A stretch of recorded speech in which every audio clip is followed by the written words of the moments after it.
this thing and this Wow. thing. Yeah, sandwiches and more sandwiches, Whoa. even more sandwiches. Damn.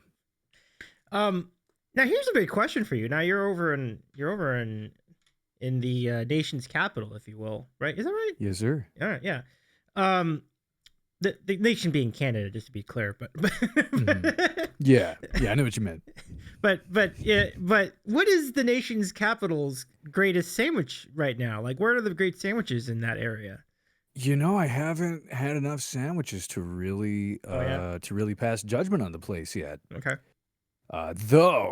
Though I've been crushing the fine fare at a Kettleman's Bagels, which is kind of like an Eastern sort of chain. I think they have them like here and in Toronto.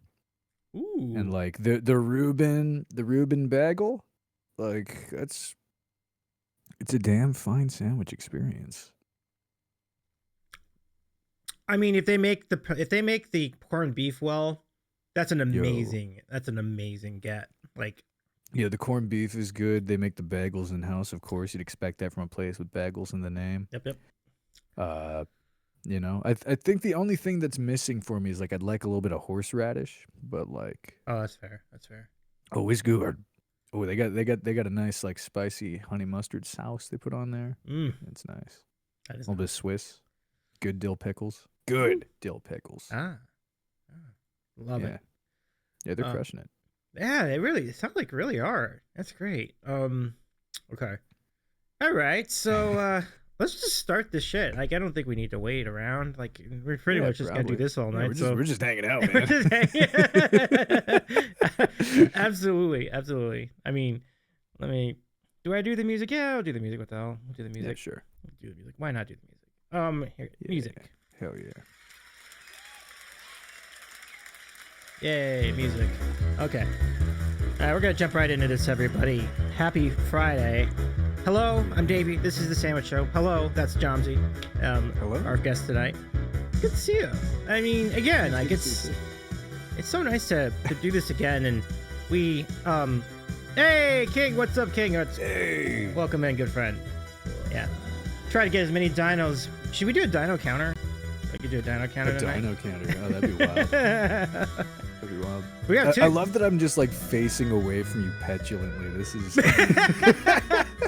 I know. I'm like, should I swap these? No, I'm just kidding.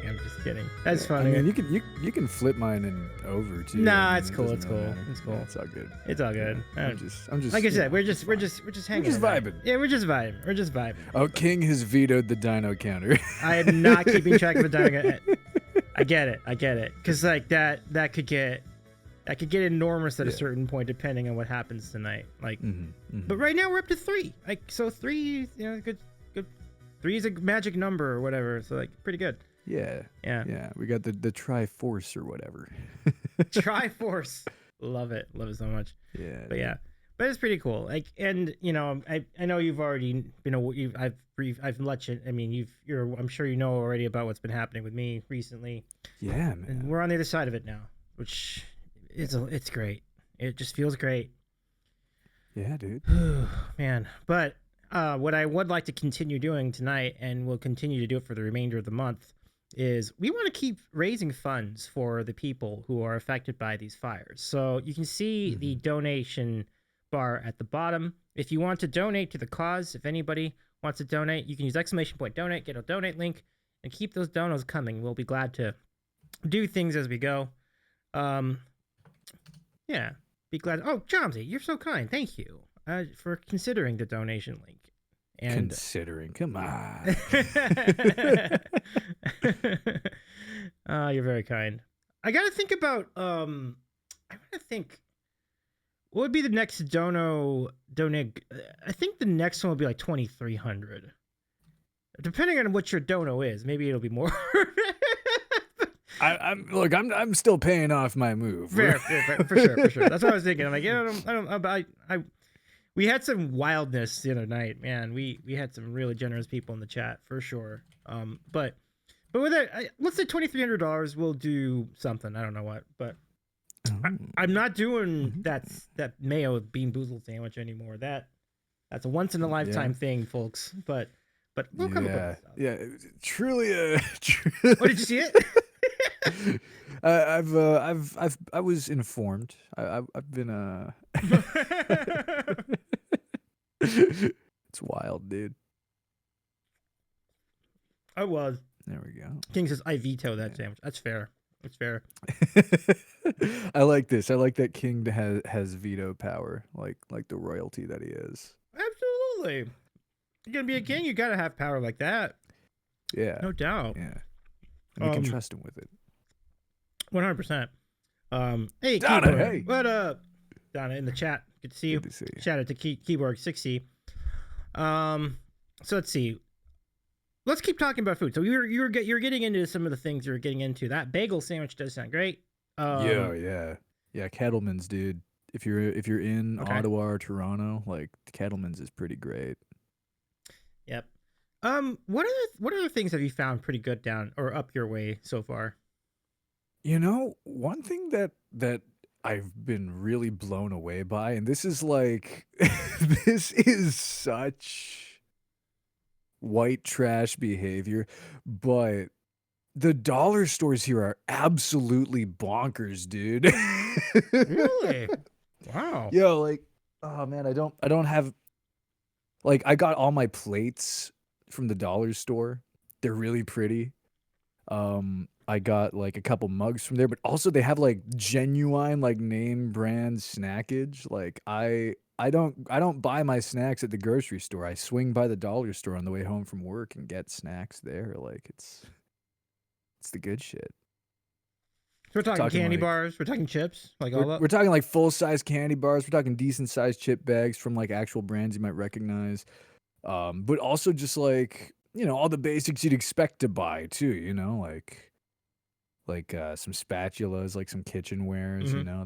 There were some really nice bath mats there. I'm rocking some good dollar store bath mats and dollar store welcome mats. Like I'm impressed with them. I'm impressed with the Ottawa dollar stores. They weren't good in Edmonton, man. They sucked. No, let's go. I mean, give it up for the dollar stores in Ottawa. I love it. Yeah, man. It's also What else? What else is cool here? I've also found it a lot easier to make friends out here, which is really interesting. I think mainly it's just my own confidence is better than it used to be. But like the open mic scene's been really, really welcoming. You know, it's been really easy to get out and play music here. Mm-hmm. Yeah. Yeah, it's nice, and it's also just a good looking city too. Lots of beautiful architecture. They haven't knocked down all the interesting looking buildings yet. Yeah, you never know. Sometimes it happens over time. But, you know, the thing about Ottawa, especially to people outside of the Great White North, like, I don't think it's a city that gets overlooked all the time. Like, everybody talks about Toronto and Vancouver, and you hear about Calgary, and you even hear about Edmonton. You hear about Edmonton more than you hear about Ottawa, that's for sure. Yeah. It's weird, right? Like, yeah, it is. It's funny because, like, you know, the local people here are a bit jaded. You know, oh really? They call it the city that fun forgot. Like there's stuff like that's I've heard that said by so many folks, and I think it's just like I just don't think people are looking. You know, and maybe it's because I'm new. Maybe it's because I'm still discovering all the things that have been quote unquote forgotten about. But like, I don't know. I've found the arts scene to be exceptionally vibrant here. You know, I've found it's just been nice. It's just been really nice. I've been really happy so far. Maybe I'm boring. I can't visualize you being boring. I don't think it's that, but I don't know. This place is definitely my speed. But yeah. Oh crap! I forgot. Hi, I'm Kenny from the Prog Rock Piano Bar. Since retiring from live gigging and regular streaming, my wife and my wife and my half his wife. Kenny and his wife, half Wendy. Oh, me and my wife, half Wendy, have traveled around Mexico and beyond, including stops in Portugal and Spain. I still stream prog rock music from time to time. Oh, that is a cluster fudge of a command. I'm sorry. Okay, it doesn't matter, dude. So I was stuck between wife and better half, and I came up with His Wife wife. I would, I would wear a shirt that just said wife half on it. That's unbelievable. I'll fix that. I'll Yeah. correct that in just a moment. That's fine, man. That's all fine. It's a musician, producer. I mean, speaking of Prague, though, I have been working with another Twitch streamer, our boy. Oh. You know Steggy Music, Oh, I right? do. Absolutely. Our good pal. Yeah, Steggy. yeah. So Steggy and I are just finishing up his first EP as a solo act. We're just in the final mix phase. Ooh. Yeah, no, like it's coming out at the end of this month. That's the deadline. So that's really freaking exciting. Yes. And I gotta say, like that dude writes a good song, but there's a couple of really great proggy numbers on it. There's one called Riptide that like Ooh. you can hear him sing live on his channel, just accompanying himself on acoustic guitar. But Mhm. when that record comes out, y'all do not know Oh, dude. what it is that you're waiting for yet, but it is something special, man. I believe it. And you're getting great source material to work with too, right? Like Steggy's, like you mentioned, like his songwriting's amazing, and his voice, holy shit! Like, Oh yeah, dude. yeah. Yeah, my favorite thing when I'm producing is to work with musicians who are just better than me.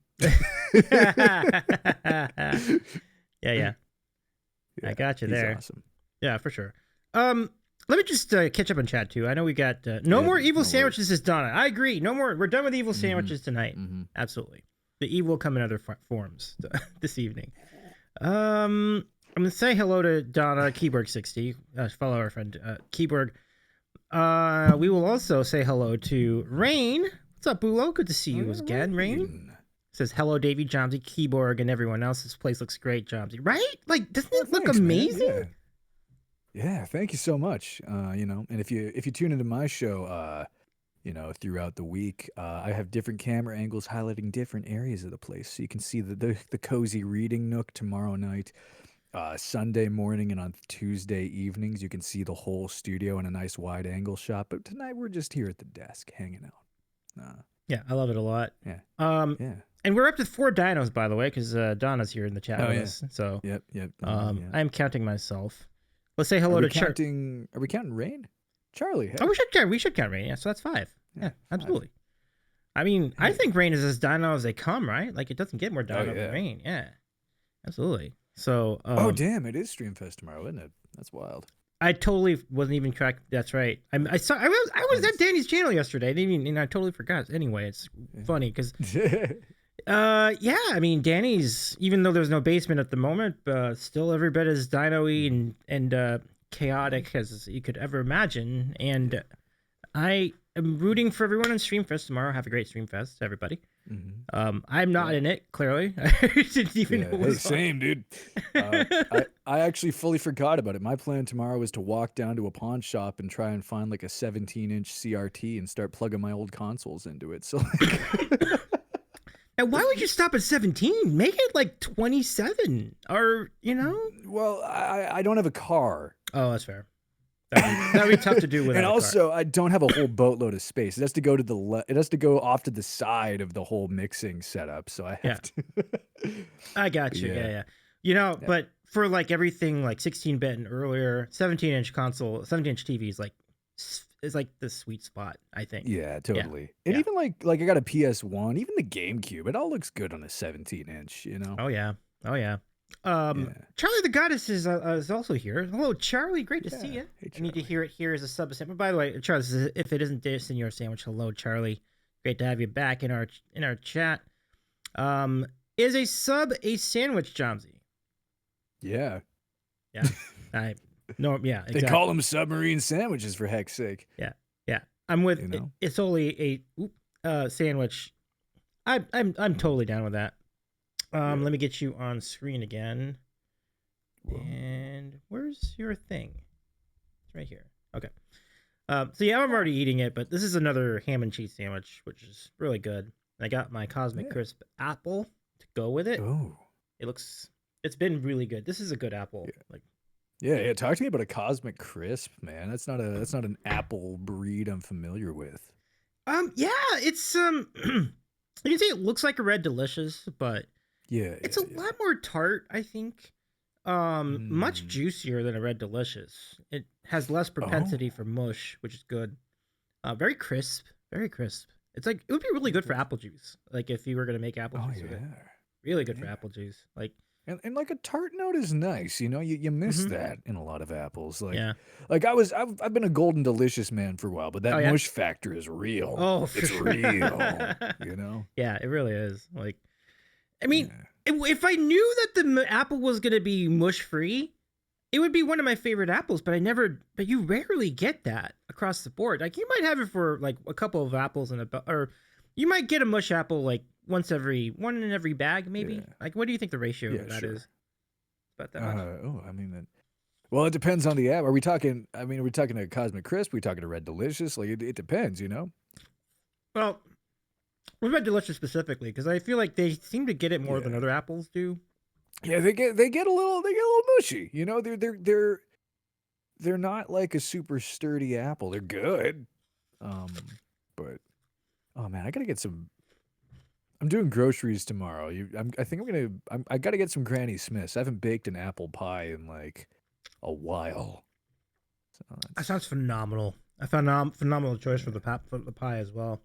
I mean, like that's the baking apple of choice, right? Like I don't know. Maybe somebody in chat has an opinion, but like I think the Granny Smith is just like the baking apple. You don't find a lot of other apples.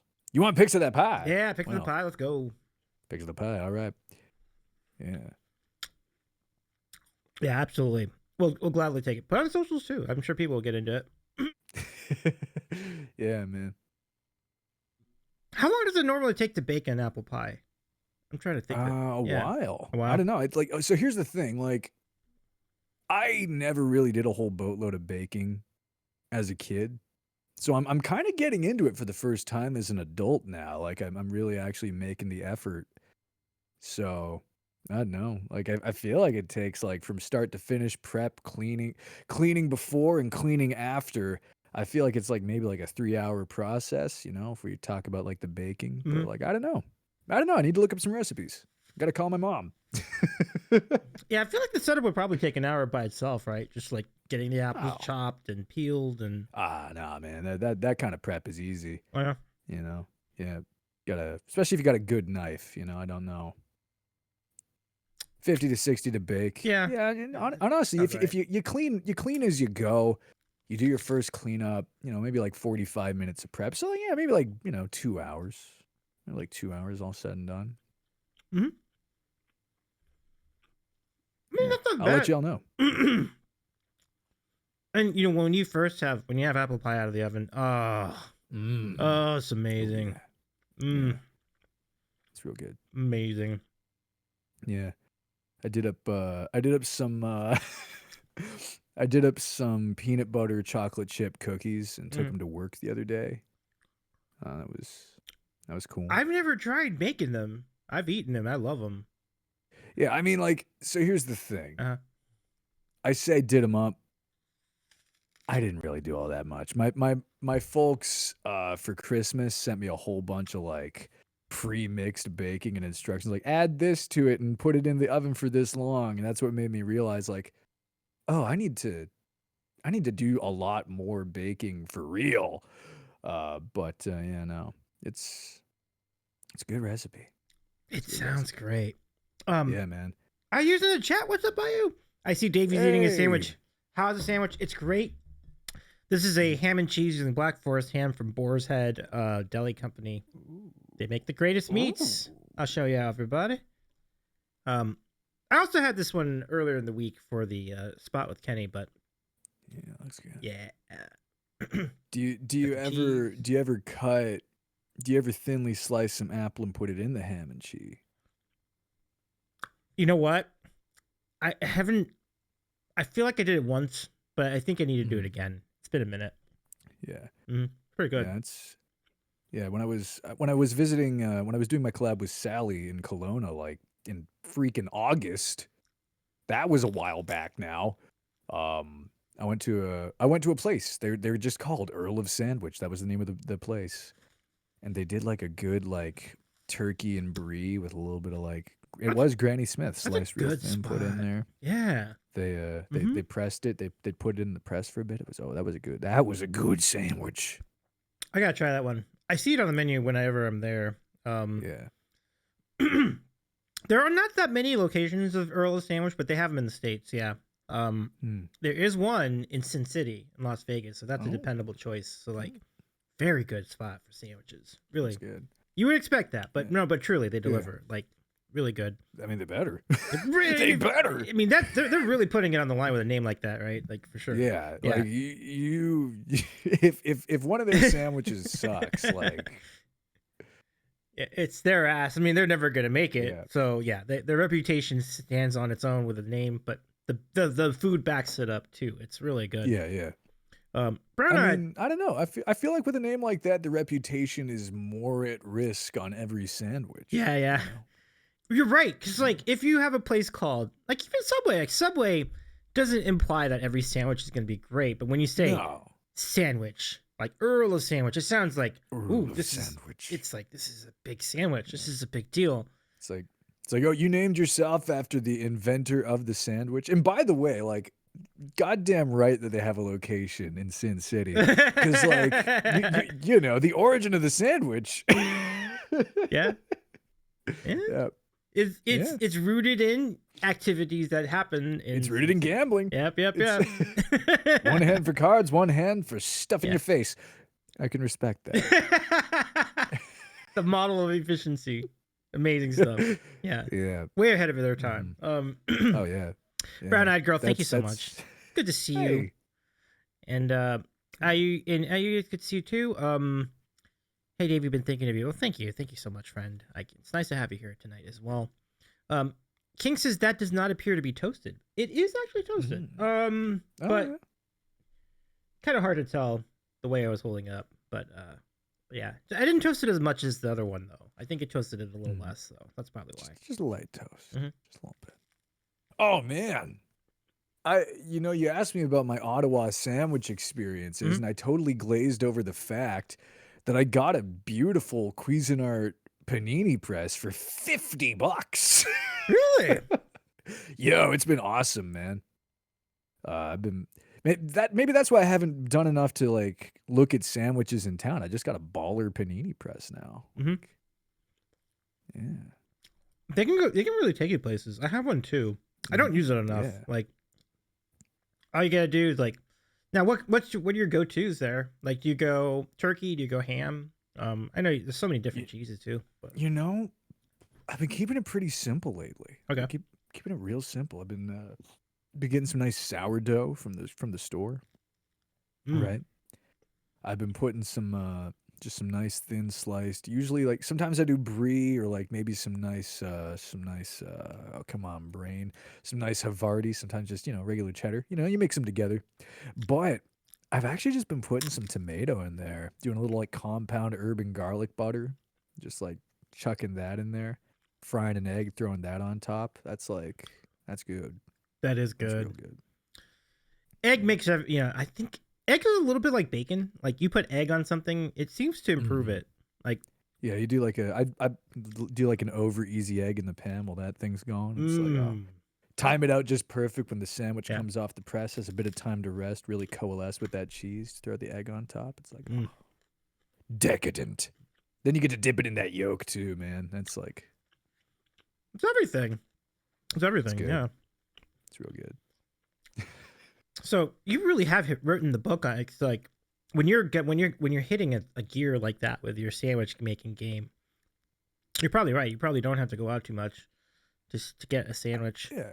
I'm also cheap. That's I'm gonna find a new sandwich place tomorrow when I'm on my adventures. I'll report back. okay. Yeah, I'll ask my bro the Bog Father, that's a whole other thing. I'll ask the Bog Father where I should go for a sandwich. Oh my gosh. I cannot wait to hear the response from Bogfather here. Like Yeah, my bro Bogdan Bogdaniels. Um, Obviously, that's he's a fellow musician. It's his stage name. I'm actually hoping to have him on my show soon. He's interested in ooh, trying to stream. He's just sort of overwhelmed by the idea of it. But the man is a consummate musician. yeah. So, Hey, we can yo, welcome our Cass. Cass is in the chat. What's up, Cass? How's it going? What kind of sandwich today? Oh man, you just caught us right on Yeah. time because I was about to take the last bite of this ham and cheese, and it's really good. This is Ooh. the morsel remaining of the So what does that put up as 6 dinos now? Maybe 7? Like I think. But Good quantity. Black Forest ham, Vermont cheddar, sourdough bread, really good. Oh, nice. Yeah, Cass is yeah, give me that meal. Let's go. Can we get a shout Hell to Cass yeah. the human, everybody? Cass is such a brilliant musician as well. Like Mm-hmm.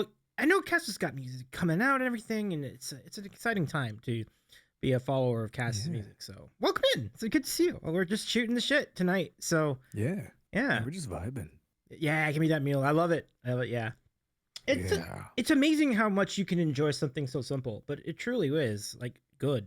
Like when you use good qualities in all these components, great bread, great ham, great cheese, and it just comes together. Very important question. All right, James, are you ready for this? Yeah. Cass asks, are pierogies a sandwich? I mean, in my opinion, a pierogi is a dumpling. You know?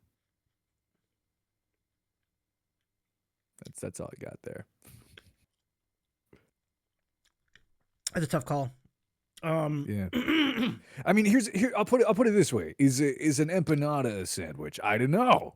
It's the same, right? Exactly, it's the same idea. Like pierogies and empanadas are cut from the same cloth. Yeah. I feel like a pierogi is pretty teeny tiny, right? Like that's the thing. Like it's, but not in like a cucumber finger sandwich way. Like that's, I don't know. I feel like it jumps the shark into dumpling territory. I don't think a dumpling is a sandwich in my mind, but tiny sandwiches exist. tiny sandwiches do exist. They do, and they're delightful. Mm-hmm. A little bit of cream cheese, some salted, some peppered cucumber. Yeah, this is that game with only important questions. It's good. Oh, I love it. A cereal soup. I get asked that from time to time. I would still say no. I would still say no because, like, number one, soup is generally not sweet. Like, I know there's exceptions for everything, but yeah, I feel like that's the simple principle I would go by. Yeah. Like if I asked for gazpacho, a cold soup, and somebody handed me cereal, I think I'd be a little upset. It'd be like somebody giving you ginger beer when you ask for a root beer. Like, technically, sure, man, but like... For real. Yeah, and Cass is also thanks for saying nice words about me. Absolutely, glad to. But yeah, are dumplings a sandwich? I'm probably gonna say no. I feel like the dumplings, like de facto dumplings, that's not bread. It's just like noodles. It's more noodle than bread. Yeah. So I'm gonna say no to the dumpling. Just a noodle pocket. I would say that the pierogies is interesting because like it's probably in the same neighborhood as an Uncrustable sandwich, and we qualify those. At least over here, we qualify them as sandwiches. I mean, here's my question. Would you pick up a pierogi? Would you prefer? Would that be the meat? Like, do you want to pick it up in your hand and eat it? I don't really want to eat a pierogi like that. True. That's true. I don't often put it in my hand. Like, if I feel compelled to use a fork to eat the food, is it a sandwich? I don't know. I mean, I know there's some psychos out there who would eat a sandwich with a fork and knife. And like, to you, I say, live your posh life.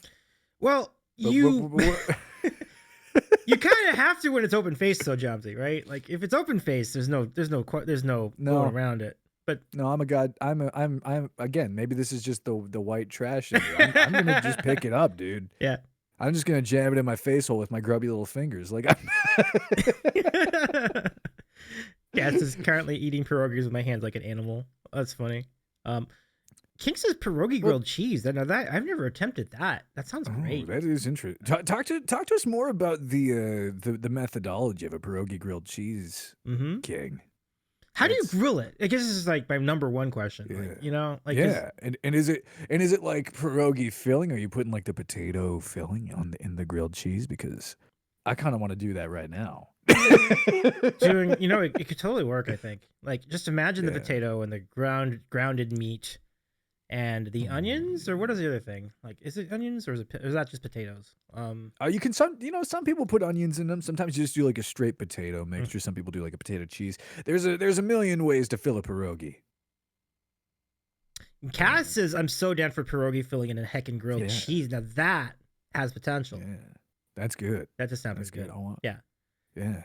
I'm gonna get some potatoes again. I ate I ate the final potato in my bag last night. I gotta get more potatoes. Potatoes sound good. Yeah. Potato. Yes. And they're all little minced up, really tiny pieces. Yeah. That has a winning. That's a winning. There's a million ways to fill a pierogi, Jawmsie. You're gonna make a shirt with you with that on it. Yeah, I'll take. I would wear that shirt. I come from coming from Edmonton, which is pierogi central, pierogi borscht central. Like I feel like I gotta rep that. Yep. Yeah. I'm with it. I've never tried a pierogi I've never tried a pierogi in Canada. I imagine they're so much better than the ones down here. I mean, it's a pierogi, man. Like, you know, I mean, I'm used to a Ukrainian pierogi too. Okay. Like, you know, there's different like, you know, there's different preparations, right? It's they're all the same, you know, but I think I mean here's my question. How are they serving up? How are they serving up the pierogi down there? Are they frying them? Are they frying them off, or are they just boiling them? Oh no. They're definitely, if not fried, baked, but definitely not boiled. Most of the time it's fried. Yeah. There's a very sad thing that happens in certain places where they'll just boil pierogi and just like put it on the plate. It's like, you know, that's a fine enough way to bring it up to temp. It's almost like a sous vide, but you gotta get that Maillard reaction out of it. You gotta throw it in the pan, man. Yeah. Like you gotta. Yeah, without that crisp and flaky crust on the outside, I don't. Oh, it's a nightmare. Yeah, I was gonna say, like, I thought I hated pierogies growing up. It turns out I just hated them badly made. The steak complex is what I call that. That's a steak complex. Like, people who grew up with, I don't like steak yet. You didn't like the way your mom made steak, because most people like my mom would always overcook steak, and a lot of people's moms overcook steak back in the day. Yeah, you know. But then you're like, you can get it like with like the meat not overcooked, not like charred to a crisp, you know? And you know, come to think of it, I had kind of a steak complex with seafood coming out here, because seafood in Alberta is sort of regrettable. I'm shocked. I cannot believe that the middle of Canada like that could be unbelievable. But like I'm starting small, you know, like I'm still in like the fish and chip territory. I'm working through my seafood trauma, but even just a good haddock and chip out here is like better. It's just better. I believe it. That's really cool. I mean, and it's probably like. That's a really good observation. It's a really good observation. By the way, Cass, thank you for joining our Discord, by the way. We hope that we hope you like it in Sandwichville.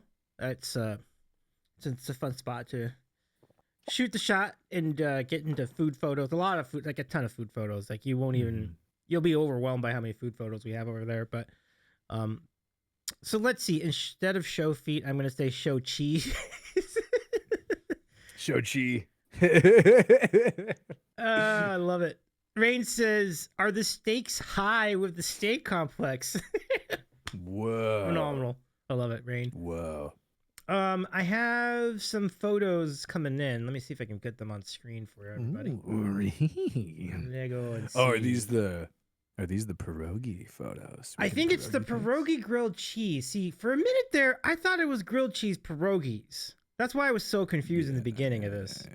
But it's actually pierogi grilled cheese, which is completely different.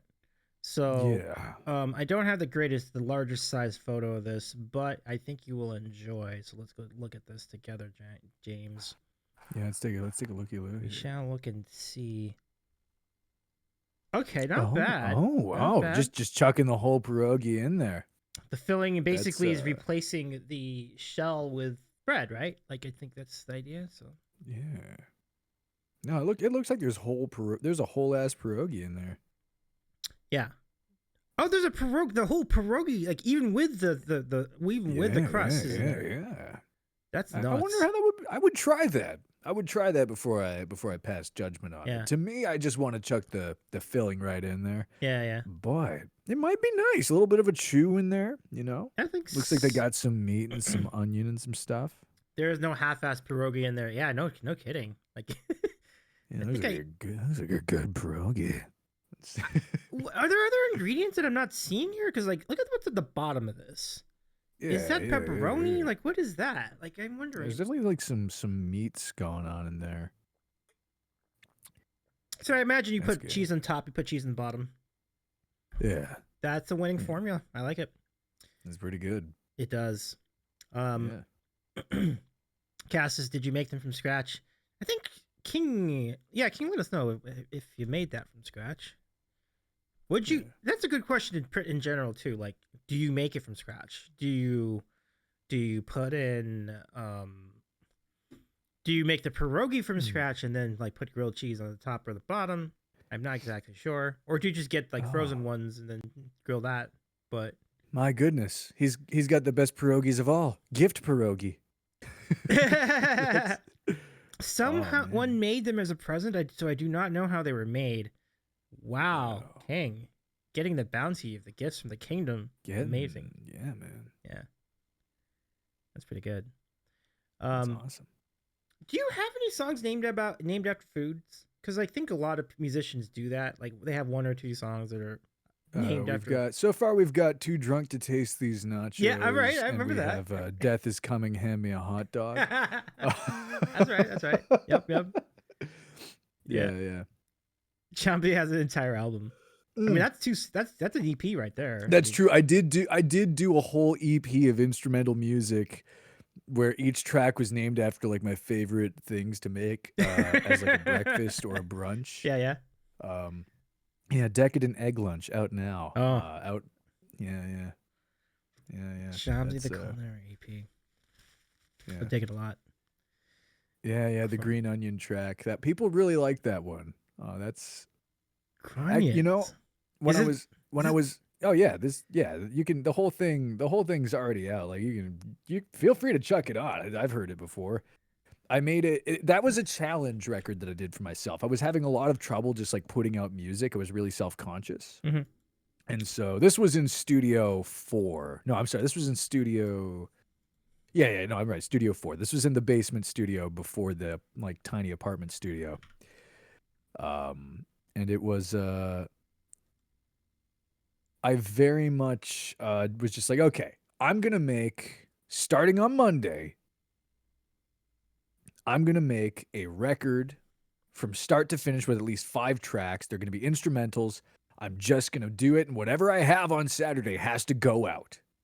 And so I made Decadent Egg Lunch, and each track is named after the bread, the cheese, the egg, the green onion, and the tomato that I would put on like this thing I was making constantly.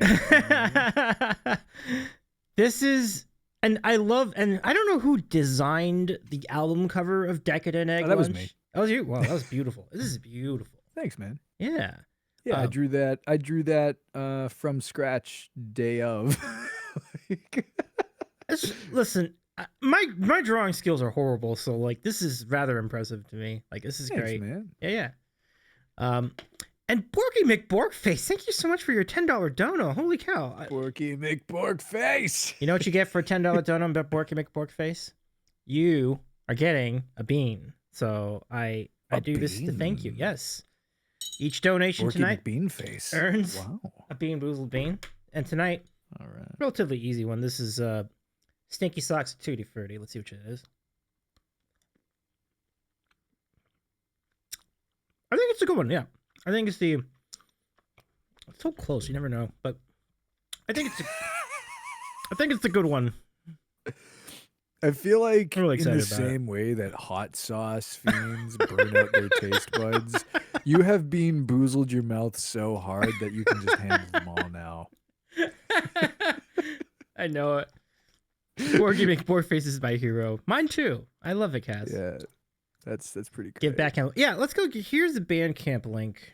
This is Jawmsie's Jawmsie Decadent Egg Lunch album Yeah. on And Bandcamp. I actually recently pulled my catalog off of pretty much every major streaming service. So Oh wow, Bandcamp is one of the only places you can get my stuff. wow. Yeah. Is Yeah, it no, because of I the? just Were you tired of them disenfranchising the independent artists? I was tired of that. I'm also just genuinely concerned about the data scraping. You know, like the number of people's tracks that are being sampled and just thoroughly messed up, and turned into AI music, you know. It's I don't know. Like I really don't trust Spotify. Apple Music has some features that kind of concern me.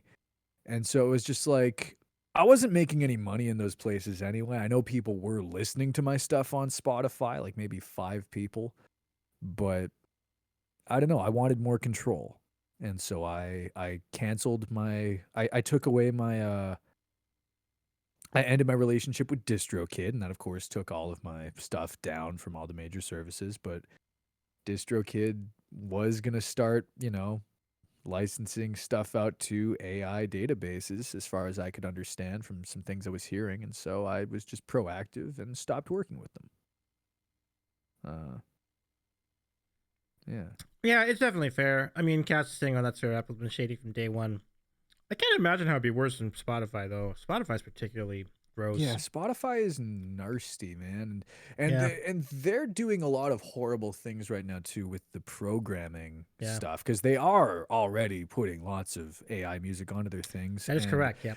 and ex employees of the company, people who used to curate, the playlists, are even saying like we were instructed to put AI stuff and stuff that we generated, or like put ghost artist stuff into playlists over independent artists. And it was like, well, I think, a good person to talk about this with, if you can ever get him back on Twitch, would be Fenwa Terrien. Actually, he knows a bunch about all this stuff.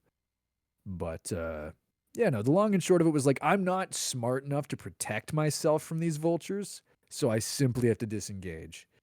Um, But you can get a decadent egg lunch for only $3, as Cass said. You can get a decadent egg lunch for 3 Tasty. whole bucks. Pepper or Yeah. no pepper? What do you all do? I do pepper. I like pepper. Yeah, pepper's a solid go-to. Yeah. The dollar store had a really nice Oh, pepper mill. oh, nice. I love it. By the way, the pepper. Oh, dang. Nothing gets by you, James. I love it a lot. Hey, way to go, King. I love that. Boom, Hey, purchase. cheers, Get pal. supported. Let's go. I appreciate that, man. I should mention You know? on here, for only $4.15 more, you can get the remainder of the discography. That's pretty impressive. Like, or do I have that correct? Like, is that I mean, like, here's the thing, like, I don't really care if I make money on record sales, Mhm. And by the same token of, like, I don't do priority requests on my show. If people want to chuck me a bit of cash for some of the tunes I was gonna write anyway, like, by all means, it's name your price. I put them at kind of like whatever minimum feels like, okay, that's enough for a copy of this. But like, you know, producing tunes for myself has always been an exercise to get me ready to produce for other artists, which I now am doing. So I've already gotten what I needed to get out of them. And it sounds like you have a really good steady clientele too, because I know you've already mentioned a number of bands that you've produced Yeah. for. I've got Steggy, my bros Gula from Edmonton are going to be releasing their EP soon. They're just Mhm, I'm waiting on notes on the very final pass of mixing to make sure that they're cool with that. mhm. Um, if there's a couple, there might be one or two people around right now hanging out, lurking that might want to make that could totally make themselves known if they wanted to talk about our productions. But yeah, like for the moment, I'm just kind of selecting people that I want to work with and just offering services to them. Yeah. And we're going from there.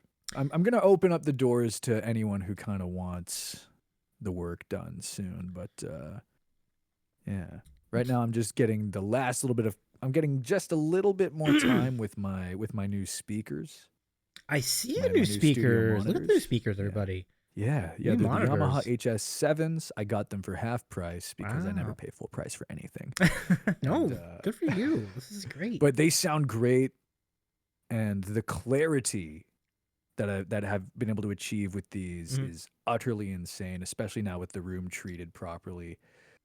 Um, but yeah, no, Amazing. I'm just about ready to actually like be a producer. Yeah. I want to get the Gulo record out. I want to get Steggy's record out, and I want to put out one or two more singles for myself just for Funyuns. And then yeah, Oh, you definitely do. You definitely earned that. That's pretty cool. Um, thanks. so a couple comments in chat. Cass says, I used to have an egg sandwich for breakfast every day. It's good breakfast. Yeah. Yeah. Now, are we talking like straight egg? Like, talk to me. Seasonings? You have some cheese in there? Like, describe the egg sandwich. Oh, We for sure. scrambling? We over easy? What are we doing? These are Sorry. good. These are good questions. Like we Yeah. love some of the semantics behind these egg sandwiches. Yeah. Did you do it the same way every day? Did you mix it up each day? Did you add the ham? Did you add fried egg with a runny yolk on toast? Break the yolk and add soy sauce and sriracha. Ooh. Yeah, you're halfway to the decadent egg lunch right there. Yeah, pretty That's good. That's good shit. That's good shit right Yeah, there. Scrambled mango and pepper. that's good too. Yeah, Oh, yeah, that's real good. the pepper is really for me like it goes great with eggs, and Tabasco goes great with eggs as well. Yeah, totally, man. Yeah. All these are great. Tabasco and eggs is honestly underrated in a post sriracha in everything world. And don't get me wrong, I bought a bottle of sriracha today on my way home. Mhm. I feel like Tabasco kind of got a bad rep, but like it's good on eggs, man. That's It's a good breakfast hot absolutely. sauce. Here's the difference. Sriracha is spicy, of course, but Yeah. it's got a lot of texture with it. I feel like with at least for eggs, the Tabasco cuts to the chase. It's like it blends with the eggs so well, and it's very. And it gives you that nice. It gives you a bit more of an acidic note. You get that Yes. vinegar vibe that you don't get as much of in the sriracha. There's still acid to it. It's a spicy food, but like not in the same way. Yeah, the acidity of Tabasco lets it kind of melt with the rest of the eggs better, and it's great. Yeah, but they're both great. Like like you said, I think Frank's Red Hot would also be great with eggs, and Sriracha's great with eggs too. Like they all work. Yeah. I'm maybe I'm just too snooty. Maybe I had too many small town buffalo wings. I've still got a bit of a hate relationship with Frank's Red Hot, but maybe I need to give it another chance. Maybe I'll do that. The one thing I would say to your point though, Frank's Red Hot has a lot of butter. It's like too much butter. Like it's just over the top of the butter. I feel like it's a buttery thing going on. I don't actually know that, but I'm just guessing from what I tasted. Yeah, Frank's is an oily sauce. Mm-hmm. It's a pretty oily sauce, and it gets compounded when you use it to make a buffalo wing. I don't know.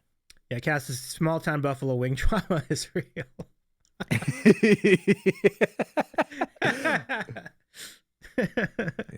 Yeah. I thought I hated wings. It turns out I just didn't like Frank's Red Hot. Yeah, you can definitely do better. I mean, I know some people live by it, but I think you can do better too, Like, yeah. I mean, Betty White's dead now, so It still blows my mind though. Betty White was a lot. around forever. Yeah. Yeah. Frank's is too acidic for you. That's interesting. That's interesting. But how do you feel about a sriracha? I mean, Yeah. not about a sriracha. How do you feel about a Tabasco? Yeah. I misspoke. Cass says I Is also that also too acidic? okay. Like a Yeah, we sriracha. like a sriracha. Yeah, yeah. I mean, it's hard not to like. It's good. It's a good sauce. Tabasco in small amounts is all right. Okay. All right, all right. That's good. Yeah. Man, look at you're just demolishing that apple. You're doing some healthy life. That's awesome. I tried to mute it as much as I could. And I just couldn't. Dude, I'm not apple shaming you, man. I kind of I don't have any apples, It's pretty good. but like I'm gonna get some apples. I Oh, also yes. want to get it's it's officially time for me to start doing the creatine again. I'm gonna try and get buff. Oh, really? So, yeah. We'll be lifting some dino buses some pretty soon, huh? Yeah, man. Well, I'm already working in a metal shop. You know, I just Right on. gotta capitalize. Get that creatine. Get some actual protein powder. Dude, Make some strawberry banana smoothies with that Greek yogurt. Put a scoop of creatine in as a treat. that's going all in. Yeah, you're doing all Yeah, the man. things. That's going all in Yeah, for dude. sure. Yeah, Oh, dude. I love it. I'm all about it. Cass says, "Oh damn, I tried creatine once and I will not try twice." Like, I don't think you Yeah, can. I mean, you can go overboard with this stuff. Yeah, you know, yeah. you can go overboard with it. It's something that your body naturally produces. You can take it more as a supplement, but like you know, you don't want to. You can do too much of anything. Yep. Don't you apple shame TV. I think I would never apple shame Dave. No. I wouldn't apple shame anyone, as long as you're eating the apple. All right. Yeah, that was a good apple. That was a good apple. Like apple ASMR is definitely a really good one to pick because when you hear the crunch of an apple, like it just brings about excitement and emotion because there's a lot of energy in just the way that it sounds. Like you know, it's like Yeah. you can't get that from a lot of things, and then you got the when you're like chewing on the aftermath of that. Yeah, I feel like a lot of chewing sounds are frankly upsetting, but I'm okay with an apple. You know, Yeah. apple is crisp like an. Well, I mean, isn't that a thing? Apples, potatoes, and onions. They say if you plug your nose, it's basically like an identical experience biting into each of them. I think I would say the apple's got a thicker thicker skin on the outside. Yeah. But Yeah, inside that's actually why I it is liked. pretty, Yeah. That's why I liked a Golden Delicious. Actually, Mhm. the skin's a bit more potato-esque. You can see it's just crunch. Cats, just have a funny story about that.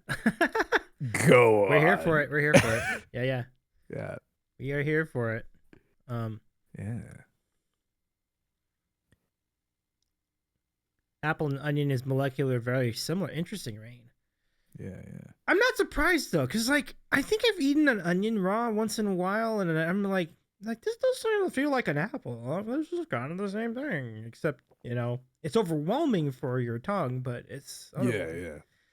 and your nose. You're really overwhelming for the nose, but as you said, While we wait for Cass's story, just on the topic of just yumming down on some aromatics, do you mess with pickled garlic at all?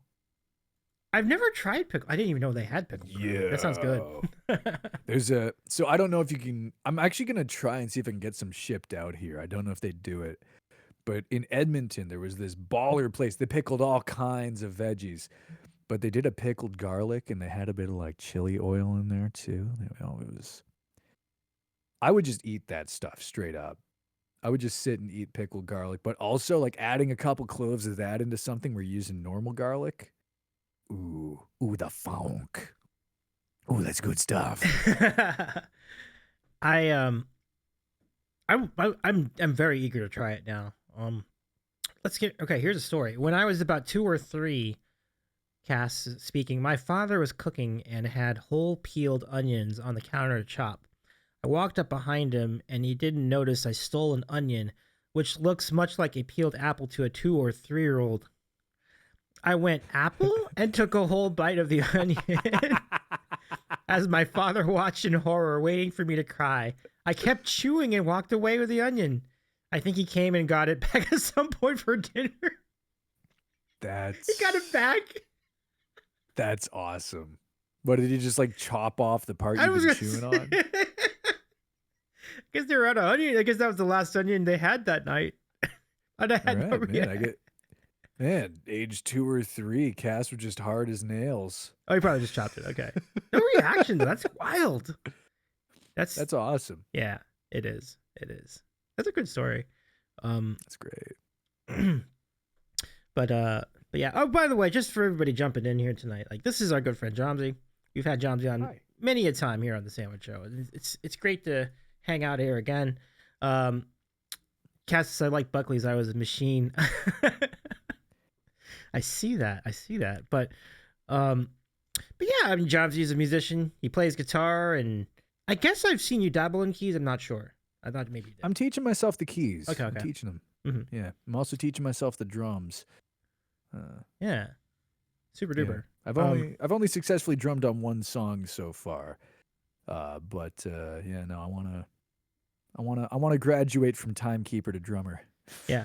Cass says you tickle the Mavericks. Yes. Hell yes, yeah. indeed. Yeah. Actually, you tickled him's name. Well, it's yeah. Yeah, I've actually got my my childhood piano set up. It's the Casio CTK 611. It's just off camera here. You'll be able to see it in the live shows on Sundays and Tuesdays. But it's actually kind of insanely fully featured for what it is. Okay. It's actually so unfortunately it doesn't send sustain very well. I have a sustain pedal for it. That gets a little screwy over the MIDI patch that I have going into the interface. But what it does have and what it does send beautifully is it's actually velocity sensitive. So it'll totally, even though it's like a cheapo, crappy keyboard from like the early 90s, it's velocity sensitive. So basically you're saying it has this. It can do that? Yeah, exactly. That's unbelievable. Yeah, man. Yeah. And like it has the like 5-pin DIN sockets on the back. So I've actually got it patched in and use it as a MIDI controller and play like beautiful synths with it. But yeah, no, I'm teaching myself how to play. That's pretty good. And if you get that, and if you have that in your possession, with touch sense, it makes a big difference. Like the first keyboard of any kind I had on this show was my childhood synthesizer. I brought it in from my parents' house.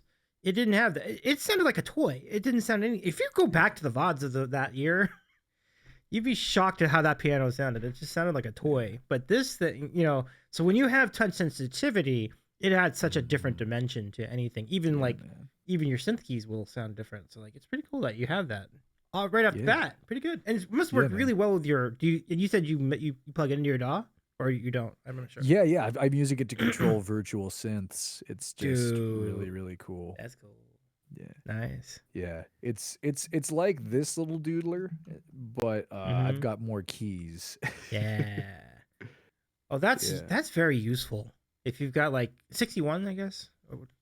I mean, I'm assuming with the name 611, it must have 61 keys. But yeah.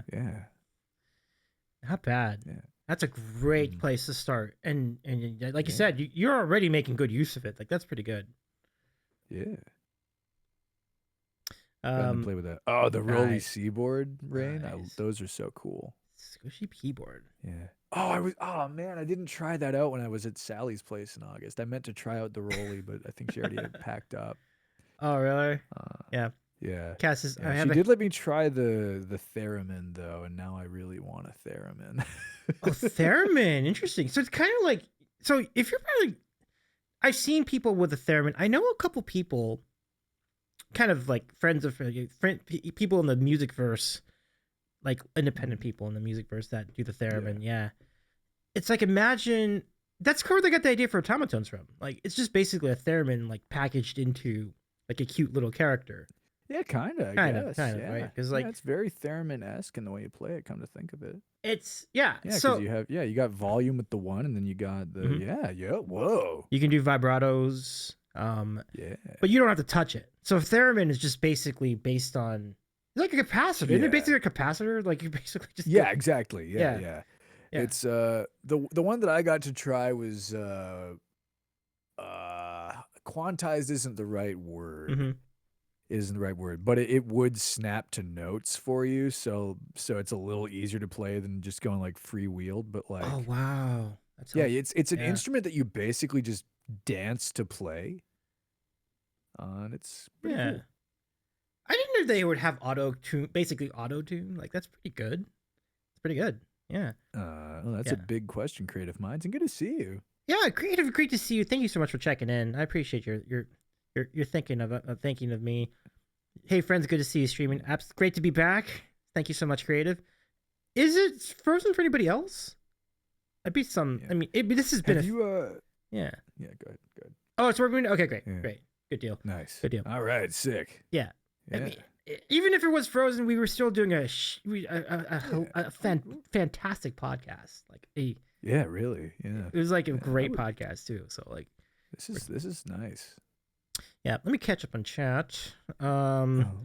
I love Rolly Seaboard. My brother has one. I want an automaton for the memes, says Cass. And then Creative says, oh yeah, right. Creative says, how have you been, Jawmsie?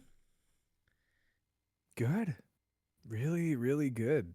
It's kind of been I mean, I wrote a song about it. It's been so good that it's kind of like I'm kind of like adjusting. I genuinely could not tell you the last time when I've just been this generally at ease all the time. It's wild. You got to savor those moments because, man, when you have it that good, when you're in that kind of a good spot in life, there's nothing better. There's nothing better. It's good, man. I'm glad to hear really it. Good. I know you've been through it. Oh my goodness, right? We're just chilling here. We're just hanging out, talking about eggs.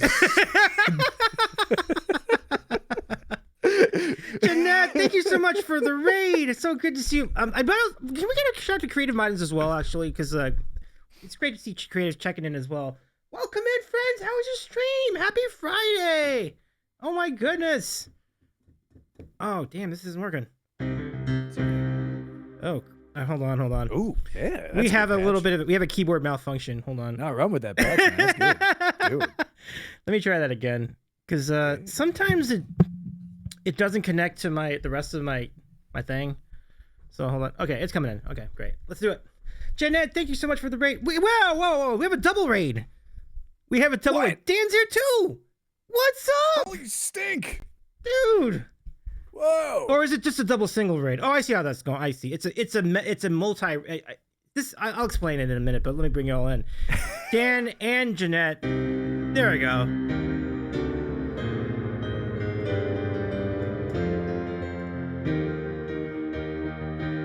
I predict a riot.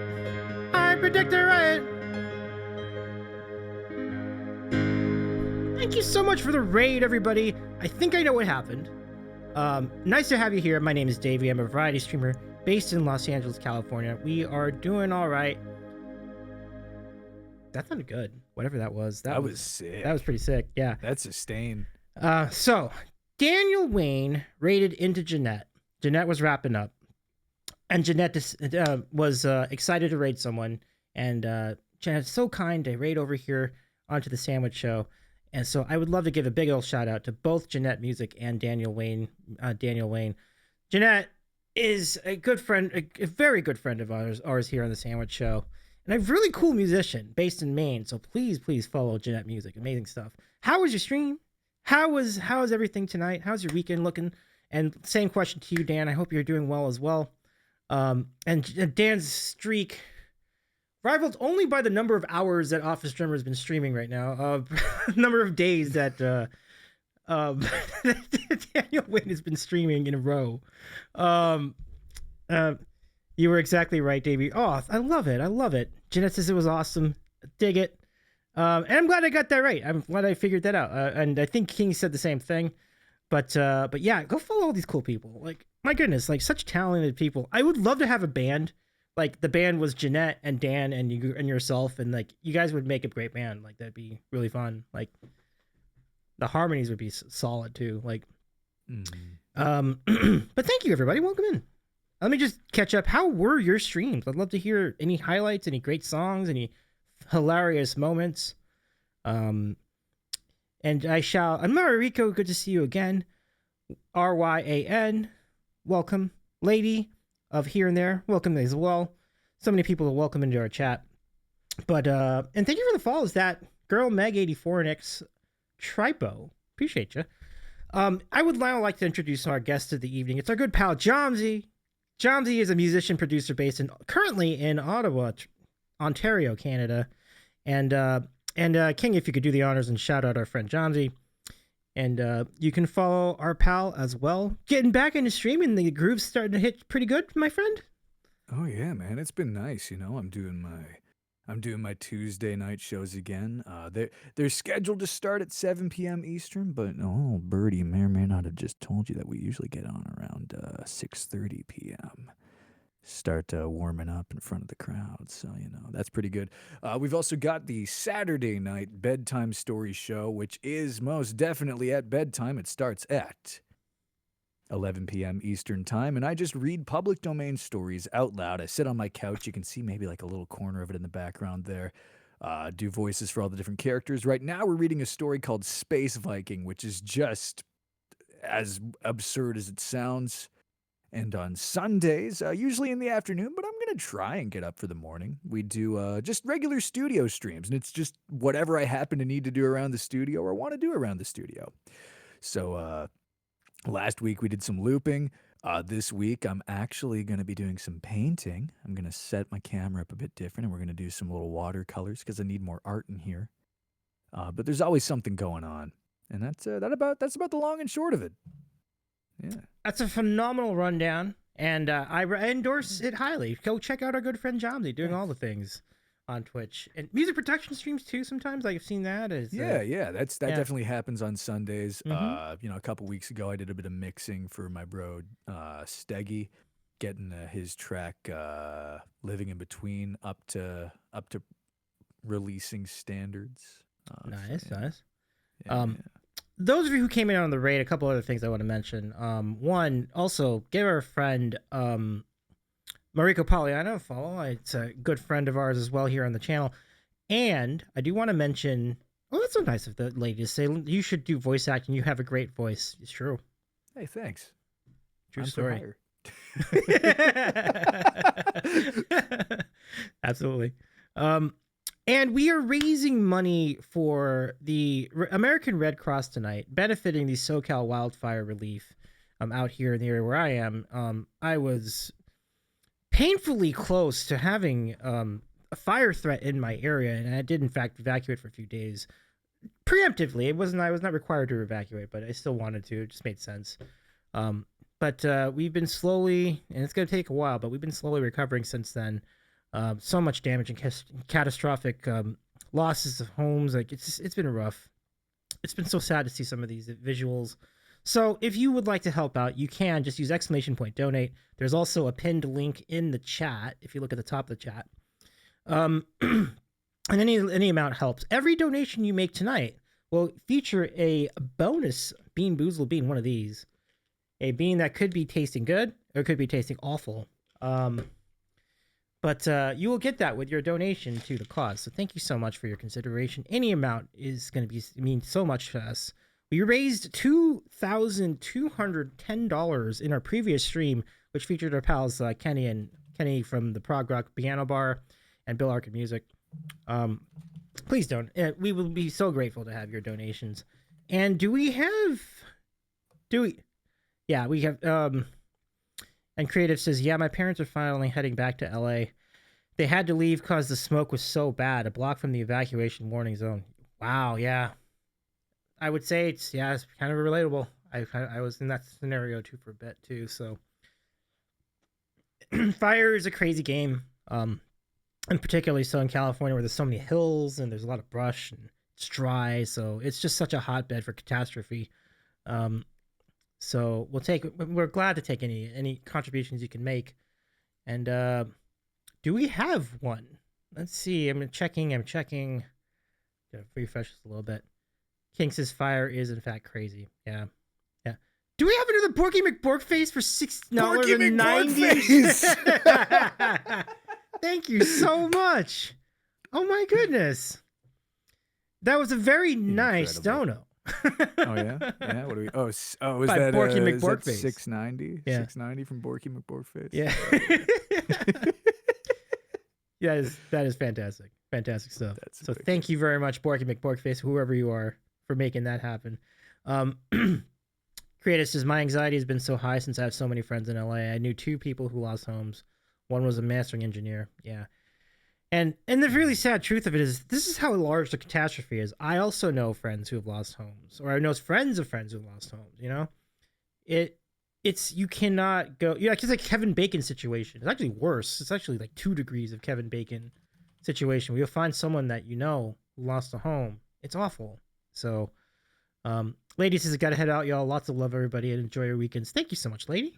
Thank you so much for coming in with the raid as well. And and who else do we have? I'm sorry, but I think I have to marry Borky instead. Cass, Borky. That's gonna be some wedding, Cass. I love it. So yeah, so that's the gist of it tonight. We're just hanging out. Like, thank you so much for the raid. Like, it's great to have our pal Jeanette on here. I know Jeanette's such a big fan of this channel, and we're a big fan of Jeanette's channel too. And likewise for Dan, like Daniel Wayne, just a cool hang. You've been there, right? Like, you know, you've seen his work. And, yeah, I've seen some of Daniel's work. Good times. Yeah, just friendly people both, and that's the biggest thing that kind of stands out for me. Zero love for the king. We love you, King. I mean, I got your back. I got your back at least. It's kind of a bummer to see someone get dumped in the chat. Live in chat. Oh well. Oh man. I mean, I don't know if like I didn't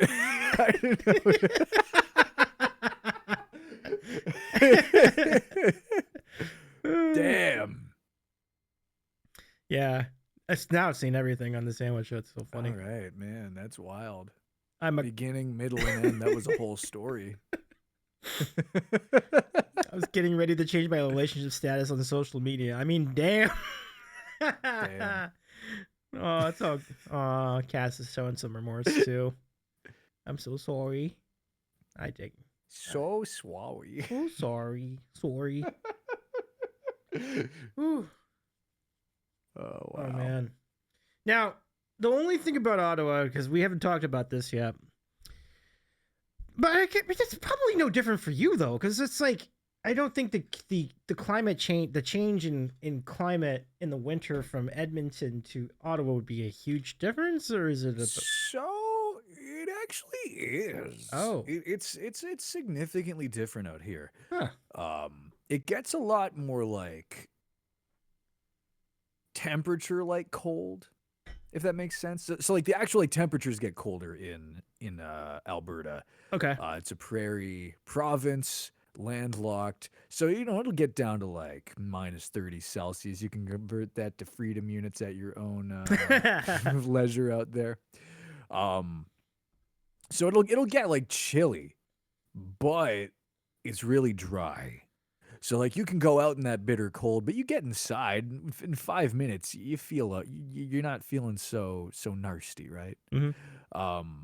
Out here, so far the coldest it's been has been like maybe like minus 26, and that was like one day. But usually it's been hovering like between like minus 15, like minus 4, which sounds significantly better, but it's humid. Oh. And you get that damp, cold wind, and it just rips through your body. And especially someone like me who's, fallen off some bikes, gotten in some fights. My ribs have seen some crackage in their time. And I feel the cold in my ribs out here. Oh, wow. Wow. But aside from that, like I find the winter to be a bit more mild out here. It's just that it takes a little longer to warm up when you get inside. Okay. That is so interesting. Like I've always wondered what the differences are between provinces. So yeah, the prairie provinces, your Alberta, your Saskatchewan, your Manitoba, they all the winter experience is pretty similar in those sort of more central ones. But yeah, yeah. Yeah, for sure. I think I know they have another bean coming, right?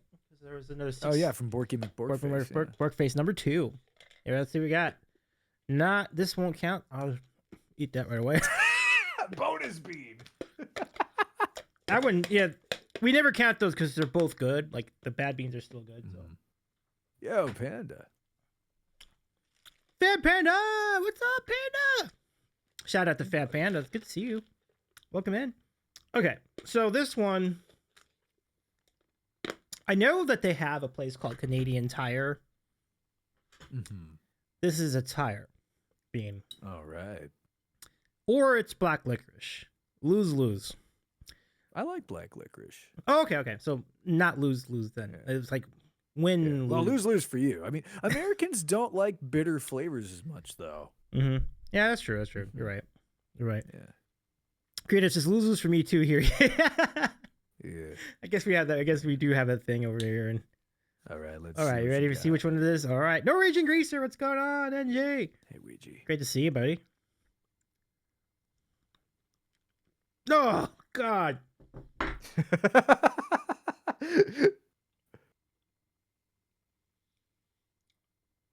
Oh. Because the tire smell is really strong. You ever go to like a store where they sell tires, and you can smell it, like it comes at you, like it's like a punch to the face. So when you eat that, you don't want to eat it. It's just my lord. Greaser, I didn't know you streamed. I love this.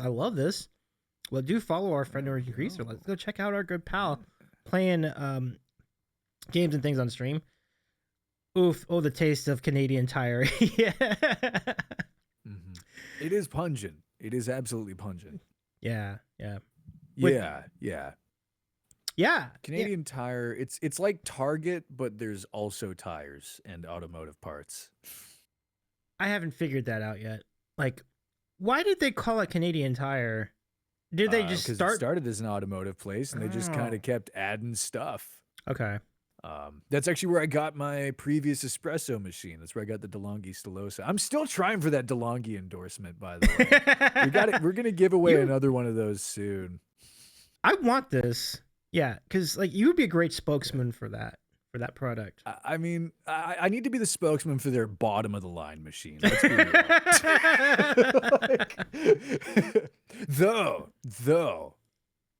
Though, I found in a Value Village up here in a thrift store, the next one up, the DeLonghi Dedica, and it needs some repairs. It needs a bunch of new tubes and O-rings. I know how to do that, though. But I've been really impressed with how user serviceable it is. This is an unpaid ad. I'm just talking about my broken espresso machine now. But I gave my Stilosa, my old one, to my bro Gerardo when I left Edmonton because I was planning on buying a new Dedica anyway. And so it's just been a fun little resto project. It's currently sitting, taken apart on my desk. Not on my desk, on my counter in the kitchen. I've finally been able to order in all the tubes I need. But it's I'm definitely really impressed. They should see. Look at what you're missing, the DeLonghi company. I mean, if that's a very, very good endorsement. Like honestly, that's a great pitch. Yeah. Like, money's tight these days. Like, people should be buying things that are relatively user serviceable. Everyone should have a set of screwdrivers and a good soldering iron. Yeah, Jawmsie for DeLonghi. Let's get that trending too. I'm gonna give away another Stilosa soon in the chat. We demolished my last personal dono goal, so now I got to do something for the community. I got to pick somebody. I'm trying to decide who's gonna get the next. Do you have an espresso machine, Davey? Do you like espresso? Oh, I'd love espresso. I don't have a machine. I just have a regular coffee maker. Uh-oh. We'll talk. think I might have a I might have a purchase on my hands. This is exciting. I like this. Okay. We'll talk. All We'll right. chat. I'm in. It's going to be community funded, so it won't be my money. Espresso shot stream on the sandwich show. Yeah, dude. I, Yeah, man. I'm kind of down with that. You know, it become a 24-hour stream because I can't go to sleep. Yeah. I mean, here's the like you know, they're pretty good. We do. Yeah, we do totally. creative. Yeah, yeah. And they're matched to the right kind of vocals as well. Yes. Not everybody should have an SM7B, and not everybody should have an RE20. You know. Yep. Oh yeah, for sure. Yeah. It's a really good. It's just like anything else. Like you're matching vocals to a song, matching microphones to a voice is kind of a cool thing to do. But I'm a little bit blessed in this scenario because the SM7B is a particularly convenient mic to have. You don't have to buy a pop filter or a cover at all. It just comes with one, and it's like, yes, man. It's great. You know. Yeah. No, it's a good one. Mm-hmm. So let's see. Yeah, but also like, you know, like I've got a bit of a deeper voice. When I talk into an SM7B, it gets pretty muddy. I can imagine. It gets pretty gross. Yeah. You know, whereas like, you know, you on the SM7B, it's accentuating the voices, the part of your voice that needs to be accentuated really, really well. Like that's genuinely, if you were going to ask me like, hey, Jawmsie, here's my budget. I want a dynamic mic. Like that's the one I would have recommended to you. So like, there you go. Yeah, it's really good for the money. I'm like impressed by how much value you get out of it. Like, yeah. And honestly, their newer ones, like I don't remember the name of the model exactly, but they have like a sort of modernized version of it that they built for the podcaster. And like that, oh gosh, I can't remember what the heck it is, but like, I think I might be right. Sure has, yeah. Creative Minds probably is right. Yeah. But yeah, it's there's a version of it that has a USB, and there's a version of it that has an XLR input.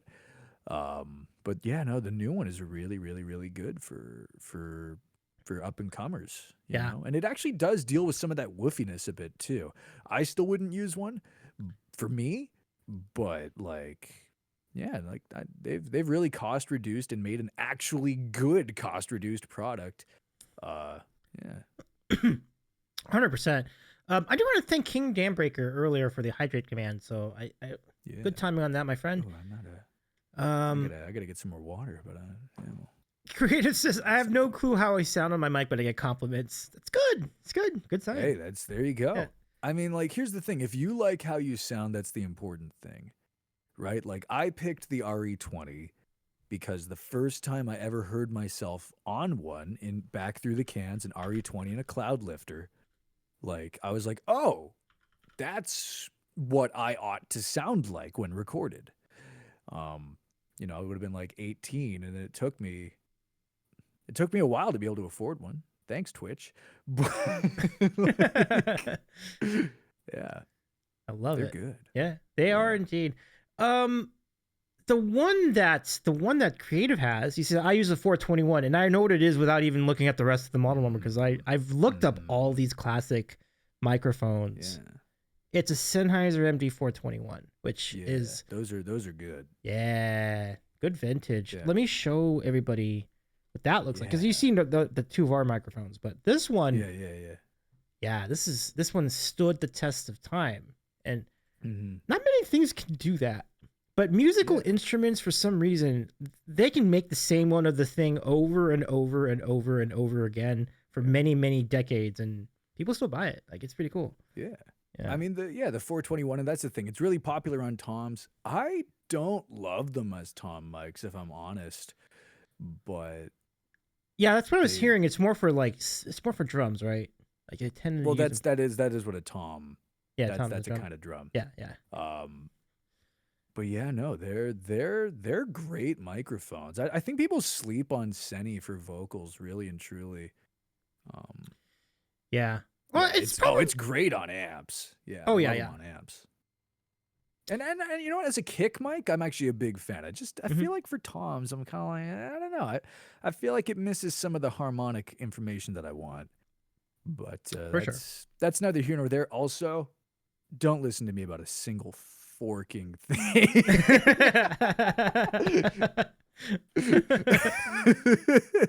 If it sounds good, it is good. That's the rules. Great call. Great call. Mm-hmm. Yeah. I am Odyssey. Welcome to the program. Good to see you in the chat. Welcome in. Shout Hey, out to Odyssey. Good to Odyssey. see you. What's up, man? Yeah. Odyssey says Sennheiser makes banger headphones. This is true. Mm-hmm. This is true. They do. Yeah. They're good cans. I mean, you're rocking the classic broadcaster, cans. You got them beautiful Sony MDR 70, whatever the hell, I can't remember. I've used them. 7506. Good eye, by the way. 7506. Yeah. Yeah. They're good, man. They're good. I have I'm rocking the venerable Bear Dynamic DT990s at the moment, the open backs. Ooh. These are what I used to mix on before I finally got my Yamaha speakers. Oh yeah, the HD280 Pros are good. I don't find them very comfortable though. I can't wear them for a long time. But they do sound good. I've done plenty of video work listening on the HD280s at other people's setups. Yeah, and just to speak on the Sonys for a minute, like they've made these for over 30 years too, way over 30 years, probably closer to 40. Yeah, man. Like it's nuts. Like you look at it and like, damn, this is like a relic. But I only bought this like 2 years ago, so it's like they still make it just like this. Oh and yeah. It's like, could you imagine if they made cars like that? Like they could just make the same model of car for decades. They could. They really could.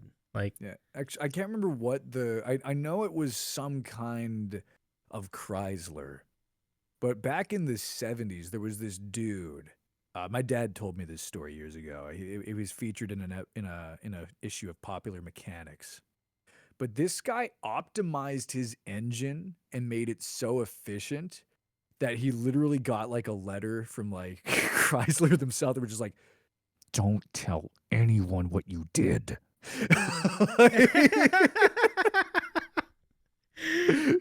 I can see that because like they're gonna lose so much money if they find out. If people find out.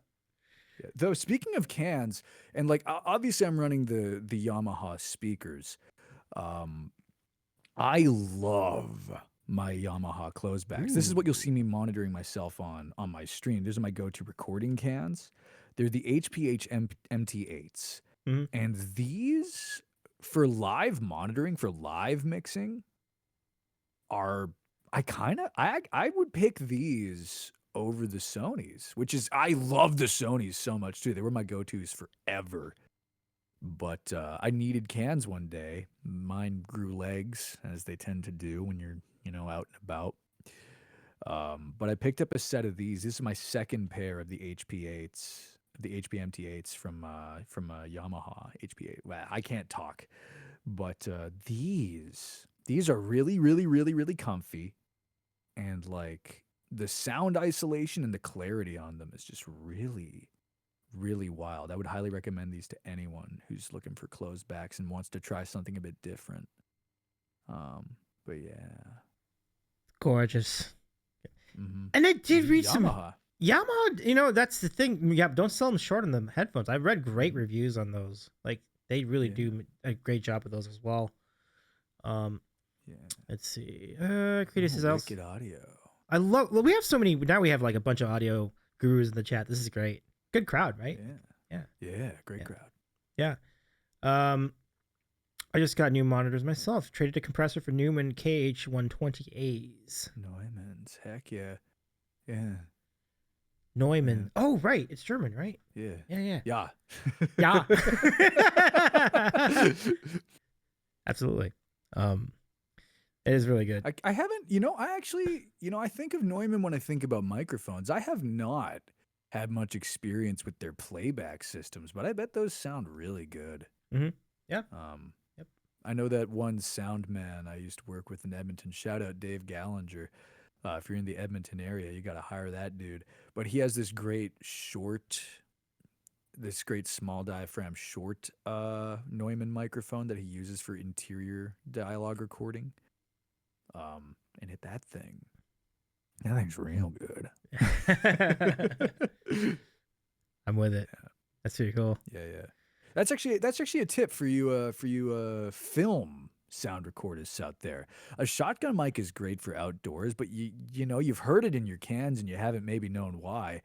But like those hypercardioid shotgun mics aren't as good for interior sound recording because they pick up just a lot of the room. Hmm. But if you get a small diaphragm, if you get like a pencil condenser and use that for your overhead, for your boom mic inside, it's actually generally just it picks up a lot less of the room. You got to get it a bit closer, but like you want to get your mics as close as possible anyway. That's a tip from the horse's mouth. That's because when he pulled out that short that short pencil condenser, I was like, Dave, whoa, where's your shotgun mic, man? He's like, no, this is better, and it fucking was. Dude, that's amazing. I love the story. Yeah. Man. It's just funny how you never know what's going to be your best bet when it comes to a particular application for any part of your audio chain. And sometimes you end up with these decisions. You end up finding that diamond in the rough, and it's not what you're expecting. It happens all the time. Like, you have a great story. Creative had a great story too with the Sennheiser. So like, I think the lesson of that is just don't judge a book by its cover, one, but listen. I think listen to the thing is the most important thing you can do. Then you truly have an idea. Yeah, it's what the actual experienced people will tell you. It just goes back to it. If it sounds good, it is good. Yeah. Yep. Yeah, don't make rules for yourself. Yep. I like that. I love that. Yeah. Love that. Yeah. Phenomenal. Actually, I was mixing a rough thing for Steggy last night. We put together the guitars and the Vox for his next track that he's putting out called Better Me. Mm-hmm. We wanted to send it over to our usual session drummer, a guy named John Golden. But like I was working with him and he had an idea that I did not agree with. I did not agree with it, but I tried it. And I did my damnedest to make it sound, like something I could be proud of, which was very easy because it was an awesome idea, as it would turn out. But if I had just rejected him outright, we wouldn't have gotten there. Like I think people forget that what we do as artists is still very collaborative. Mm-hmm. Absolutely. And that's a good point. Like the greatest albums or the greatest singles of all time are not the product of one person. They're a product of many different people. And there's certain people bring something different to the table that makes it that much better. So like I think your points are solid on that scenario. Yeah, don't make rules for yourself, That's good. It's an important, and this is true of like Twitch too, because like you kind of go in thinking you're going to do one thing, but then somebody says, well, what if you do this? And you're like, you should try it. Like I say, give it a shot and see where it goes. You never know. Totally. I started as a game streamer. Wow. Yeah, back in 2015. Wow. But man. Yeah. It's actually interesting. I'm sorry, keep going. I want to hear more of this. Like, okay.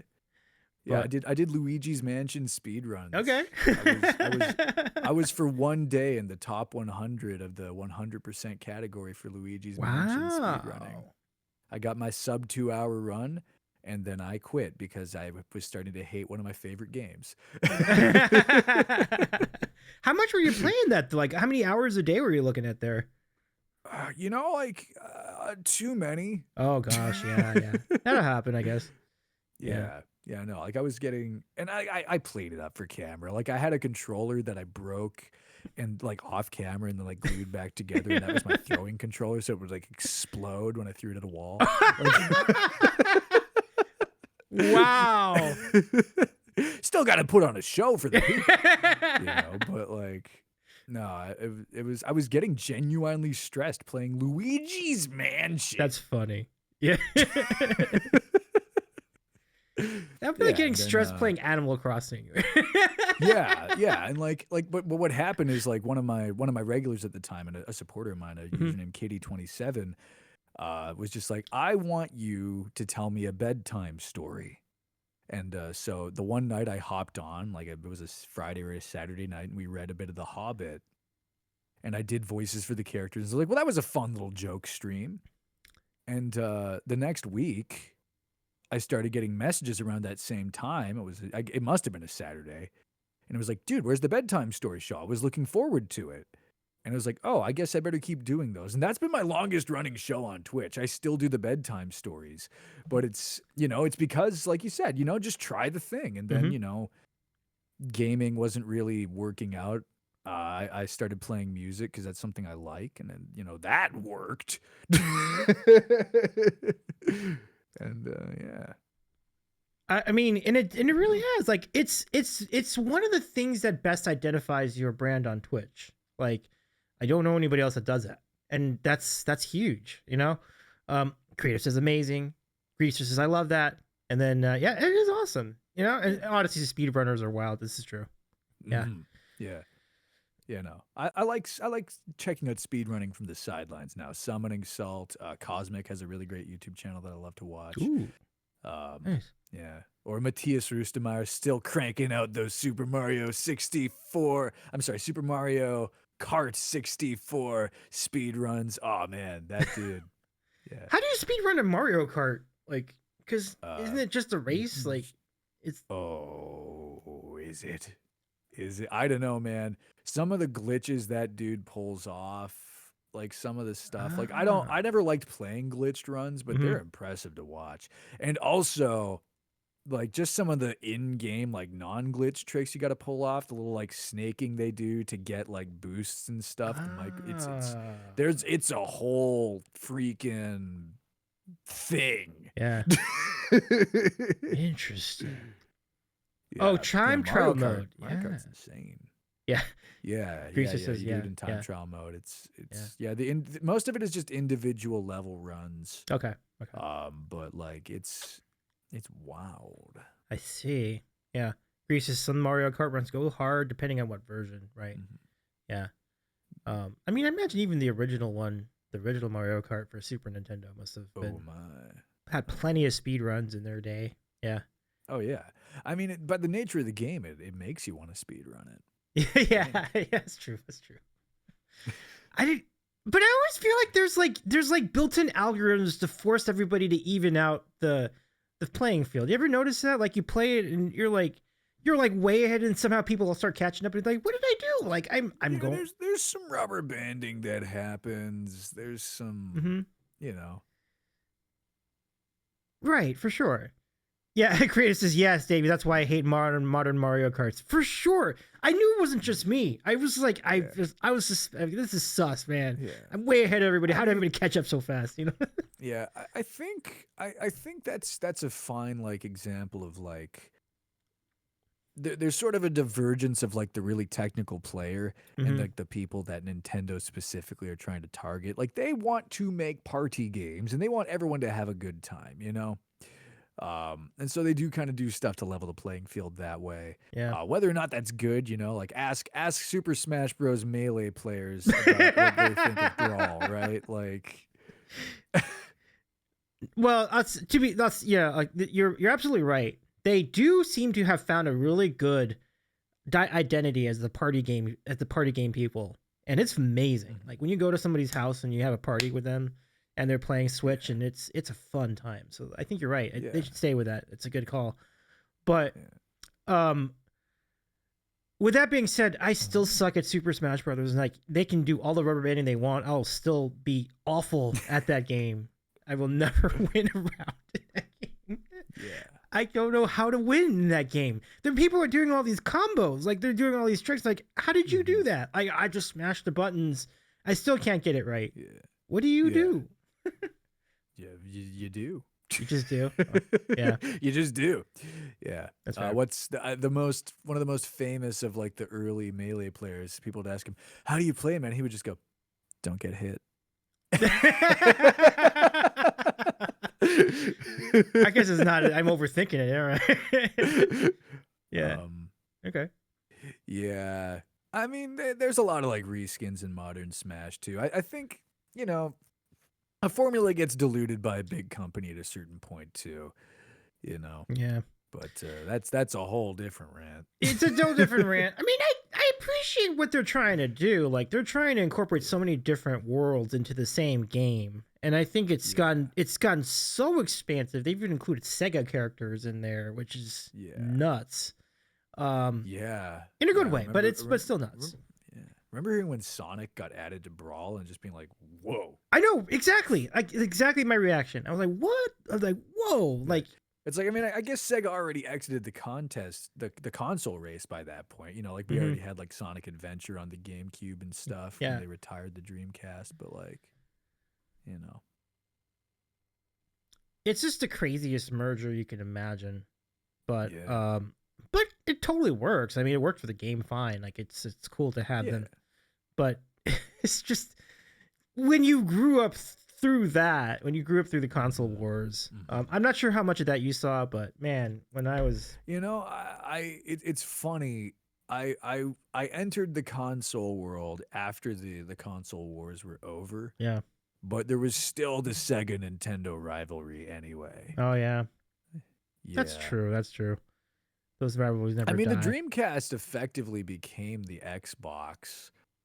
Like a lot of, I feel like I heard something.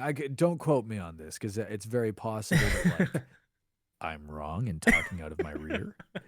But I heard that a lot of like the technology that was in the Dreamcast kind of made its way into the Xbox. Or at least a lot of the ideas, you know, the online play, certainly the form factor. Yeah, The controllers are also very similar. So like I don't know, maybe there's some credence to the original Xbox, you know. I But think the.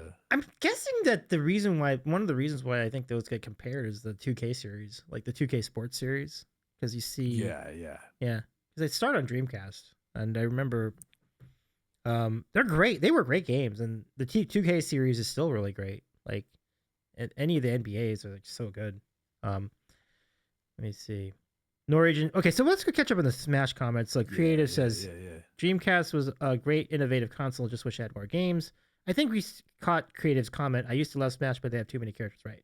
And then Yeah. Greaser says that's kind of the magic with Smash, though. Sure, there are many characters, but you really only need to know the character you play. This is actually a really good point. It's actually a good call. You know, get to know the one character that you stick with. Anyway, Grisha says, Yeah. sure, it helps to know your opponent's moves, but you don't need to. Unlike Tekken, where you need to know everyone's full moves. Hmm. You know, I agree and disagree with that. Having done a few Smash tournaments in my time and being completely blindsided by like a Captain Olimar, you know, like, but yeah, some BS. This is a but good counterpoint to that comment. Yeah, but at the same time, like just general play, yeah, yeah. yeah. It's not like Tekken or like a Marvel versus Capcom. If any of y'all got into that I one, remember the Marvel vs. Capcom. I would never played it, but yeah, I'd love to. Looks like fun. yeah, it's a good one. Good times. Yeah, Man, Marvel was yeah, just a comic book company. Like those were good. Those are good days. Like yeah. they're good days now, but I mean, just like they were. It was definitely a different. It was definitely was interesting. It's like Marvel was like a lot more about. It's hard to explain. They're before they became like a movie company, I guess is what I'm trying to say. Like, but Yeah. um, Yeah. Yeah, Street Fighter 2 is definitely. I mean, they're still re-releasing Street Fighter 2 for fuck's sake, bud. Like yeah. Yeah. Well, I mean, if nothing else, Marvel vs. Capcom was a visually stunning game. Like it was really cool. The idea of seeing like Wolverine play like Ryu or somebody like that. You know, Yeah. like that seemed like a lot of fun. But Yeah, it's really cool. anything else I wanted to add to that? Let me think. No, these are great comments. Like this is really well put. What are they on by now? Street Fighter 95, 96? I wouldn't even know what the. I feel like they've just done the thing that a lot of the modern game companies have done where now it's just like perpetual patches on the one thing they've released. Oh. Um or like they just add another adjective like The Last of Us re-release number like, you know. So everybody's like borrowed Microsoft's ideas then? Is that the idea? I mean, it's. I feel like we've just got a very severe case of the sequels. You know, the Yeah. suits are just like too scared, and they have been for a long time to just make the new cool franchise that people latch onto, and they're Yeah. just latching onto the ones that they've been doing for a while. Yeah. You know, Yeah. we've got nepo babies in power, and they're all cowards. That's. Yeah. The Rusty Panda is checking in. What's up, Panda! Panda? So good to see you. Give a Another panda. shout out to the Rusty Panda. I'm really excited to have Panda back on this program too. I'm sorry we couldn't do our stream last night, but we will try it again next week. So stay tuned on Discord Yeah, for more details. you two were gonna play Portal 2 together. Yeah. Was that it? Mm-hmm. Portal 2. Yeah. Fun game. Panda really knows her way Yeah. around too, so it's really fun to play with Panda. Cool. Y'all doing the collab campaign? Or are you just kind of doing like the controller pass back and forth? No, it's a 2-player campaign. Yeah. So Portal 2 is cool. Like you can do a 2-player mode, and it's really fun because you can scan. You get twice as many eyes on the room, so you can really see what's going on. So it's a cool challenge. Yeah. Oh. Ooh, Panda says there's a free game right now through Epic called Escape Academy, and we should try it. That's a good idea. I'm down. There you go. Epic makes some good games. Like, I'm glad they're still around. I think it's the same company, but Epic has always made great games. Yeah, they're all right. Yeah. I was gonna just ask really fast, like, who were your favorite characters to play in Smash Brothers? Like, who have been effective for you? So here's the thing: I was never super competitive. I was always either a Link man or a Marth man playing on Melee. On the original one, I played a lot of Link as well because I went back from Melee and I was already familiar with the moveset. Getting into Brawl, though, I actually specifically was a Toon Link man, but also I played a lot of just like straight up Mario on Brawl, which not usually like my go-to, but I found him really. I found the way that they made everything so gosh darn floaty. There was just a really good advantage for me having his jumps. But yeah, for the most part through the whole Smash Bros series, I've very much been a Link main. I like chaining together a lot of his moves and messing with the bombs and stuff and edge guarding without having to get to the edge that way. Like his ranged attacks were really useful for me. So I mean, how about you? What was your... I played as ROB the robot a lot. And then after that, I'm trying to remember who else I was. I was Pikachu a lot. Pikachu's such a little bastard too. Yeah. That's fun. That's the beauty of it, right? Like he's the cutest looking thing, and he's such a bastard. Like it's amazing. Yeah. Kirby, yeah. I know there was a Puff renaissance for a while. A lot of people were playing Jigglypuff. I know there was a Fox renaissance for a while, but it's kind of cool. Like people are always finding new little things to exploit and mess around with, and it's still alive. And just to add to what we were talking about earlier, it's like the game has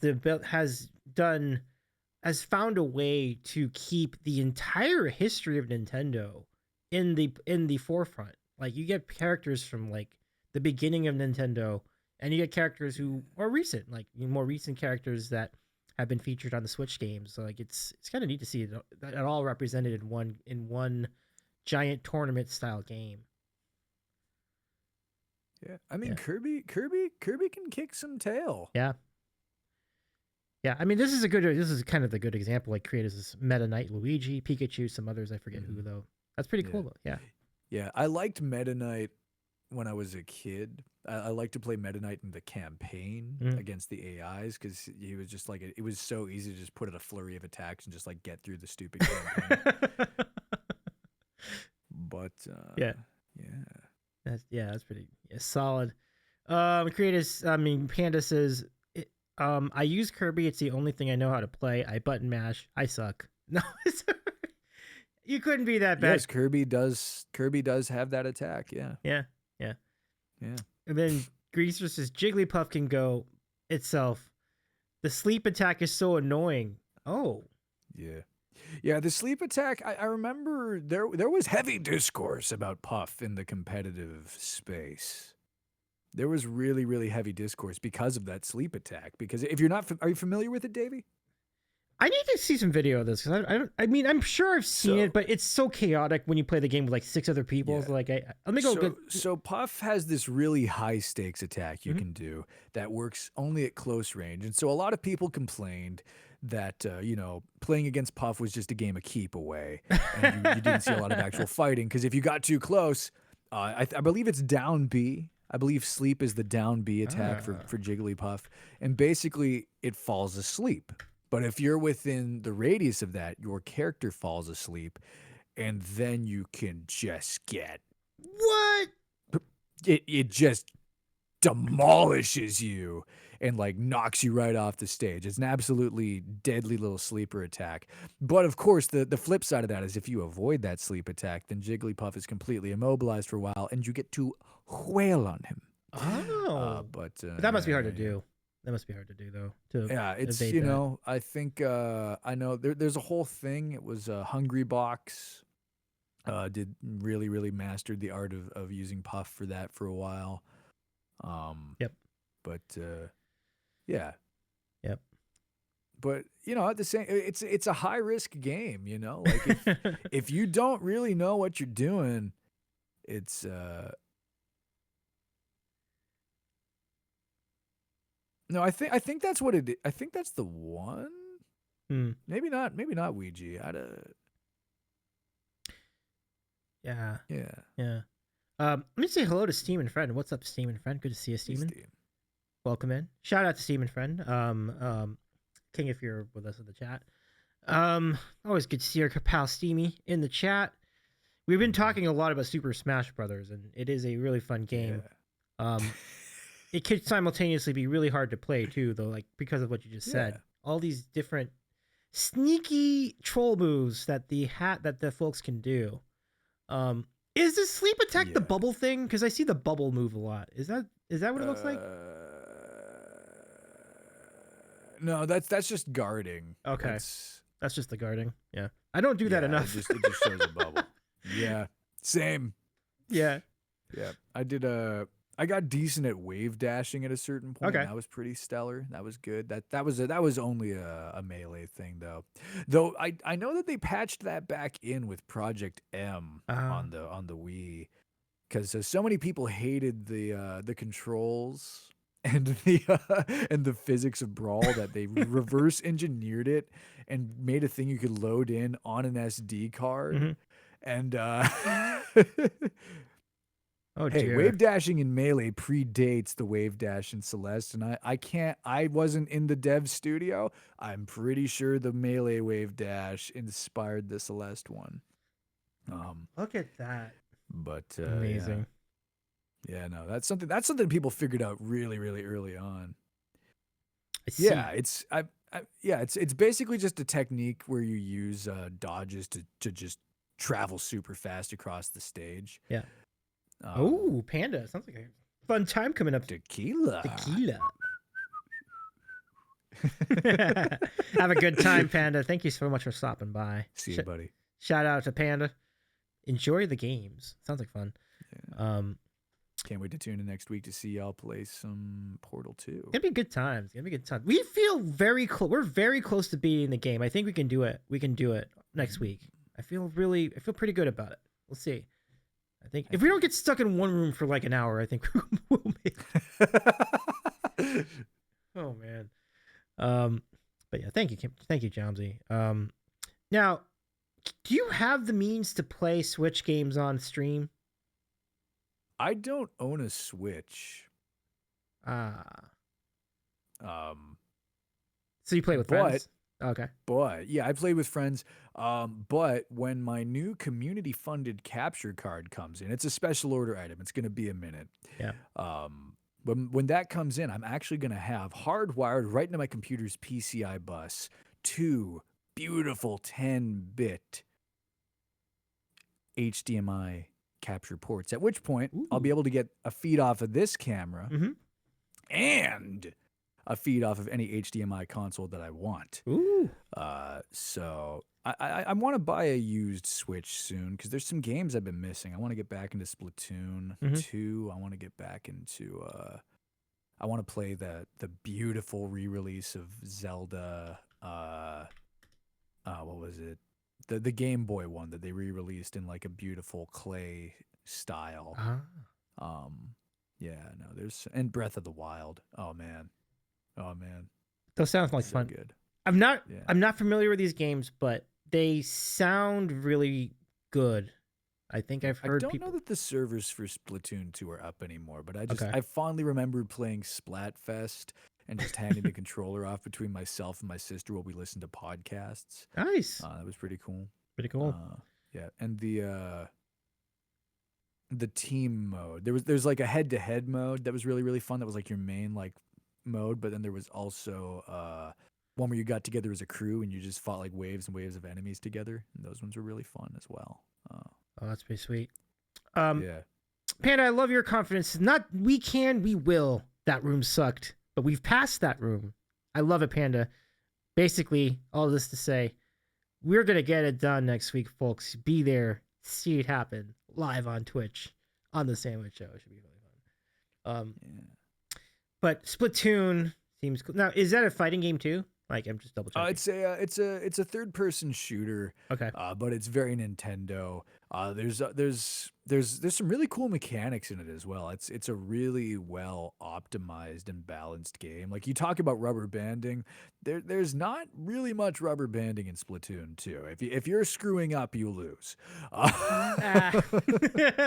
If you're kicking butt, you win. I love it. Yeah. And those of you who play know what I mean when I say this. You know you've got something good when you get the whole team to booyah right out there.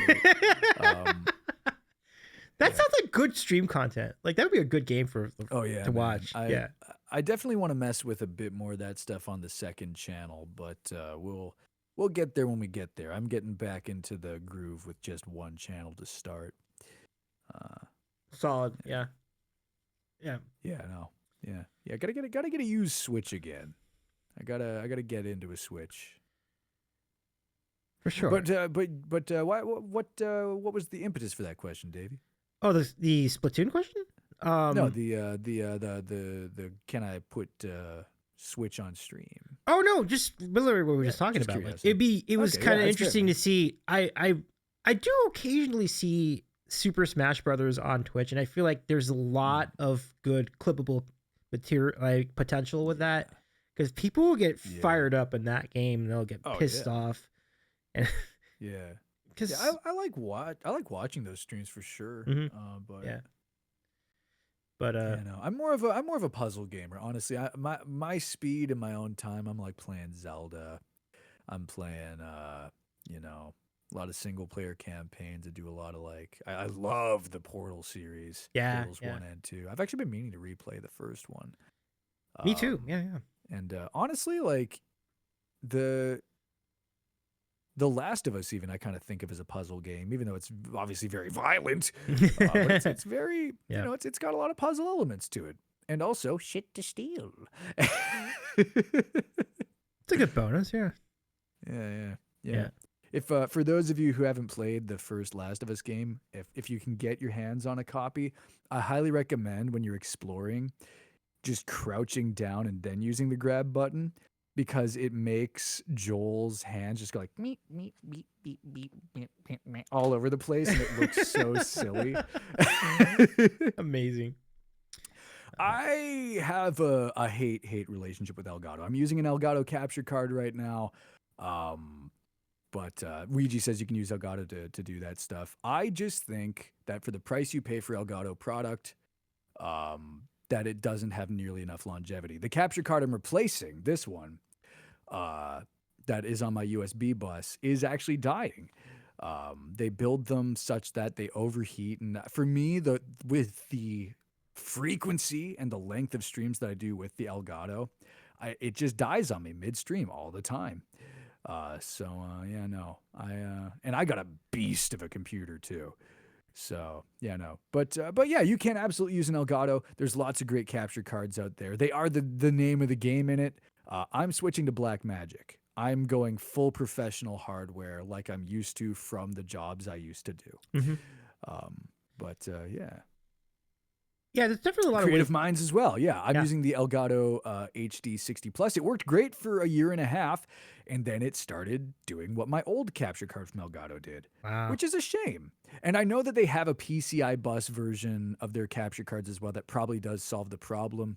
But the fact that 2 of their products died on me within a similar timeline, Bad and I rep. think I know what their design flaw is. All they need to do is add some goddamn heating vents so that the components don't overheat and draw too much power from the computer and make it cycle. But yeah, like they're designed to fail. They're doing the Apple thing. They plant the doom seed, and yeah, no, it's yeah. I can't co-sign an Elgato product anymore. Sorry that I don't know who brought them up in chat. I'm sorry I just shat all over you. I think it was Luigi, Greaser, I'm but sorry. it's all good. I mean, Yeah. Greaser just says, yeah, Elgato has a bunch of random problems as well. Also, I bought an Yeah, no, HTC. Yeah. yeah, no, like they I don't know. I'm switching to Blackmagic hardware. You can, if you have a free PCI Express port, yeah, I recommend going into there. Um, you know, but yeah, and like I don't love Blackmagic's cameras as an operator. I find that I find the images that come out of them are very good, Mm-hmm. but they lack some life. Mm-hmm. But their capture hardware, which is what they got into the game with, their switcher hardware. Ooh, that's the good stuff. I love it. It's the good stuff. Also, their editing software, their NLE, which is also their color software, DaVinci Resolve. I'm actually switching off of Adobe, and I'm going to be using Resolve from here on out as my Wow. NLE. I don't even like it as much. I'm just that mad at Adobe for the way that they've been treating me. And everybody. Mm, I finally found a solution to edit PDFs, so now I don't need my Creative Crowd solution anymore. So yeah, there you go. look at that. Dropbox, they came in clutch. You and everybody else. Yeah. That's Yeah, fair. no, That's Adobe- fair. Yeah. We all have our Adobe's problems with not Adobe. good. Yeah. Adobe's not good, which is a shame because I actually love Premiere. I love Premiere so much. I love After Effects so much, but I can't trust the company anymore. So there you go. Yeah. There you go. As a professional, I need yeah. Yeah. After Effects is as great as his Premiere is, but yeah, it's sketchy. Yeah. Interesting. Yeah. And I will say I've edited features on Premiere and not had the crashes that other people talk about. I'm gonna miss Photoshop so much, but like, well and truly, I just can't. They're taking out features that I like. It's not a good spot. I mean, yeah. I've started complaining. I don't want to complain. No, I gotcha. I mean, the products on the surface are all really, really good, but I can imagine it's the little things I imagine that are rubbing people the wrong way. So I understand where you're coming from. Yeah, Affinity I'm good with. I think Canva is not fully featured enough for me. Oh no. Canva isn't. I don't think Canva should ever be looked at as a professional photo or design tool. Affinity I'm learning to work with. I'm using Krita for more of my my illustration stuff. Like I did Decadent Egg Lunch, that cover in Photoshop. The next one I will do in Krita, which is actually free. You can just get that. Yeah, exactly. You can have that right now. See, here's the thing. But, I love your points. My Canva is great for me because I don't have the expertise in design that you would have, or other people would have, or creative would have. Canva is really great for like the every person who is just not as up on like design ideas and techniques and all that. So it works fantastically for the things I need it for. So you typically just designing ads for the show basically, but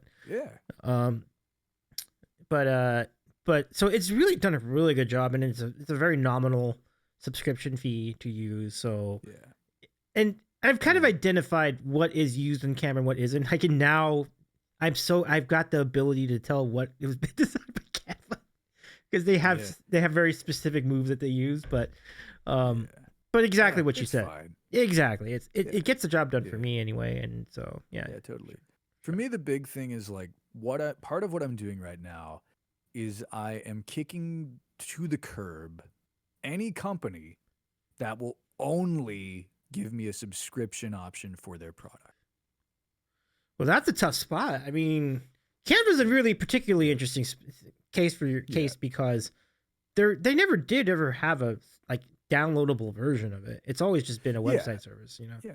And in fact, like once it stops working, I'm gonna actually have to switch DAWs because right now I've been Yeah. using Cakewalk and I love Cakewalk so much, but BandLab is getting rid of their desktop version. And like if it was just like, hey, pay one time and you can have a desktop version, great.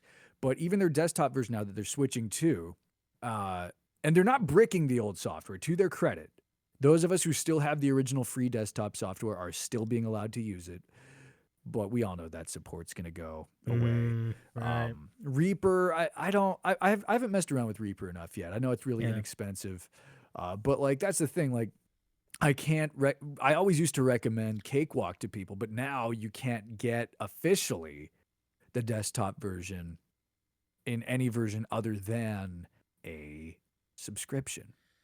And so it's like, well, I love this thing, but they're dead to me.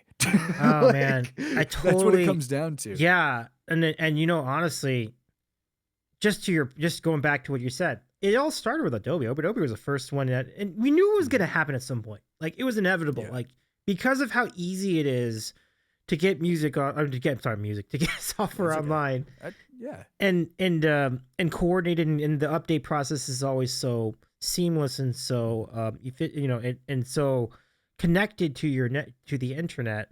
That's like people decided, why do we need to give you like a whole software to download? Like, what's the point? Like, you could just have it if it's just gonna update anyway. Like, we'll just make it a subscription. It's like shit. Like they totally are right, but it sucks for us, right? So yeah. Pro Tools isn't the right one for me, Creative Minds, just because I don't really do much with outboard gear. For those people who use outboard gear, Pro Tools is kind of your go-to. You just got to bite the bullet and learn how to use the nightmare. But yeah, like for me, Cakewalk is great. It does everything I need it to do. I also personally like don't do a lot of like modern production stuff. Like I don't do comped vocals. I don't do artificial pitch correction, which is what I call like auto-tune and Melodyne and stuff. That's artificial pitch correction. We do pitch correction on my records. It's called another take. Man, see, I know it's more work for you, but I applaud that greatly. I really do. I can hear the difference. I promise you. Like, No, you can't. I cannot. I can't. Oh, interesting. Nobody can. Like it's just like, what I say to artists now when they're like, oh, pitch corrected or quantized or whatever. I'm like, scan yourself into an AI then. If you want to be computer perfect, go be a computer. Like fair. And the way I avoid that argument is I'm upfront with it, and if people don't want to work that way, then they don't work with me.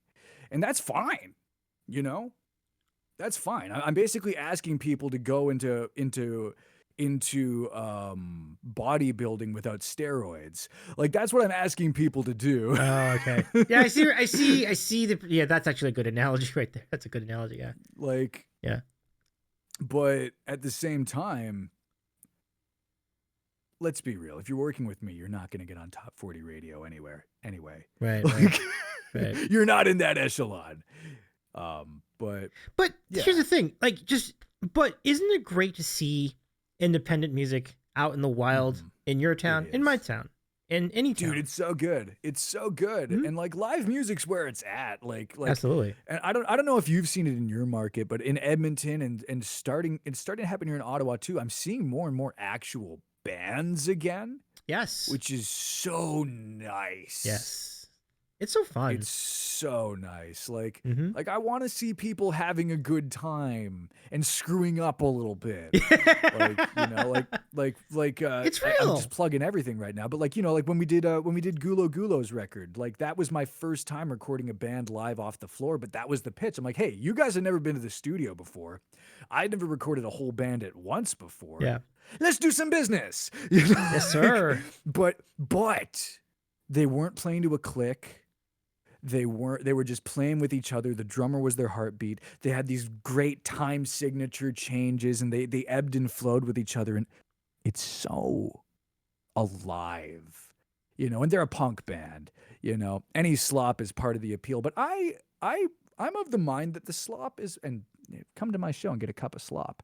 But the slop is part of the appeal for any ensemble group. Like if you can get, we do the Steve Albini method on my records when I can get into a place, which is to say we record the band live at once and take the instruments, and then everybody comes back and sings the vocals again.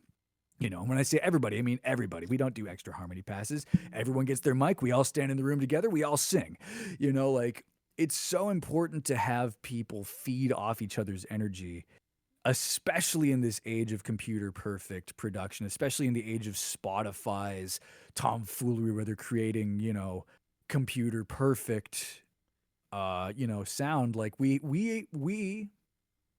need to become documentarians again, in my mind. Yeah. And again, this is just like my opinion, man. That's it. But yeah, Creative Minds agrees. I do as well. It's there's something special when you catch a band with great chemistry on stage. Mm-hmm. It's so interesting to note that some of the people that we've seen on Twitch have also formed bands, and they could go on tour. You see some great ones, like especially around TwitchCon time. Like you just see it all come together, and it's magical to see. Like you cannot get that with an individual performer. Like I mean, you could if they had a great band. I'm sorry, I should correct that, but well, then they're not an individual performer. They got a great band, like Carmella. Holy shit! A great Anna example. Carmella. Great example. Absolutely. Yo, Steggy! Steggy! Steggy! How's it going? What's good, friend? We love Steggy. We were just talking about your album and the amazing stuff that worked. Really excited. Yeah. Really, and also like another thing to be excited about, Steggy's. I've seen the first pass, the concept pass for the album art of this first EP. Yo, the cover art for Steggy's next record. It's bringing it back to the 70s in a way that isn't like trite. It's so good. It's so good. It's so good. Fork, dude. Yeah, but you're I've been talking swearing this whole time. It is really great to see you again, Steggy. I hope you're doing well out there. I mean, it's always lovely to have your presence here, and you might notice there's something a little bit different about your handle. Take a look at it a little carefully. But I live for the Scooby-Doo laugh. Like, congratulations. Yep. A Great Dane once said. Yeah. Great Dane. It's so good. It's so good. Oh my gosh. Absolutely. It's the least I could do. Our friend Steggy has entered the ranks of the VIPs here on the Sandwich Show, and it's completely earned. It's so nice to have you. It's always been so nice to have you here. We've had Steggy on numerous times. As a VIP, you're legally obligated to sub now. That is funny.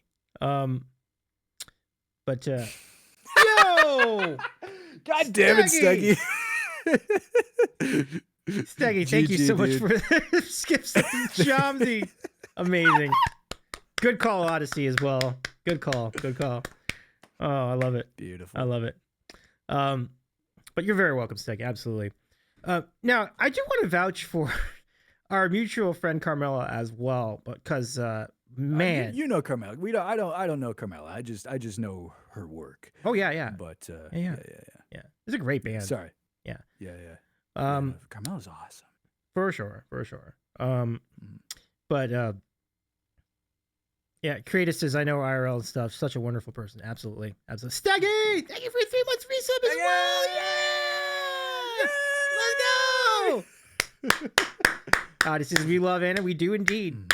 We do want to send some well wishes to the Carmella band. They are in San Luis Obispo tonight, which is halfway up the state in California. Yeah. That's a pretty sweet spot. Like, San Luis Obispo is really fun. Oh my God, what just shucks. Anonymous? Thank you for your 5 gift subs. We have a hype train. Look at this, everybody. Choo. Holy. Yeah, it really is. It's a beautiful spot, Creative. Oh, look what happened. Oh my gosh. All right. Are you ready for some trivia tonight? Yeah, let's go. Phenomenal. I miss doing that. All right. Let's go. All right. So categories tonight in our hype train trivia. We have many. Mhm. Do you want to go with 2000s musics? Do you want to go with Dutch music? Wow. We have pop music. We have Marvel, DC Comics, Lord of the Rings, Disney, Fortnite, Christmas music, Pink in music. A lot of different things you can go with here. 80s, 90s rock, Super Mario. A lot of different stuff here. Oh, yo, you know what? You know what?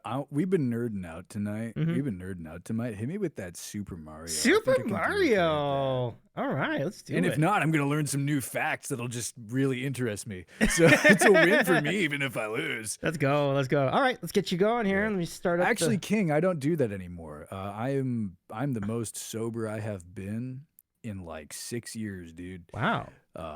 Yeah. Turns out when you're living in a great apartment surrounded by great friends in a city that you like, you just don't need to numb anything. You know? Yeah.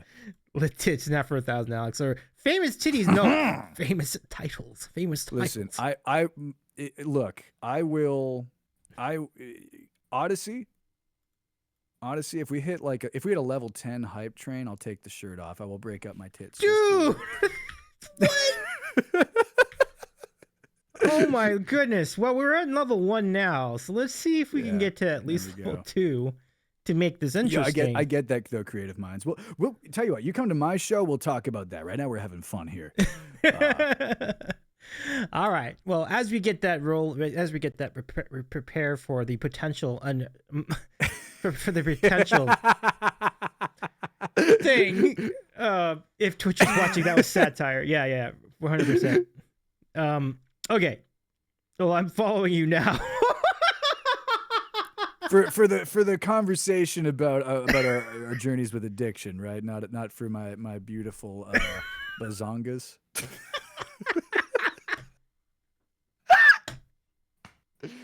I shouldn't be allowed on the internet. All right, question 1. Mm-hmm. Question 1. Mario time. Mario questions. Okay. Question number 1. Which company released Super Mario Brothers and all of its sequels? Well, that would be Nintendo. You threw me a softball. Gotta start off strong. Very well done. All right. Next question. In the original Super Mario Brothers game for the NES, what 2 things can the B button do? You can either run or chuck a fireball. You got it. Run and fireballs. You got it. Fantastic. All right, there you go.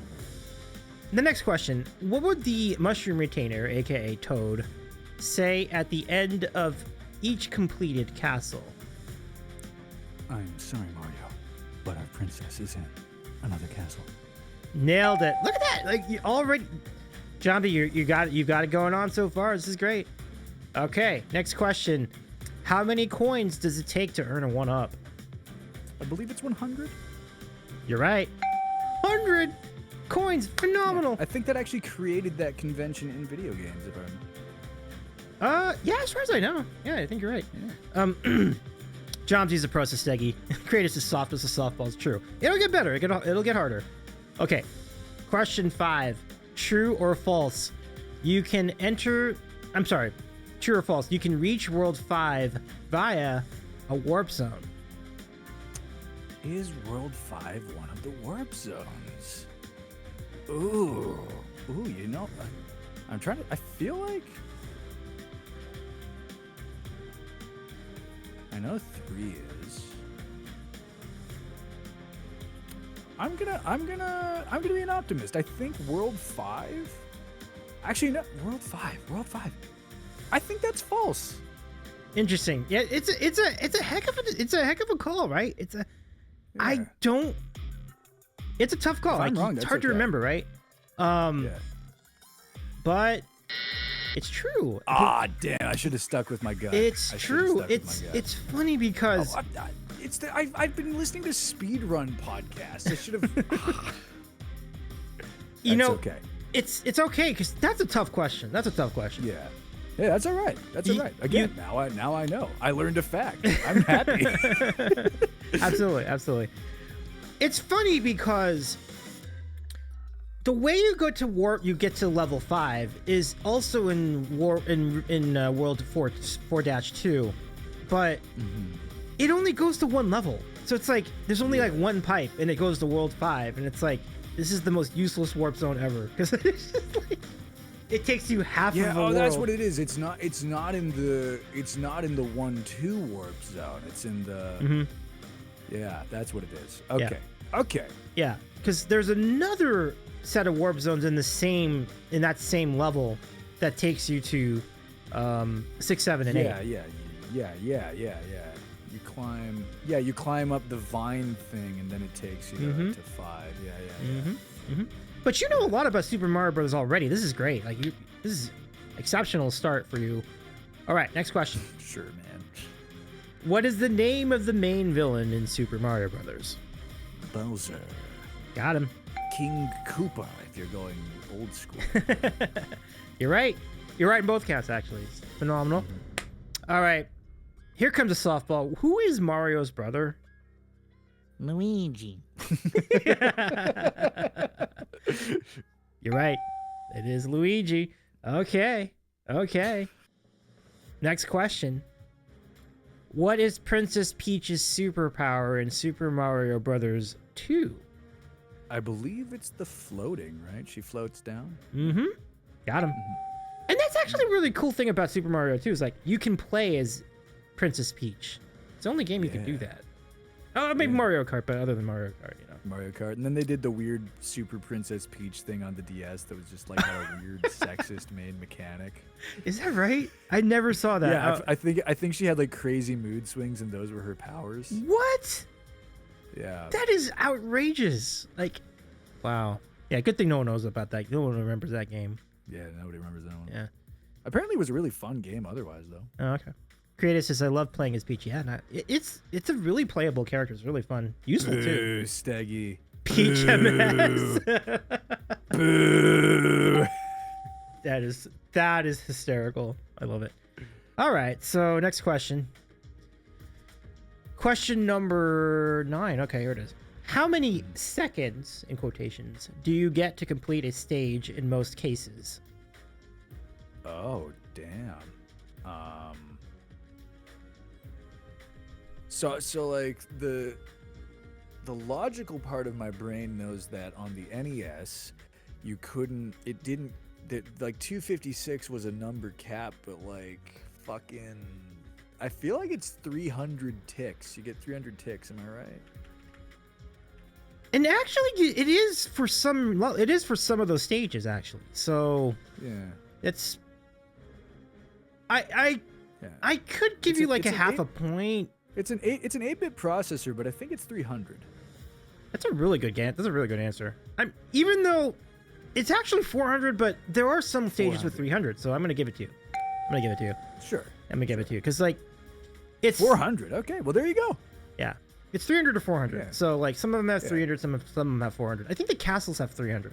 They're like shorter. Yeah. Yeah. That's a really good question. Yeah. Thank you. Okay. Next up, we have this question. What is the maximum number of points you can score when jumping on a flagpole to complete a overland stage in the game? Oh damn. See, I've only ever been really conscious of my Super Mario lore, either in like the development of the games or in the speedrunning context. And in the speedrunning context, you want to hit the bottom of that flagpole and get as few points as possible, so that you don't get the fireworks and stuff. Right. It saves you time. Yeah. But I feel like it's just 1,000, yeah? Or is it 5? One of those is the correct answer. I like big numbers. Let's say 5. You're right. 5,000 points. Got him. Yeah, that's a hard question. Odyssey's right. That's a tough question. Like, because you might think it's 10,000, because, you know, like 1 to 10. Yeah. Right? But, Yeah. All right. So, here comes the next question. Which character in Super Mario Brothers is also the name of a moderator in Twitch Music? In Twitch Music. Oh man. Oh, Hastings, you can't. Are we talking like across the thing or just like the first game? No, it's across the entire series. You see him at Across pretty the much entire every series. pretty much every game. Yeah. Oh man, Hastings, come on, Goomba? Is Goomba the moderator I'm thinking of? Goomba is the moderator you're thinking of. You're right. Yeah. Absolutely. We have a Goomba. A friend Goomba is a mod for several Yeah. channels on Twitch Music. So, you got it. No. All right, here we go. Next question. Of the first 4 Super Mario games, which of them offered the continue feature of the first 4? Whoa. I think the first one that did that was probably Mario. Oh wait, no. Oh, Mario 2 does have a continue feature, does it not? But I thought that Mario 3 also did. I recall getting continues on the Game Boy Advance version of Mario 2. So I'm gonna say Mario 2. Mm-hmm. But out of the 4, like, how many of them had the continue? Oh, how many of them did? The first 4. I mean, so that's Super Mario Bros, Super Mario Bros 2, Super Mario 3, and Super Mario World. Yep. I think it's 3 of the 4 gave you continues. Am I correct? You're correct. Yeah, Super Mario 2. Yeah, the first one didn't. The first one didn't have it. Mm-hmm. Correct. Did not have it, but the other 3 did. So you nailed it. Because once you add that feature in, you don't take it out. yeah. I mean, and it makes the game a lot more fun too in some ways, because like you can really explore with it. Though at the same time, the give and take of the devastation of game overing late in the game and the euphoria of completing the game without that continue in the first one was special. I agree. It is But a I lot also harder to don't win the miss game. Devastation. There's definitely a different vibe with like beating the game in Super Mario 1 compared to Super Mario anything else. Yeah.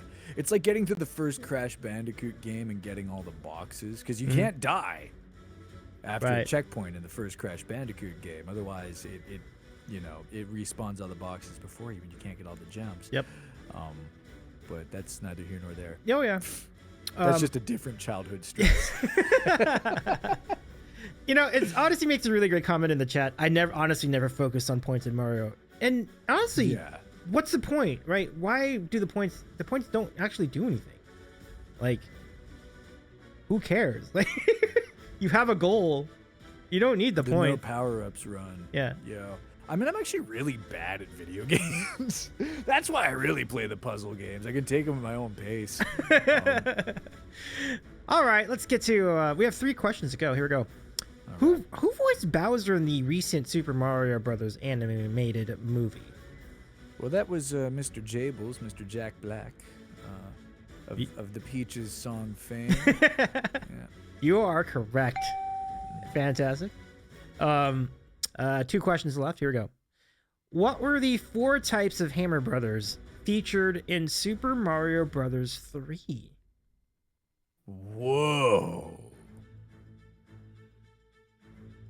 See, I know that there's the regular guys with being on the ground. I know there's the paratrooper, the ones with the wings.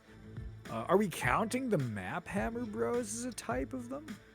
No. I mean, because that's just like... that's not really a type, because that just leads you into the Hammer Bros. Right, into another Hammer Brother, yeah.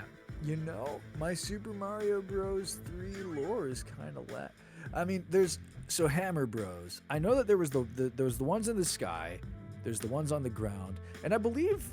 No, the guys who throw the Spinies aren't Hammer Bros. They're their own guys. No, that's the Lucky Dude, No, man. Dang, I don't know. I don't know, Davey. I only know the winged ones and the ground ones. That's okay. I'll take that loss. I'm happy to No worries. I want to learn the fact. I'm excited. Well, now I would like to challenge the chat to see if they can identify all 4 Hammer Brothers in Super Mario 3. The chat here. Let's see. No cheating, though. No cheating. Don't go to Wikipedia. That would not be fair. Yeah. See if you can get it off the top of your head. The giant one. Okay, there's one. Yes. Oh, yeah. The giant world. So you got 2. I got a big old goose. Oh, no. Odyssey. Oh, no. So we got the regular one and the giant one. There are 2 others. Yeah, because I guess the flying ones are just the regular ones, and you hit them once. They just have 2 hits. It's just a power-up for them. Yeah. Anybody else? Okay. Creative? Anyone? Dang. Dang, Wow. this is a good one. It's a good one. This is a good one. All I gotta right. replay Mario 3 is what I'm hearing. I gotta get an NES. It's a great game. It is a great game. It's such a beautifully stunning. Are you counting Boomerang Brothers? I am. So that's 3. Can you name the 4th? Okay, Boomerang Bros. Because there's one with regular hammers, and there's one with a boomerang. Yeah. You have the giant one. Sorry, I'm partly AFK while I clean up stuff. No worries. Fire. Greaser gets it. Fire! There's a fireball, Hammer Brother. There's a Fire Bro. Okay. A Fire Bro. Fire Bro, Boomer Bro, Giant Bro, and Hammer Bro. All right. Hammer Bro. Well, hey. Now I know. Yeah. Bro. Last question. What is the name? Wait, did I get? Yeah, okay. Last question. What is the name of the long-running Super Mario Auto Racing series? Mario Kart? It is Mario Kart. Is it? Cool. Congratulations. All right. I know of Mario Kart. That's good stuff. Congrats. That's really good, by the way. 13 out of 15. Ooh, Really, really good. Dangerous Dave. Yeah. Yeah. Oh, it was Super Mario 1, wasn't it? Because they Ouija didn't they like? Oh no, it was Super Mario Bros. 3. But they did achieve smooth scrolling on the IBM PC for the first time with a bunch of hardware tricks. Oh no shit. And then that became the engine that they used to make Commander Keen after Nintendo declined for them to do a port of Mario. I would have loved to see Mario on the PC. That'd have been interesting. Commander Keen is really fun. No wonder it felt. I knew there's something to that. It was like it felt like this is like the most Mario experience you can get on the computer at the time. And first level of Mario 3. yeah, that's amazing stuff. Seggy's like, no. Seggy has my back. Not a fan. Seggy can't bear to watch the beans. But tonight we have just the pickle bean, thankfully. But I will say that for every donation you make to the American Red Cross tonight, I will put a bonus Bean Boozled bean into my mouth. But this is a pickle bean from King Dambreaker. Thank you, King, for the redeem. Not bad. It's a pickle. Mm-hmm. Kinda, yeah. Oh man, I think I know what I'm getting for dinner later. Oh, gonna get me some deep fried pickles alongside a burger. Ooh, sounds so good. Sounds so good. I mean, my favorite thing is you get the deep fried pickles, right? Just fucking chuck them in the burger. Just take them, put them in there. Ooh. Add a little bit of horseradish to it. Ooh, double ooh. Oh, it's a situation. I want fried pickles too. I don't have a deep frying apparatus in my apartment for obvious reasons. Oh, yeah, it would be. Your pickle love would go into overdrive. Am I right? That'd be wild. Yeah. Oh, hell yeah, creative minds. Yo, deep fried pickles. Nice, creative. They're a great unifier. You know what? Actually, no, I'm not getting that tonight because I gotta hit up the Bogfather and find out what the sandwich spot is. I gotta find somewhere that also does deep fried pickles. That's gonna be lunch. Oh, there we go. That's gonna be lunch. There we go. Do we have a new dono? We have a new dono. It just happened like 5 minutes ago. Pinball Sorcerer! Thank you so much for your dono, Pinball. Thank you for $25 dono by Pinball Sorcerer 5 minutes ago. So thank you so much for fantastic contributing to the cause. And that's going to the Red Cross for SoCal wildfire relief. Yeah. Mm-hmm. It is. Fantastic. It is. That's extremely kind of you, Pinball. Thank you so much. So now, Pinball, as a thank you, as my appreciation for your donation, I would like to present with you another bean. And tonight we're looking at not this dental bean over here, but I mean toothpaste bean. I should say. Bean. Dental bean. I would totally play in a band called Dental Bean. Dental bean is a great band name. I dig it. Yeah. Oh my goodness. So first time anyone managed to do smooth scrolling on a computer.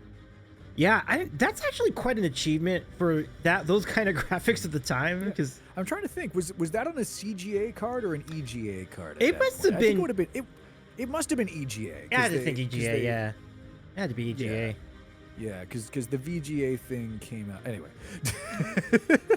Definitely an EGA situation because like, Yeah. which is like, and just again, that's really impressive. Like to even get anything like that to work. Somehow they did it. This is going to be pomegranate bean or dirty bandage for Pinball's Dono. Let's see what it is. Oh God, no! Not again! Oh. Oh! That's a man who's just eaten the flavor of a scab, isn't it? Oh. It never gets good. Like I keep eating it, and I can well, maybe I can get used to it now. It never gets good. Ooh. I remember when they asked me to describe the flavor, and it's well, disgusting. I think is what I would go with, but eating the scab is like a perfect analogy. Pinball says I did not know that donos came with beans. I just got here. Yeah, you came in here with the goodness of your heart. I appreciate you, Pinball. It's all good. Totally worth it for the cause. So thank you very much. And we are now up to $2,251.90. That's an extraordinary number. Yeah. So almost up to that 3K. Yeah, I've been 3K. I remember $1 for megabyte of RAM being a being a huge. Oh, $1 for a megabyte. Oh, 1 for a megabyte of RAM. Yeah. Being a huge achievement. Yeah. Mm-hmm. Yeah. I'm so glad I entered the computer space after all that. I came in right. Yeah, go ahead. Oh no, go ahead. I'm sorry, you had a better comment than me. But no, it's not really like I'm 28. When my dad is also a bit of a tech head, so like we got like the Voodoo card early on in our Windows 98 tower. We also had broadband internet pretty early on, like early 2000s. Nice. A lot of people were still holding out for the the good old 56K dial up. But yeah. It's wild to think that the internet was not a very big part of my life back then. Oh, I know. It's kind of funny to think about, like, why do we have so many, how little we use the internet even like 20 years ago. Mm-hmm. Even though it's 10 there. years ago. Right. Yeah. Absolutely. Yeah. Like now, if the internet goes out, there goes your job, there goes your TV, there goes your radio. Yeah. Like everything's gone. Like if the internet goes out. I mean, I work in a metal supply warehouse. We'll just look at the invoices and keep working. But oh, that's true. Kind of immune to that scenario. I gotcha. Yeah. Yeah. Well, not totally immune. A lot of our stuff comes in online still, but you could work through the day, maybe even another day before you really had to worry about anything. That's actually kind of nice. Like knowing that if you had an internet outage, it's not going to kill your productivity. That's a good spot. Yeah. It happened in my second week on the job, and it was just fine. Wild. We just did it the old-fashioned way. You finish a job, go to the front, be like, "Hey, what's going on?" Cool, I'll do that. Yeah, but I do think it's wild to remember $1 for megabyte of RAM being a huge achievement is such a mood. I remember it so well. And Steven says, I just had a flashback to Mem Maker. You miss. Whoa. Yeah, that's some error you're better off not having to deal with. Like, memory was so small that you had to use your hard drive to be the memory. So Mem Maker tried to make virtual RAM using the disk space on your disk, which was probably like 20 megabytes. Like it was not even that much space. I'm just thinking about read-write speeds on a hard drive, especially like not an IDE hard drive. Yeah. Was that just a scam? Or did it actually work? Yeah, y'all are old. I can't. Jawmsie's not old. I'm the old one. I'm old. I'm old. I know. I own it. 640K memory PCSD. Yeah. The first computer our family had, well, not the first computer. The first computer our family had was a Commodore 64. So that was awesome. But I think 64 meant the amount of memory. 64. Yeah, that was yeah, the 64 was 64K, not Yes, 640, 64K, yeah. 64 kilobits. And that's RAM and ROM. Uh yeah. I mean, oh, you're a Tandy guy. See me as a Tandy guy. I like it. Oh yeah, rocking that 3-voice sound, that doing the IBM PC Junior better than it did. Yes, sir. that three voice sound was a game changer. It's like, Yeah, those that them 16 colors built right in. yeah, it's really good. Yeah, Like, I mean, that's for when did that came out? It was really impressive, like yeah, media graphics and yeah, sound. Yeah, yeah. They that was the end of IBM as the de facto computer company right there. yeah, definitely. Um, Leisure says Larry looked great on my Tandy. Yeah, I still go back to Space Quest 3. Mhm. Like that obviously well before my time, but like fuck, I love that game. And the drummer of Supertramp wrote the music, Bob Siebenberg, No I think. kidding. Yeah. Dude, it's oh, the music in that game is Yeah. just gorgeous. Yeah, Space Quest 1 through 4 hold a very special place in my heart. Mhm. Then in Space Quest 5, the humor got to be a lot more potty humor, and the art style changed to this this horrible pseudo comic book look, and it just Oh, I really? don't know. I think they lost their way. They tried to lean too much into humor, where like even in like Space Quest 4, which is a very funny game, they're all very funny games. There was still like stakes for the characters. Whereas like starting around 5, like they were just the characters were in on the joke, and that kind of Oh, ruined it for me. that's too bad. But yeah, I mean, played Space Quest 3 extensively on the Sandwich Show several years ago. It was a really fun time. it's a really good game. Oh yeah, frustrating game too. So always make sure to save your game. Like I that's mean, that's just a Sierra game yeah. problem. They it just really, they it really is. it wasn't even like they weren't thinking about the player. They were just like, okay, we can only come up with so many puzzles. I know the rats are going to be mad that you got the wire, so you have to do it again. Like, Games did have a great sense of great, humor. man. Yeah. Oh, Or oh man, the Arnoid too. I love how they got away with not having to animate him by making him turn invisible. Like, oh, that's funny. That is pretty funny. yeah. Mm-hmm. But that's right. Like this is some of the creativity that was at work at that company. Like they figured out ways to make things happen without the resources to make things happen. Like that's a great example Yeah. right there. Like it's like you can imagine it though as you play. Like, oh, there he goes. I can see he's right there behind Well, me, and you yeah. don't Well, even you don't know. have to imagine it. They communicated it perfectly. You know, Yeah. his little footy prints show up. Right. Like it's yeah. Like no, they didn't make you imagine it. They just communicated it and also saved on work, and they made the character more menacing that way. Yeah. Even though it's very obvious, just the Terminator doing his Terminator thing, it does you like bunt cake. Like, oh man, Phenomenal. Yeah. oh man, Greatest of Sierra was the best. It really was.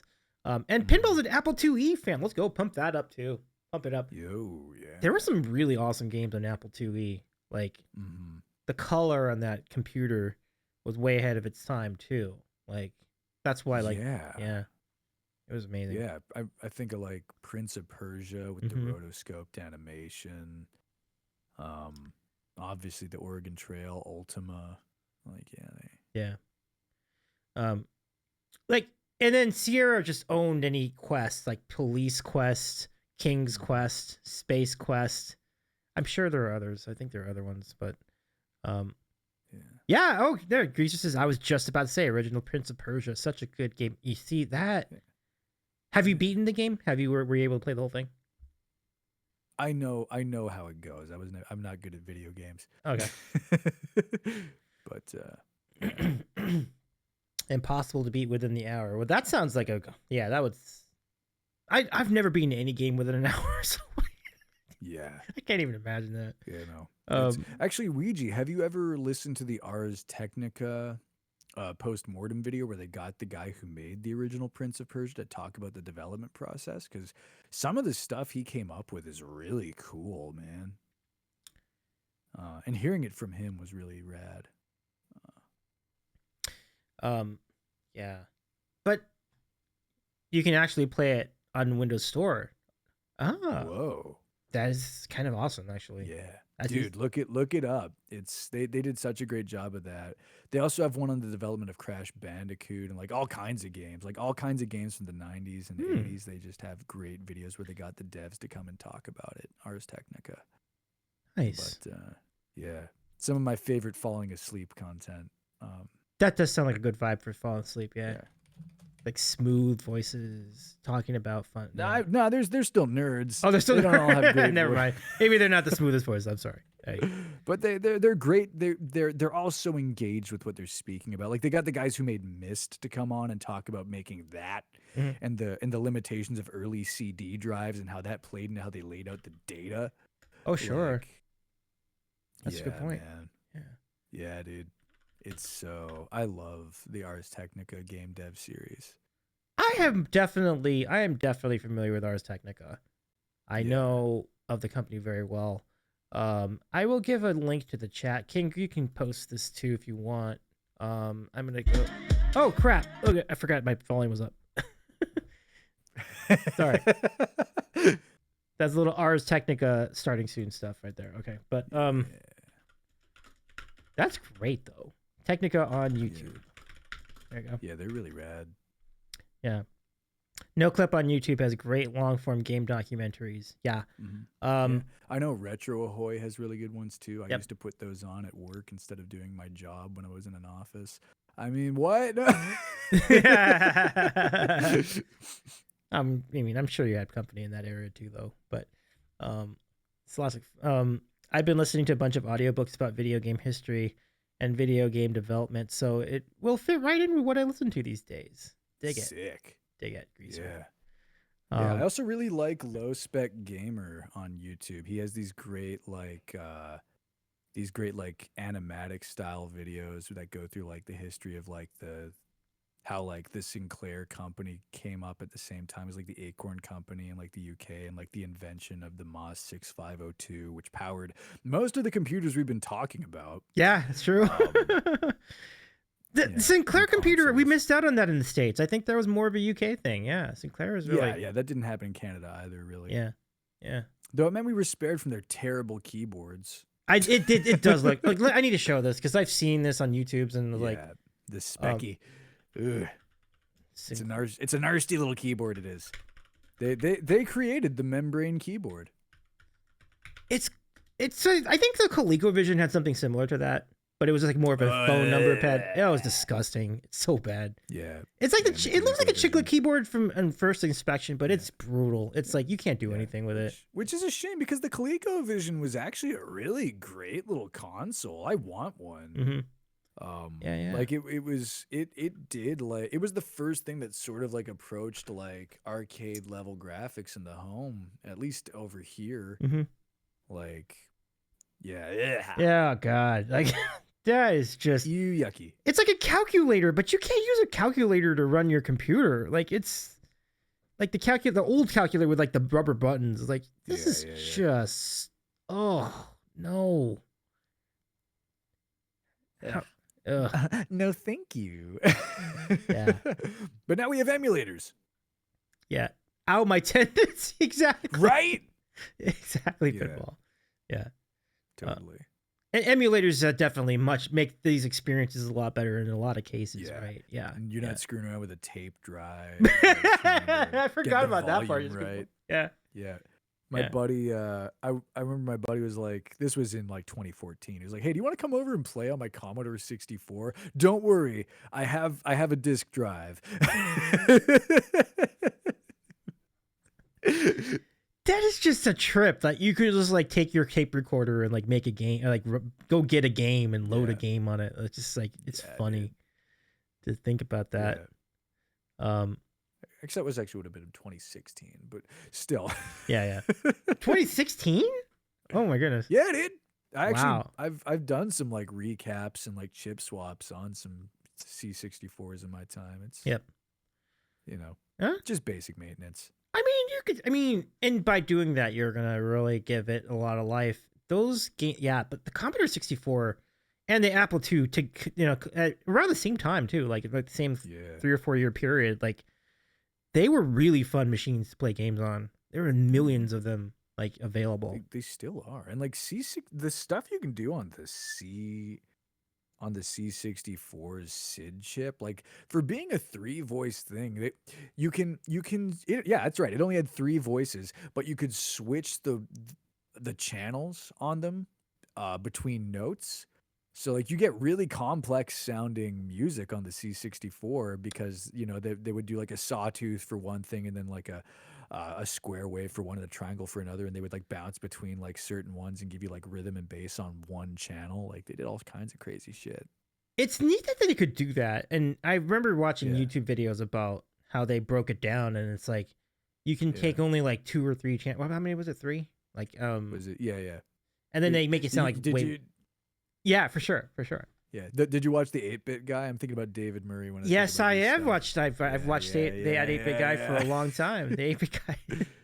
Yeah. Yeah, he is This is Mr. good. Commodore 64. Like he's such a Oh, yeah. guru in Yeah. that platform. Yeah. I've actually been really enjoying Attack of the Petsky Robots. Oh, you've which we played got on it? Steam. Nice. Yeah. Yeah. I'm bad at it, but I've been having a lot of fun with it. I'm What? playing the PC version, obviously. Yeah. Yeah. This is kind of a rare night. We're actually doing YouTube shout outs tonight, but absolutely we'll do YouTube shout outs. I followed that 8-bit guy. I mean, for these a long people don't need our shout outs. Fair. Like with their millions of followers, but Yeah. still. Yeah, I think... I'm not. They actually make money at it. We're just doing this stuff. Yeah, but it is a great channel though. We're through and through. Like the 8-bit guy is a Yeah. really, really cool spot, and I'm glad he still got it going on. Like Though I am gonna, just because I have the same instinct. It does amuse me when he gets defensive about stuff on the air. It's just it's like David, dude, come on, you've been around longer than any of us, man. You know not to feed the trolls. True story. As if I'm on a first name basis.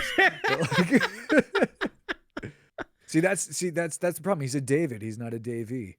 Yeah, true. Could have been different Yeah. for our friend, but Could have been different. Yeah. Yeah. But I remember one time he was hosting a talk about his time working for, and I forget the name of the company, but the ASD computer. Yeah.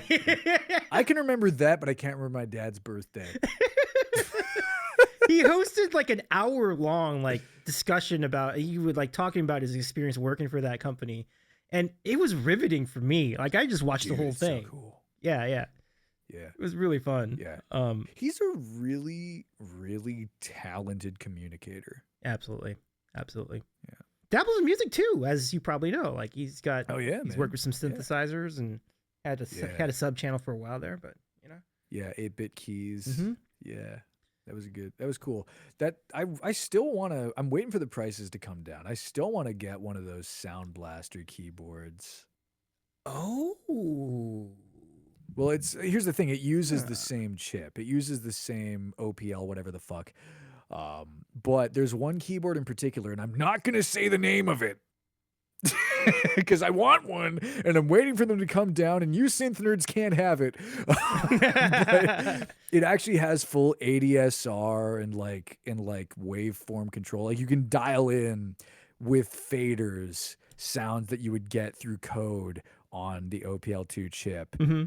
Just on this little keyboard and patch like a line in out of it. I is... want one. I will tell you what it's called when I get one. Yeah, that's fantastic. I think it's really great. I do hope you get it. I'm like rooting for you to get it now. Yeah, I'd love to hear that. I want to get a bunch of those little like quote unquote toy keyboards. Actually, like I think they have really fun sounds that people don't give enough love to, or like True. Like I've got my Sega Genesis, and I need to get a first gen one before I buy the cartridge. But you can get a cartridge that lets you just play with MIDI the sound chip. All the sounds on the Genesis. Genesis? Really? Yeah. So because it's just it's just the Yamaha YM2612, right. which you can emulate, and I do have an emulated version of it on my computer. But I want. It's a bit detuned. All the emulations are a bit detuned, so I'm gonna try to do it on hardware. Yeah. Who knows? Maybe the hardware was a bit detuned, but either way, I think it would just be fun to have that on the CRT I'm going to buy tomorrow in the corner while I'm screwing around with the sounds. Didn't they have a cartridge where you could learn to play piano on it, and it basically would just be like a MIDI cartridge, like you could just play the damn thing as piano? Yeah, probably. But this is a better than modern that, right? aftermarket thing that lets you patch in like an actual like keyboard and Oh, like, dude. dial it in and get really granular. Dude, that would sound so dude. good. They also made one Yeah. for the SNES, which is really cool. Yeah. Though that one was more sample based. It Correct, wasn't so correct. much FM synthesis I'm kind of- as the Genesis. It's you can do more with it, but I kind of like the Genesis music more. Like it just sounded more fun. Or I don't know. It You depends just go on the both ways. thing. Like, Right. you know, like I think like they lend themselves to different things. Like Correct. when people tried to get orchestral on the Genesis, it's only that FM synth. They can only give you so much, and it's a Yamaha FM synth, which means it's just grungy. Mm-hmm. You know, it's a very bitey sounding thing. You know, you can still get some nice chime tones out of it. Just listen to the Sonic 3 soundtrack, but like. When you want to get orchestral, the samples on the SNES, like think about like, you know, Super Mario RPG, for instance, you know, or like Zelda, A Link to the Past, like those just wouldn't have sounded the same on the Genesis. They wouldn't have been able to do it that way. True. That's actually a they good wouldn't call. have sounded as good. You literally at get the same better time- sound. Yeah, it's literally better At sound. the same time, try to do Comics Zone on the SNES. Well, it's funny because like if you get into like upbeat, dancey, like rocky types things with a video game, so Sonic's a good example of that. Then that does seem to lean into the FM synthesis. So you're right. It's they both kind of have, and it's also just specific like the Yamaha chip. Like think about, you know, like the OPL2 chip. You know, inside of the actually, is that also a Yamaha? Never mind. That's also a Yamaha. I think it chip. is. It's just a different kind of chip, and it's you know, but it's also yeah. No, like it's, you know, different hardware does different things. It's the same way you get folks like our pal Bubblegum Nihilists, who has all kinds of crazy synths. Oh yeah. You know, each of them does a different thing. You know, you wouldn't play on a Prophet what you would play on you know, whatever, on a Juno, right? Like. But yeah, very good observations. Like they have different roles. Let's go check out. I would love to have a Prophet 2 creative. That's like I'd love to at least try it, you know. But there's emulators all over the place, right? Like you could get it for you can dial in something on your computer and get pretty close. Yeah. And let's catch up on chat. There's quite a bit of fun comments in here. My goodness.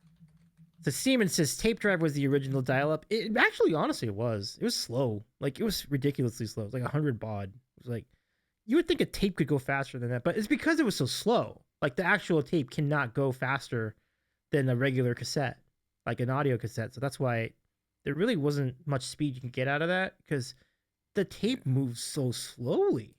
So, yeah. Although, I remember somebody brought up the Rolly Seaboard earlier. That's a really cool MIDI controller. But for all of us guitarists, and I've tried one of these out in a music store, and I will own one someday. They cost $2,000, so it's a very far from now someday. I'll give you the link, Davey. But it's called the Expressive E Osmos, and it does the thing that we all want to do as string players when we're playing a keyed instrument. You can actually, it's still got keys, but you can actually wiggle them, and it's the best. You can get actual like vibrato, but still have keys to play. It bridges the gap between the Seaboard and a regular synth, and the sounds that are built into it are just delicious.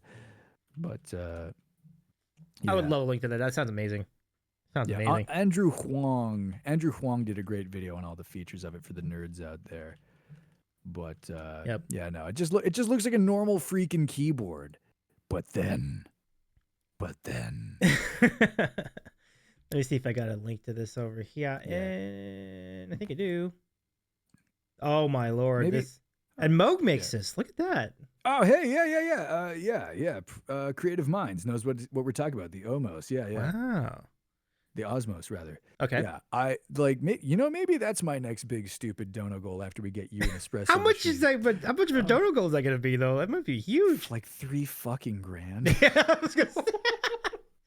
Yeah, 10-year dono goal. That's used car money, and I don't have a car out here yet. So Right, that's what I'm saving up for with my job cash. Mm-hmm. But yeah, fair, very fair. I will give everybody a look at this in a moment, but Steven says different hardware does different things. I like to take phrases my girlfriend hears for 200, Alex. Nice. Greaser's comment is phenomenal. Anyone here remember when they used to have full code game? I'm sorry, they used to have full code for games and magazines that you could type into your computer. Don't mind me, just trying to maybe make someone feel old. I don't remember that, but I remember reading about that one time. So I wasn't there for that, but I have typed games by hand into my TI-83 Plus from forums, and that sucked.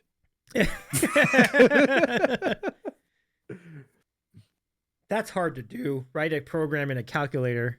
I actually tried. Yeah. I tried that once. And the games weren't even that good. Yeah. I mean, what are you gonna do? It wasn't made for it. Right. It's not its fault. Though some people have put some pretty amazing shit together for these things. Yeah. Cass! Oh my gosh, Cass! Thank you for the raid. Welcome back to the Sandwich Show. It's good to have you back. I do want to mention before we welcome in Cass and the Raiders. Created Pinball says the Chrono Trigger soundtrack still gives me tingles. I love that. Mm-hmm. Oh my goodness, Cass raid. Thank you so much for the raid, Cass. How is your stream? Welcome in, friends. Good to see y'all.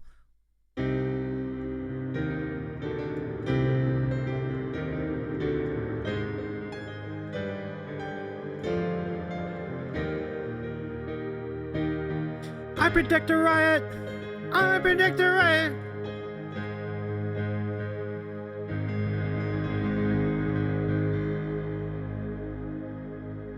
I just want to let that sit. That sounds amazing. Okay. Thank you so much for the raid. I'm Davey. I'm a variety streamer. I happen to also like pickles and pierogies and video games and things. And Cass, is so wonderful to have you here. You've gathered some humans. Great to welcome you all in. Tesno Pesno, Pickawoo, and Charlie Mac. Welcome in, friends. And it's so nice to see you. Stream was good, just a short one. All right, right on. So yes, I am Davey, and I think Cass popped in a little bit before a stream, so it's nice to see you again. Welcome in. Thank you for the raid. It's good to see you. This is Jawmsie, that's our awesome mutual friend, and a musician, a producer based in Ottawa at the moment. And we've been talking extensively about music and synthesizers for the last like 90 minutes, I think. Wow. It's been a while. Yeah, God, man, we've had a multifaceted conversation. Yeah, we really My goodness. It's been impressive. Let me show you what we were talking about just recently before you all rated in. This is the Expressive E Osmos 49, which wow. Dude, I got to try one out in a music store. I was hanging out with my buddy Yor, and oh man, I want one. But I'm not even putting it on the table until I get everything I can out of my little 90s keyboard that I've got patched in with MIDI. And once I reach the upper limits of that, because it's also got weighted keys, and you can wiggle them. They're good. How does it do that? That is incredible. It does it by being awesome. Though, I am kind of glad that I can't just get one, because I want to see. They've been out for a few years now. I want to see the longevity. You know, we talked about it with my beef earlier with Elgato. Yep. I want to see how well those mechanisms hold up, because if those keys fall apart after like 3 years, then $3,000 is a disgusting price. Oh, that's fair. Yeah, absolutely good point. Got to make sure it'll hold up. You know, because you know, the amount you put into a Roland or a Yamaha, at least you know you're gonna have it still working in like 5 years. In 5 years from the Like I want, if I pay for that thing, it better last until I die. No, you're not kidding. It's a big investment, right? Like it. Yeah, absolutely. Like if like otherwise, like I might as well get a Nord and just paint it black. Nord. Didn't they say that the Nords are kind of flaky though? I'm just trying to remember. Like, or are they saying But they're it's? also workhorses. Oh, they are workers. Never mind. Never mind. So I think I had that Yeah. back. I had that wrong. So I they mean, I know that maybe the first gen ones were kind of janky, Yeah. but I mean, a lot of people. painted black. That's Nice. actually one of my favorite. So John Darnielle is the singer and songwriter of the Mountain Goats, Mhm. and he hates the red case on the Nord. He hates the red case. He hates the way it looks on stage. And so forever he was like to his keys players, like, you can't bring that on my stage. And the guy was finally like, I will take the case off and repaint it. If I paint it black, can I have this thing on the stage? Because you have to acknowledge that it sounds stellar. And he was like, yeah, it does sound stellar. If you do that, yes, you can use it on my stage. And so that's what. Wow. Yeah. Good for them. Yeah. Why did it just release in other colors? I mean, I do realize that's part of their brand. I get it, but yeah, it's because then you know what you're hearing. Yeah. Yeah. And it is very, very great sounding. Like I played around with it at Guitar Center plenty of times. The grand piano samples on it are just They are really good. My favorite thing with them is like the felt piano, like the soft felt piano, the vibey acousticy. Soft felt. Like, how do you get a felt piano sound on a digital keyboard? Like, it's really, really good. Key can slide. Whoever they've got recording their samples, whatever team doing that. Oh, I'm out of liquids. I can't hydrate at the moment. Yeah.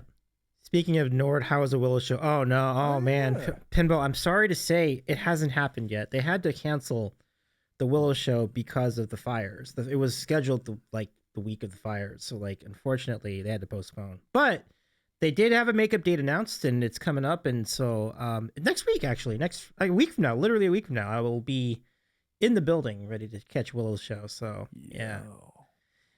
So unfortunately, the show has not happened yet, but it will happen. So I'm glad to see. I thought it was further back in time. Oh, right on. Yeah. Was there another one? Oh, the other one got canceled too. There was another one in November, I think, or at some point late last year. And unfortunately, what happened with that was Willow was a support, was like a what do you call the people who perform before the main performer? An opener, an opener. Yeah, she was opening for.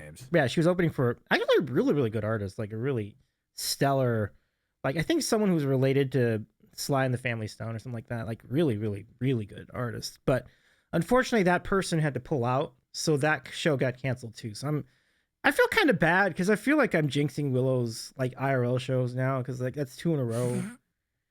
Like I really hope this one goes through because like I would like to see it. And so Pinball says, oh, so there's still time for me to drive down and go say, yes, it is. Come on down. Yo. Absolutely. It's not that long a drive. You could totally do it. Do it. And there must be like second flight deals too. So come on down. I got a spot for you too. Like if you need a place to crash, let me know. You too can experience LAX right after a horrible tragedy.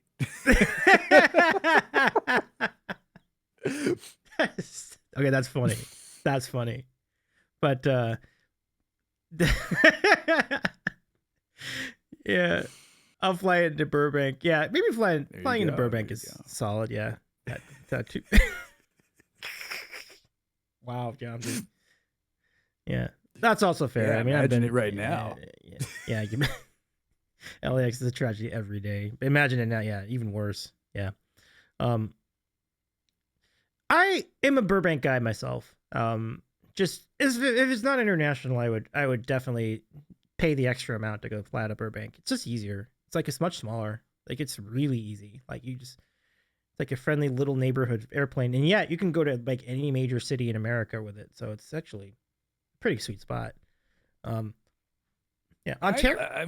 I don't know, Steeman. I don't know. I've been to Pearson. I've flown through Pearson many a time. This is in Ottawa. Not in Ottawa. This is the Toronto airport. Mm-hmm. This is an Ontario airport. It is a dumpster fire. Pearson sucks. I would definitely take your word for it on that. Yeah, I mean, granted, Toronto sucks. Sorry, Cass. But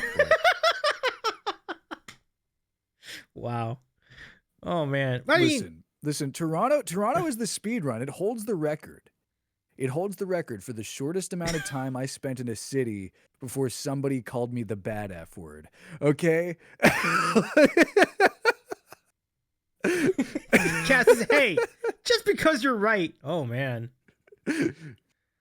Toronto's very pretty. It's just also that it has nothing for me. I see. That's the diplomatic way to say it. Gotcha. Except for my friend Cass and a few of my other friends who lived there, and I would go to visit them in brave Toronto. Mm-hmm. But yeah. Yeah. The bad F word. Oh my. Yeah. Nah. That's. Yeah. There's no place for that, by the way. But No. obviously everyone knows that by now. But Yeah. I do like the food though. Yeah, I hear the food's great. I hear the food's great down there or up there. Oh, I don't need to be protected. That the guy who called me that was just funny. And to be fair, I was wearing my big stupid hat. My cardigan was flowing in the wind. You know, like my Atari shirt was perfectly fit. Like I mean, come on. You can't get behind an Atari shirt. Come on. What's the matter with you? You know what I mean? Like, Yeah. you're gonna shit on that? Give me a break. Yeah. Cass says I was actually planning to move out near Ottawa. Actually, not right now, of course. Wow, Yeah. awesome. There you go. Yeah, Yeah, man. That's where the cool kids in me are. It just seems like all the I think the neatest thing about your move in there is that you already know a lot of people there because of who we've seen on Twitch, right? Like, and I've been making a lot of like friends really quickly here in the music scene as well, and like it's been really good. That's cool. It's been suspiciously good, like I said. Yeah. But yeah, no. Yeah, I've gotten to hang out with a few of our Twitch folks off the air. It's always important to me to I honestly I actually kind of like hanging out with people off the air more than I like doing shows with them. Okay. I gotcha. But that's just because like I don't have to, worry about doing a show. No, there's a different dynamic. And they'll tell you I talk a lot less. I you can actually get a word in. Wow. I did not know that. This is interesting. Very interesting. Yeah. And there are very different dynamics to meeting people and hanging out with them off stream than on stream. Like, it's a really good point because I start thinking every time I go do a meetup with other people from Twitch, I'm asking myself, like, am I streaming this? Am I not streaming this? Most of the time I don't, for that exact reason. Yeah. I want to get to know you. I want to hang out, and we're not going to do that if we're streaming because like you said, we're putting on a show. We're putting out content. Like, yeah. Yeah, no, I'm much quieter, both in the tone of voice that I pick, and in the amount of words that I use. Yeah, and Steven's right. Oh, we have here? I need more friends who are willing to go outside. Yeah. Let's see. And Steven says so many great musicians in Twitch in Canada. I'm impressed. Like it's like the merger. It's like because you have the level of music, what is it? Musicianship and the level of technology and internet quality. I think that's why, because it's like the internet's really good. Is the internet really good in Canada? I don't know. I assume it is. The internet in Canada has the capacity to be very, very good. I, for instance, am able to pay for fiber, so it's great for me. But like back in Edmonton, I was on copper and I was sharing it with my sister, and like we were patched into an apartment building. Like I wasn't getting the best internet back then.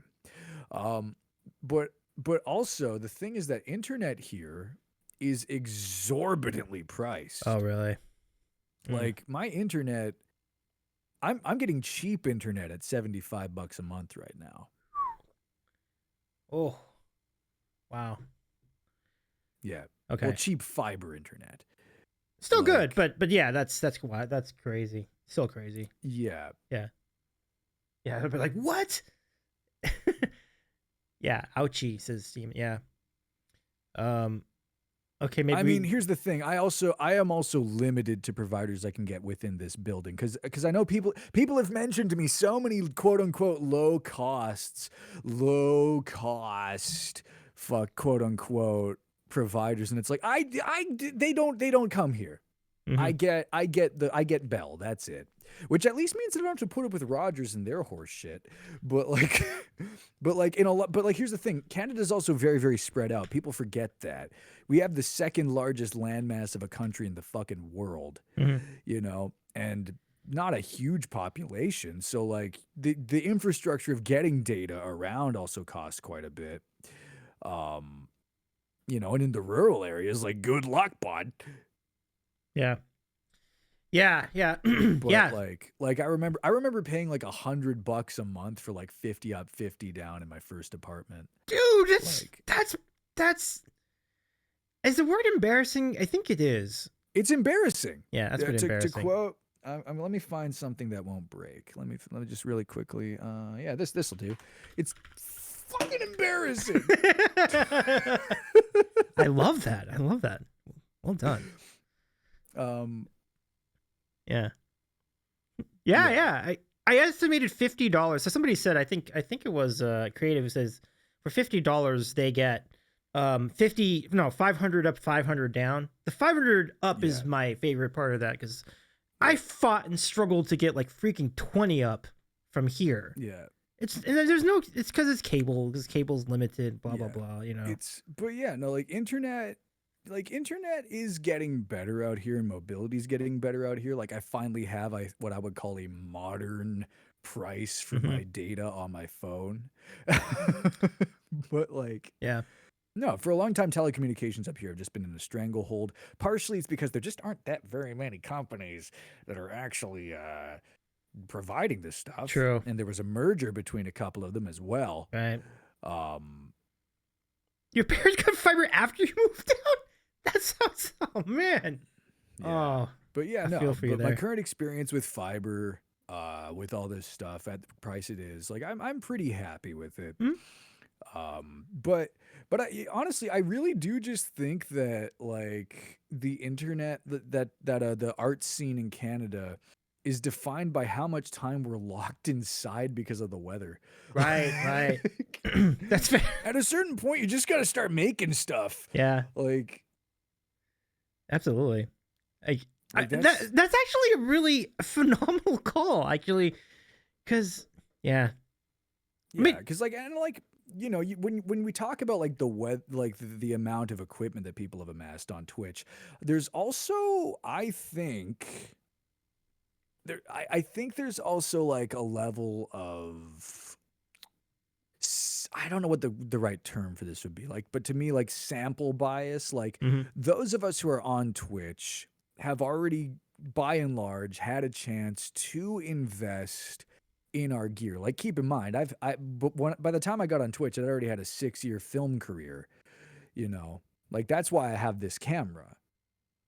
Um and I'd also had a chance to work in a bunch of studios and stuff. So by the time I got to Twitch, and I'm also a younger guy, so I grew up with the internet, like I had a really good sense of what it is I could do with the gear that I had. And I already kind of knew a lot about acoustic treatment and stuff. So like those like Sally Wallach is another great example. She's had a lot of time to build up gear and came up right around the time when gear was still good and starting to get cheaper. Danielle Allard, another fantastic example of somebody. But like, we kind of I think like the big thing is like most musicians in Canada are still like they have a guitar, they have maybe some keys, they're playing in a bedroom, like yeah, that's kind of the thing. And Creative Minds, to answer your question, this was my first like big boy camera. This is the Sony FS100. I'm currently using oh my god, Cass. So yeah, I'm vamping right now because Davey had to take a pee break. Um, but yeah, this is the Sony FS100. I got it because at the time I needed something that would take the lenses I'd been building up with my film camera collection. My Konica Auto Reflex TC was my camera of choice, so I wanted to take the Konica AR mount, and the Sony is mirrorless, but it's also got XLR inputs, which is actually how I route the audio on my show. I put my microphones into my interface. Those go out into my loop pedal, and then I connect those into the XLR inputs on the camera, which then goes down the HDMI wire. Um, Yeah, so the FS100, and you can get these things super cheap now. You can get them for like $500 now. You can get them at DSLR prices. I shot a feature film on this camera. Um, you know, but and even now, like the Sony FS7, which is going to be my next camera, beautiful camera. I just shot it. I just shot another feature on it. You can buy them now used for like $1,500, and you can just go out and shoot a feature film on them, and they will be feature film ready for the next like 10 years. The reason this one has been downgraded to my stream camera is actually because it's no longer what people wanna, it's a 1080p camera, but it still does output a really high quality image over HDMI. It's a 444 8-bit color space. But yeah, I don't know. By the way, I help people build home studios. I do consultations on Twitch stream setups. I also have a free course that I did actually for the Danielle Allard community years ago now, 2 years back, in my first like decent home studio, where I talked about lighting, blocking, and visual composition, which are things you can do with any camera. I actually used a webcam when I did that course, and I didn't use a single professional piece of lighting equipment. And that's something, hit me up. I still have it. You can, that's something you can watch for free. And just by the virtue of where you put things in your room, where you put your lights, you can get really great images of just about any camera these days. Yeah, CA and LA, man, their rig is insane too. I've seen what they're doing. They have an incredible switcher. They have an incredible all their gear's insane. But like this look in here right now, I'm using a lens that was built in the 80s with a screw-on lens for my Super 8 camera, and I've got a Luxo lamp, just a regular like Pixar lamp, bolted to my wall up there as my key light, and then just a regular lamp in the background as my kicker light. But like, if you know what you're doing, you don't need a whole hell of a lot. So there you go. All this to say, Mm-hmm. yeah, there you go. There you go. We shifted topics because I could only talk so much about the fact that a lot of the performers you see on Twitch have incredible privilege, myself included. Yeah, I think the big thing is that, like I said, Canadians get cold. That's a great deal, JR. I love it. Cass says, I can't believe Jawmsie publicly admitted to being friends with me. It's amazing. You're a really cool person, Cass. Get absolutely bent. Yeah. I will say, if you like the way my shots look, if you like the way my visual style looks, as far as lighting goes, look at films from the 70s, look at films from the 60s, look at stage lighting. Mm-hmm. Because modern film lighting is very naturalistic, it's very soft. I like small source, hard light that you would find on a stage. Mm-hmm. Yeah. So, there you go. There you go. Lots of ways to do it. And like I said, if you have a webcam and you have a couple of lamps, you can get pretty goddamn close. Huh. So there you go. So it's positioning and again, if like I said, I still have a copy of the link. I have a free course you can check out on lighting and blocking shows specifically for music streams on Twitch. So if anybody's interested in that kind of thing, let me know. You can get more out of your space and more out of your camera than you think you can, because they don't really make bad cameras anymore. For like, 20, like $50 and up, you can get a good enough webcam to work with. So there you are. Mm-hmm. That's and I know from chatting with you, DMing with you, and also being on Discord with you off stream, like you definitely got the chops in all these areas. So, folks, Thanks. he's very much well versed in all these things for everybody. So, I've had a film career, because I'm actually in the process right now. I've been hired in pre-pro on spec as the cinematographer and to help screenwrite another goddamn feature film. So at this point, it's an 11-year film career. That's Ooh. my one way of tooting my own horn. I remember. Um, Well, before we get to this, I do want to say hello to Rahomo. It's good to see you back in the chat. What's up? What's oh, good, Rahomo? I Rahomo mean, I says I didn't say might. hi to you. It's so nice to see you. I have a Connectix quick camel that works. Let me take a look. I don't actually know that camera, No, it's but you ancient. can. It's ancient. Yeah, so modern cameras, modern webcams are I pretty gosh remember darn this damn decent. thing. The first ever That's quick. The incredible. first it worked. It would do QuickTime movies, and it was like in like 10 frames per second, Oh yeah, and it was. I need to show you all a yeah. pic photo of it because the photo is a vibe. It is a vibe. It is a I bet when I see VIBE. it, I'll know it. I think so too. Let's see. I think you will know it too. And I just need to find it. Oh come on, we can do a bigger image than this.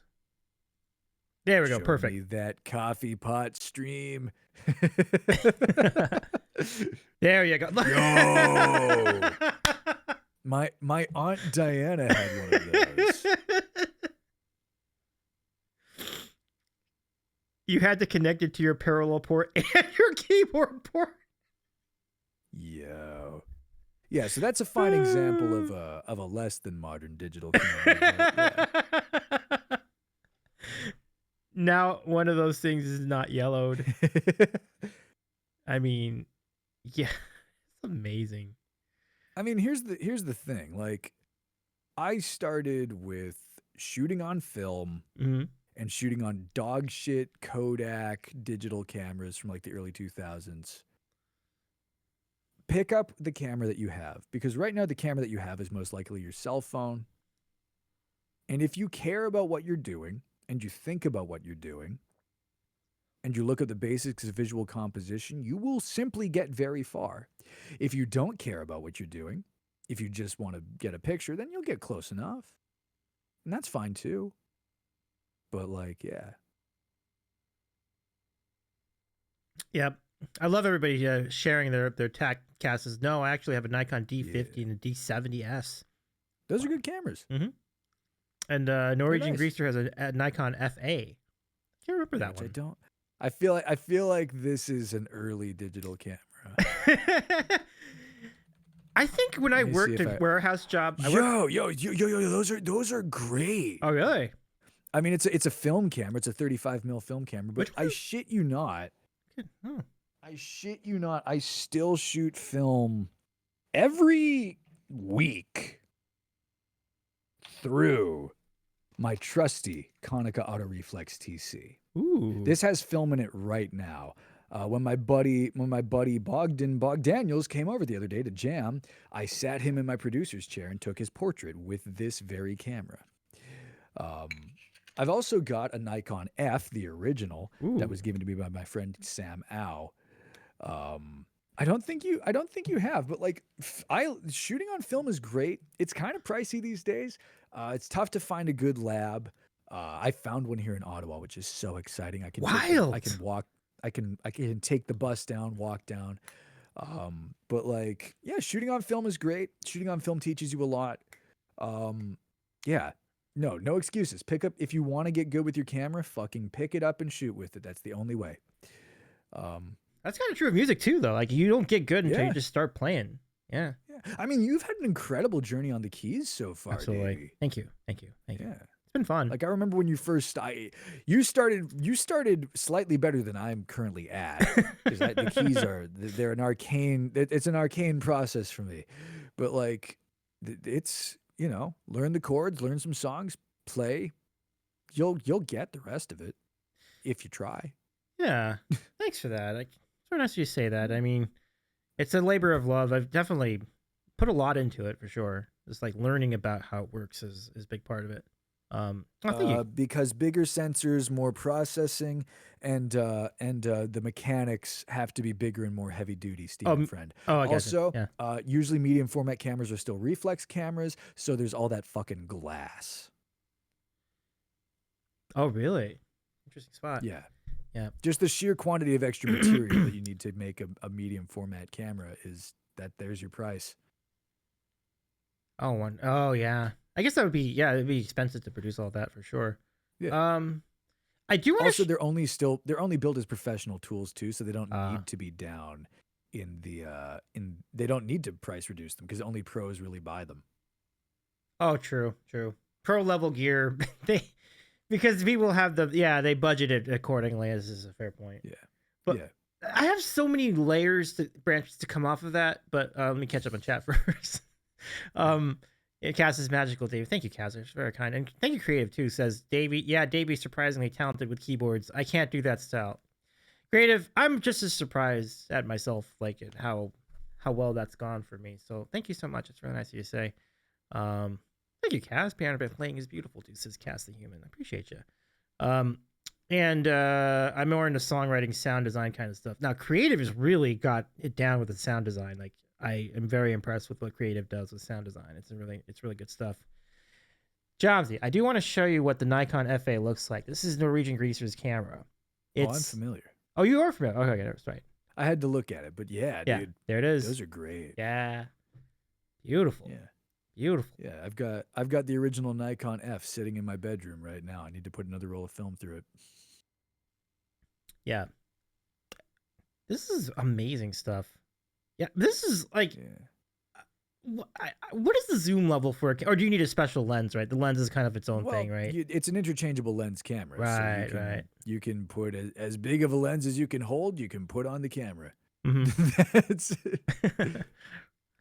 oh yeah, that's true. Like, because like when you ever see the cameras at sporting events, they don't even look like cameras. They look like tubes. But that's because the lenses are so big, you know? Like giant bukes. Giant. It's a giant box lens full of servos and all kinds of cool shit. Yeah. I love those. Though the film is expensive. Oh yeah. Film must be even more expensive now because like you don't. Oh, it's as expensive as all get out. Yeah. I mean, yeah. It depends on the stock you're buying too, though. Like, so like I've got a roll of Portra 400 in this camera right now. That's more expensive than like a roll of Kodak Gold or some Fuji Xperia, right? Like, there's different levels of film.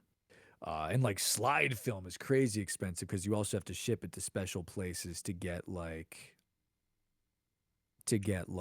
development done. But like, no, I think the last like 3-pack of like Fuji Xperia that I bought was like $30 for 3 rolls of 36 exposures. And then the development cost was about $5 a roll. So like, you know. Is that good? I don't actually know if that's good. It's more expensive than it used to be. Okay. You know, it's about tripled in price. Oh, I see.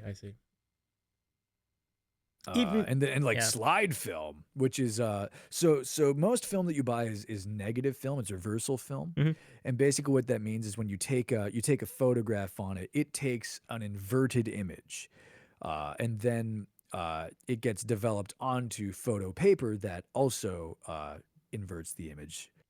But slide film creates a positive image, something you can look at with your eye and see the normal colors. Oh, interesting. And it was made so that you could put light through it and project it onto a screen, thus, right. You know, as a slide film. So it's a special film. It's a separate film. Yeah, I didn't realize that. But it's also the kind of film that you would use that they printed movies onto. Oh, of course. Yeah. Right. You know. But yeah, you can shoot color reversal film, which is the normal kind, and color reversal film also has, for beginners out there, way more latitude. So, which is to say, you can kind of fuck up your exposure a bit more with it. Like, and I actually use that to my advantage. I love the nerds out there will be able to tell by looking at my frame that I really, really love a dense negative, which is to say an underexposed image.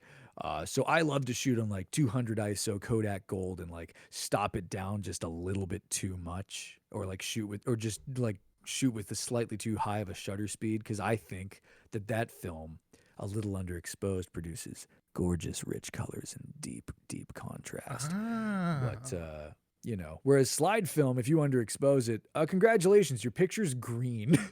Oh wow. Fine lines, man. Yeah. Look at that. Yeah. And if you overexpose it, good luck. Wow. Whereas again, with color reversal film, if you overexpose it, you can recover a lot of detail. Oh yeah. So, you know, there you are. So here's you want to shoot negative film if you're just starting. Okay. So when you shoot film from movies, or when you used to with actual reels of film, um, was the sound recorded onto the film?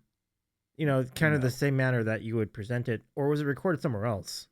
Like, how So you still to this day will typically do um steaming. dense negative? My girlfriend makes fun of That's me. really good. That's really good. But no, you still do what's called dual system sound. Okay. And so back in the day, you would record onto magnetic tape on its own, off to the side, and then you would shoot the visual onto film. And certain Super 8 cameras, consumer formats, would actually record film would record sound and image to the same piece of film, but they would actually have a piece of magnetic tape glued onto the film strip, and so it would record that there. Now, what's really interesting is when we get into playback, and some cameras would also record it this way, but it wasn't really done because it's kind of expensive and shitty and unreliable. But for playback, a lot of film strips would do what we call optical sound, and it works in very much a similar way to analog audio. So you can imagine. We'll start with analog audio as a concept, right? You can imagine it as just voltage recorded to electromagnetic tape, right? The more voltage, the more sound. And when you modulate that fast, you get a sound signal, right? Yep. Yep. Yep. Optical film, and this, by the way, is where you get the image of a waveform from. This came from optical film, recorded sound, uh, is basically the darker that piece of the film is, the quieter the sound. And the brighter that piece of the film is, the louder the sound, right? And so, with optical sound, they would literally expose it onto the film strip. And if you actually look at like movie theater film, you'll see the waveform on the side, and that actually gets Yep. read by an optical sensor Mm-hmm. that does that. But for the most part, you wouldn't record that onto the film strip on set. There were a couple cameras that did it, but no, you recorded dual system sound. And to this day, we still mostly do. Now, for run and gun, for documentary, you record audio on the same camera, but on feature films and like, single camera TV, there's one person taking care of the image and there's one person taking care of the sound. And they do it with two different pieces of hardware. Well, so the question I have related to that is, how do they get that in sync?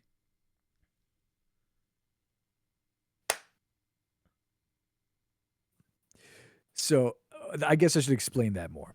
So you remember seeing like old timey movies and even like behind the scenes clips of modern films, they have the clapper board. Yeah. Yeah. So that does two things. And we'll start with the old.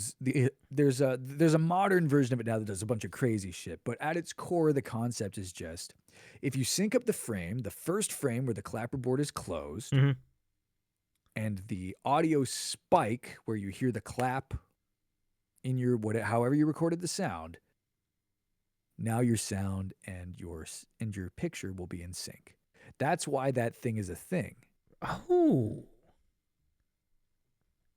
So it literally is like you're more. I never realized they were Yeah. using that as That's like a why sound. that's why the phrase marker is there, because that marks where you are. Wow. That marks your sync point. That is solid. That's really cool. And we still do that on set to this day, though now there's also crazy shit, crazy technical shit with time code and stuff that I don't even fully understand well enough to explain in a short period of time. Mm-hmm. But I'll try. Well, as you do that, go. Let's hear it. Actually, let's hear it. Yeah. So now we have this thing called time code, and this was invented actually to synchronize initially tape recording machines together, Right. for TV back in like the 50s. But basically, it's just a stream of data. When you see video playback in like professional things or like archival footage and there's just the numbers ticking up at the bottom? Mhm. That is a visual representation of time code. I've seen that. Yeah. But that's just a stream of data. And if you record that time code to your camera and you record that time code, embedded in your sound, then the computer can actually sync it together. And when you see those numbers ticking up on the modern clapper boards, it's also that's actually the indication of where the time code is. And you should be able Ah, on your audio recording device, on the right. clapper board, and on your camera to see that same number ticking up at the exact same time at the exact same interval. It should be the same number on all three of those things. And that way you know before you even start rolling that everything is in sync with time code. Right. But if that fails, then you have the old school clapper board and sound. Dude, that's wild. So there's a couple things I want to illustrate visually to illustrate all the things you just mentioned. So first, an optical sound. And you know, when they had Dolby surround sound in the 80s and 70s and 80s, they still used optical sound for that too. But what they did was they matrixed it so that they could derive a middle channel for dialogue and a rear channel for effects. So it was pretty cool to like take an extension of that. But let me show you what this all looks like, everybody. Yeah. This is exciting. So this is a 35 millimeter piece of film, and if you look on the left hand side, there are these. I guess this is mono because like you only see like one waveform. Yeah. Kind of looks like that. Actually, that looks like a stereo one because the white part is what this thing would read. Right, So, right. Okay, so yeah. this is probably But more it of a could also, yeah, there you go. That's a stereo. This That's is much more definitely like what it looks stereo. like. Right, yeah. So as you're saying, the amount of light that you read produces the amount of sound that you get. So it just comes off exactly like this. And you're like, how does that give you accurate sound? But it does. It's pretty impressive how it can do that. And but I mean, yeah. It's the same way that a record groove does that. Like really think about what a record groove is for a second. It's a thing that makes a needle wiggle back and forth. Mm-hmm. You know? So Yeah. this is just a record groove in terms of light. And instead of making a needle wiggle, it's just, you know, reading how much light comes through it. And then like Pinball Sorcerer said, it's math. It is math, yeah. And Cass, I mean, and Steven, thank you so much for the compliment. I'm loving the nerd talk. You're killing it, friends. Thank you so much, Steven. And big well props to Jawmsie for breaking this down for us too, by the way. Thank you for giving a visual aid because I was picturing this in my head, but I couldn't, you know. Yeah. Yeah. I've seen this stuff on the internet before, like particularly when they were talking about digital sound on film, and that's a whole other like half an hour of conversation we get into. Like, how did they get like Dolby Digital on this thing? How'd they get DTS on this thing? It's like I believe that's when you get back into like a magnetic strip on there. That's something I need to learn more about. I can show you actually. It's in different parts of this film strip.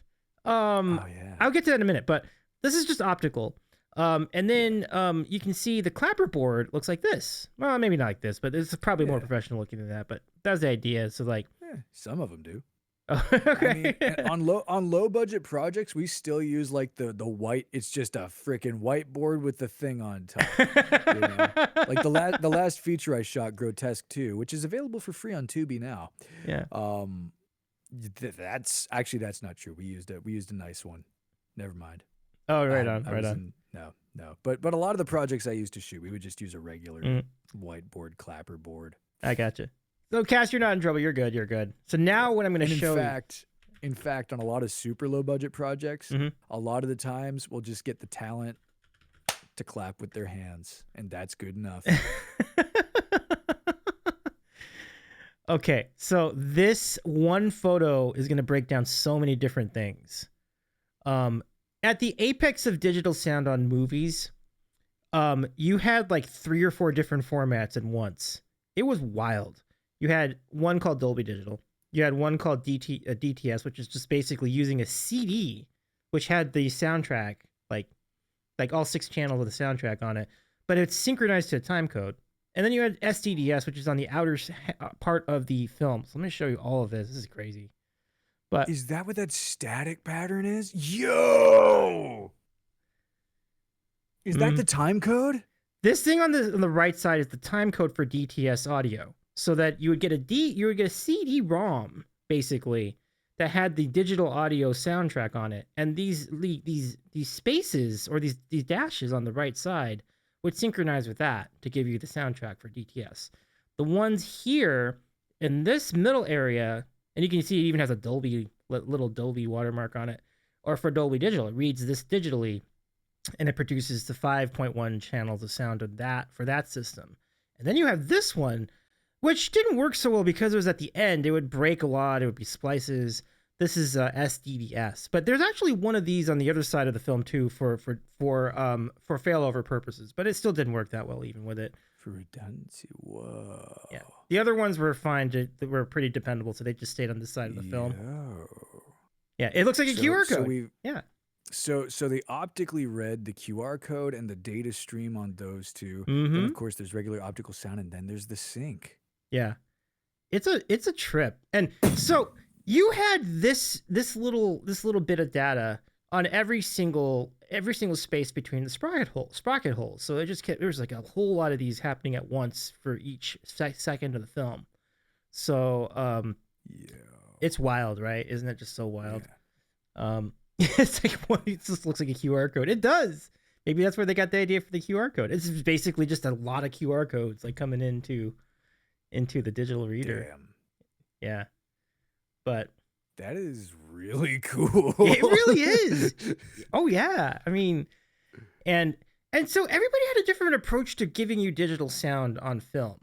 And I don't think any one of them were necessarily superior to the other ones, but they all were unique. And I guess the most consistent one would have probably been DTS because the film can't, even if the film can wear down, you could still get the exact same sound because you're just going by time code. It's no big deal. So here's the crazy thing about that Steam friend, because like film itself is projected at 24 frames per second, right? And like watch the slow-mo guys have a great video of how a film camera like records that, how it starts and stops the film and stuff. But we're not looking at frames here. We're looking at individual sprocket holes. And I'm actually gonna have to look up the number because no, I don't have to look up the number. They're in the freezer.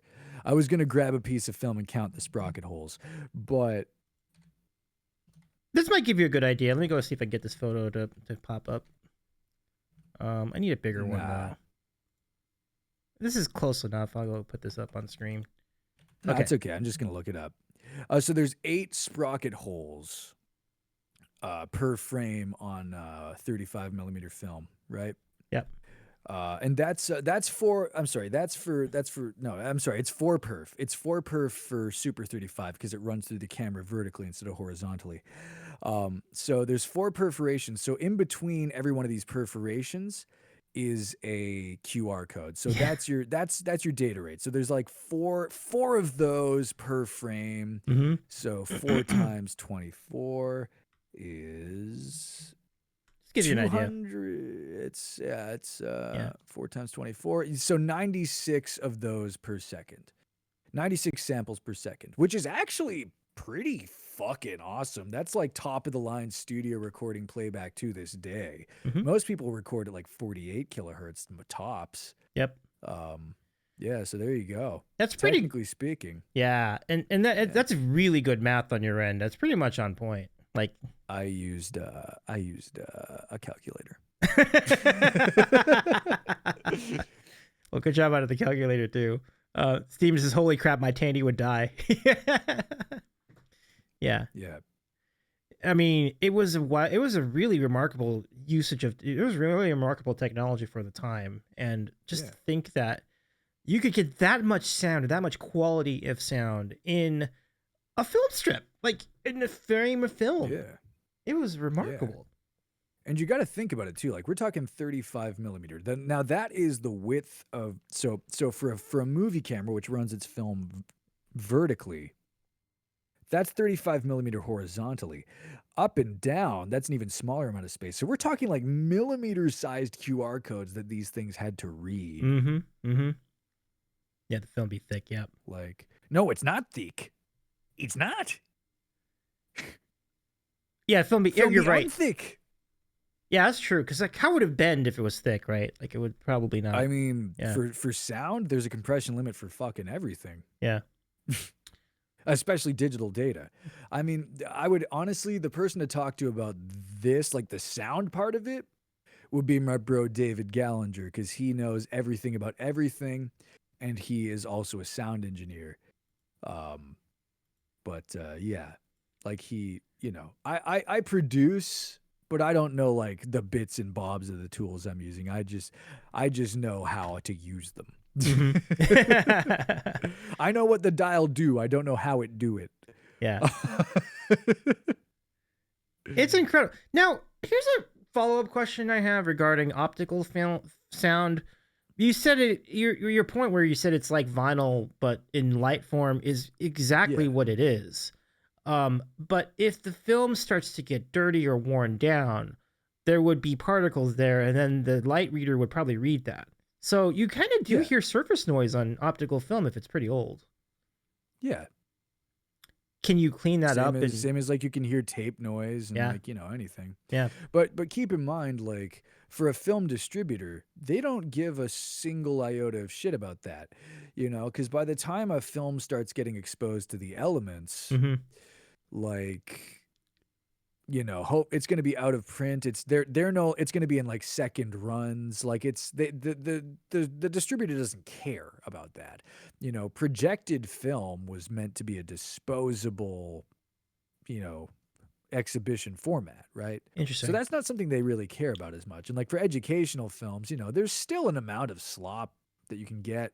And if you listen back to like optical sound on like 16 millimeter film, like think about like educational films, Oh yeah, yeah, yeah. you can hear that distortion Oh yes. in the sound, you know? But there's a certain amount of like give and take, it's still somewhat forgiving. And in fact, I can't remember the name of it, but some crazy fox even went so far as to scratch the soundtrack into their film and create like synthesizer ass sounds with optical sound. There's a Canadian stop motion film where that's how they did that. Um and it has a sound, but like yeah, man. Dude, that's Let wild. me let me find a link off to the side here. There's Okay. a So, having discussed this at length, there are like two people I really want to raid from here. Actually, there's actually yeah. a handful of people we'd love to. I'd love to jump in and join the party. Actually, there's actually one more I just thought of right now. Yeah. Uh, your pal Sally Wallach is like it would be a really good place to Oh, go. Sally would be great to raid into. Yeah, yeah. Yeah. So, but yeah, let's see that link that you were mentioning. I'd love to see what we have. There are also like many Canadian musician streamers on right now. This is good news for us. The field There is we great, go. There we go. bountiful. That's Oh, yeah. okay. And that's also a really great film that is super relevant in the current climate. Oh, interesting. in the current climate of rich people doing what rich people do. That's a great film to watch. Hmm. But also, yeah, dude just literally scratched it into the film. Scratched music in the film, like Yeah, dude. basically. I'm sorry. That's the NFB. Let me find a pirated version of it. I found the official one that is gorgeously Okay. transferred. Um, yeah, here we go. Okay. Here's a not as good. Uh, here for the international viewer. Um, Can there is there you going to go. be a DMCA issue if I play this on stream? It's from 1952. Okay. Fair. Okay. Okay. So let's watch this. We are not the way we are not. Oh, there's music to this. Interesting. So the one that I just posted Hmm. has the intro music is not part of the original film. It's Oh, just okay. something the Okay. uploader decided to do because Okay. Very well. Let's go take a yeah. look. Wait, did they hold on? Oh, they took out the music. They took out the original music. Oh, never mind. No, fuck that guy. Alosness on YouTube can kiss my hairy butt because they took out the interesting part of this. Oh, I see. Yeah, rude. What the fuck? Well, I'm sorry. that's I'm all right. sorry. I actually no, I'm not sorry. I'm not sorry whatsoever.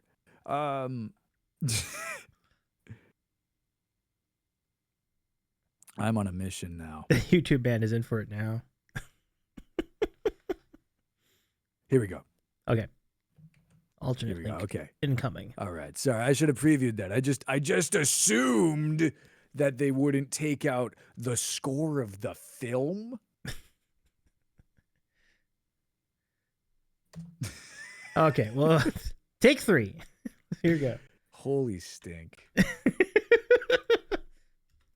All right, I'm going to run through this really fast just to make sure there aren't any ads in front.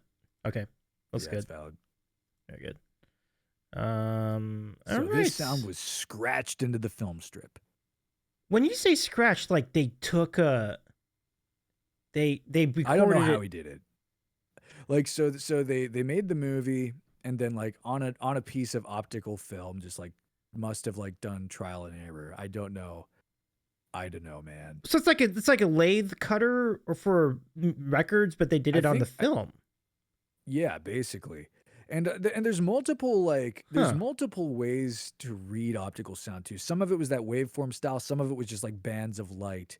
Oh, There were multiple ways to record it, but it all kind of played back the same way. I got you. Okay, yeah. Let's hear what that. I'm curious how this is gonna sound. This is gonna be wild. Here we go. Let's check this out, everybody.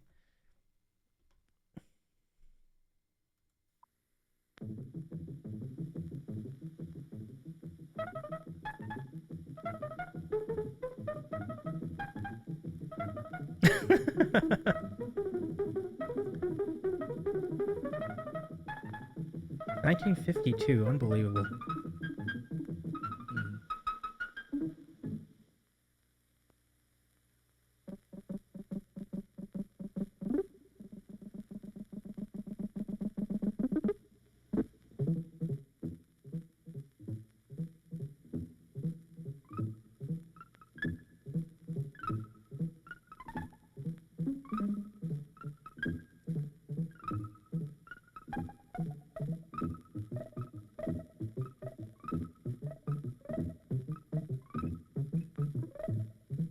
Yes, Steven, there's stop animation in this as well.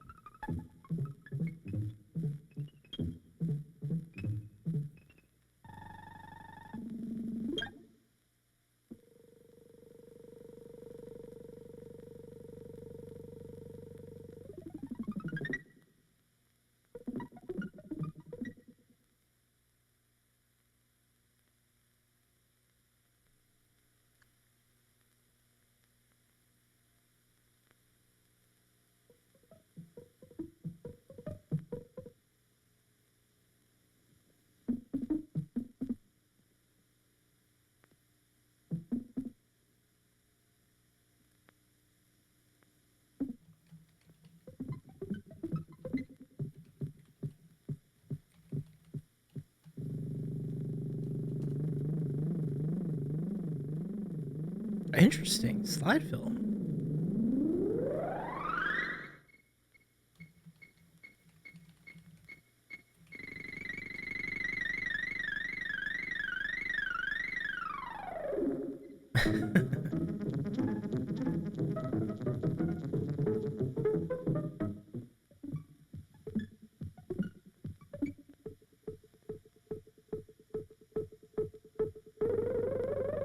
What are they doing? This is not where I expected this to go.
Anyway, yeah. So, but yeah, that popped to mind mainly because of the way they made the soundtrack.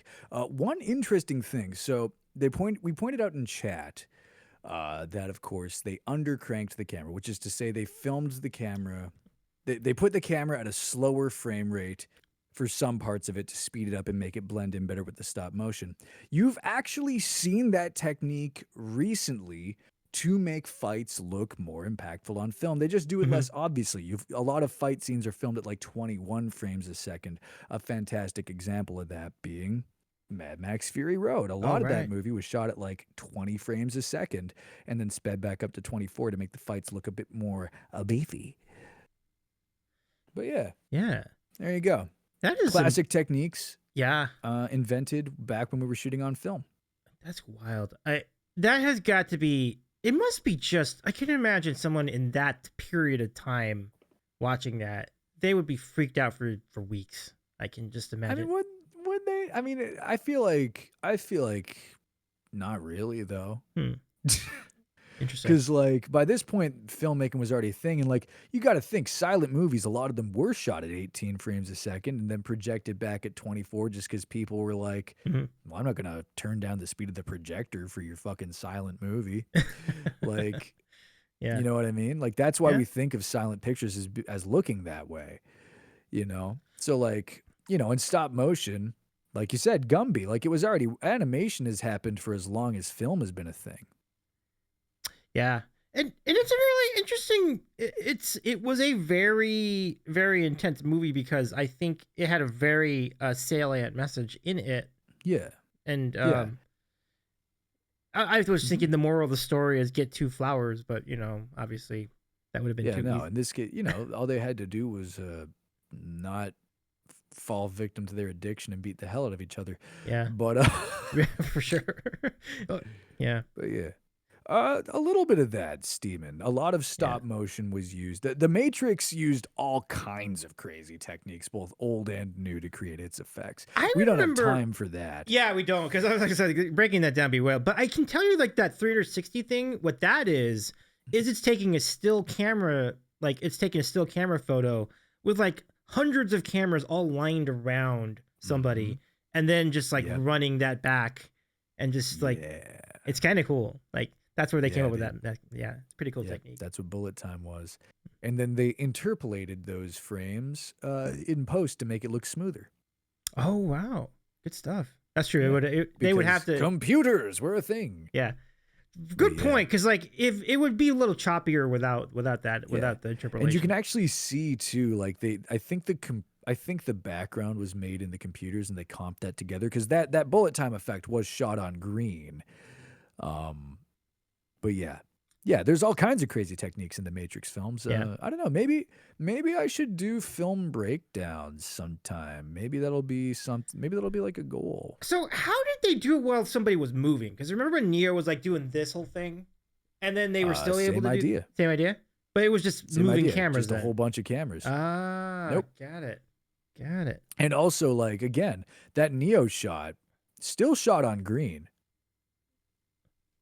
Yeah. So the background of that shot was completely digitally constructed as well. Oh, for sure. Because then that creates the illusion. Yeah, that's pretty good. Yeah. Just a remarkable movie to watch, like to see it. Especially, and I haven't seen it in a while, but I'm sure it's just as remarkable today as it was back then. Yeah. It's funny. The more computer effects they started adding to the Matrix, the less impressive it looked. But a lot of it is just good old fashioned like slow mo photography, creative camera setups, and like, yeah. That's awesome. Let me just see. Did we get any more donos during all that? I'm sorry, I keep missing these. Oh yeah. No, oh my goodness, Steeman! Holy steam! Jeez. Steeman, is there anything I can do? Well, I got a bean for you, but in addition to that, is there anything I can do to thank you for the $100 dono? Oh my goodness! I'm sorry I got to that so late too, by the way. But let me catch up on chat. Pitbull says that escalated quickly. And then Cass says, "Are they tigers?" And sure. Cass says, "Note to self: do not cuddle dandelions." And Pinball says, "I've learned so much tonight. I love it. I'm glad you enjoyed it, Pinball. Yeah, thank you, Jawmsie. Like, we should call you. We should. So go ahead. No, I think that was it. Yeah. Maybe I should. I've got a friend trying to get me a job teaching film, and I've been kind of resistant to it. But if it's just like this, I could be a film teacher. I would love the idea of doing a film breakdown for YouTube videos as well. I think that's a good idea by Cass. There are lots of people already doing that. I don't need to. Oh, I gotcha. Yeah. Greaser says that was Canadian, right? Because the only thing I could think about when watching that was the Quiet Revolution. And it was. And in fact, that was funded by our National Film Board because publicly funded art is important. Yeah. I don't know if there's sarcasm in that, but I do think it is. Yeah. It wasn't important. I was being specifically poignant.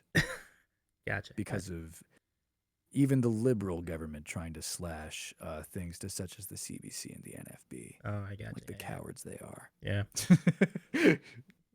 You're right about that.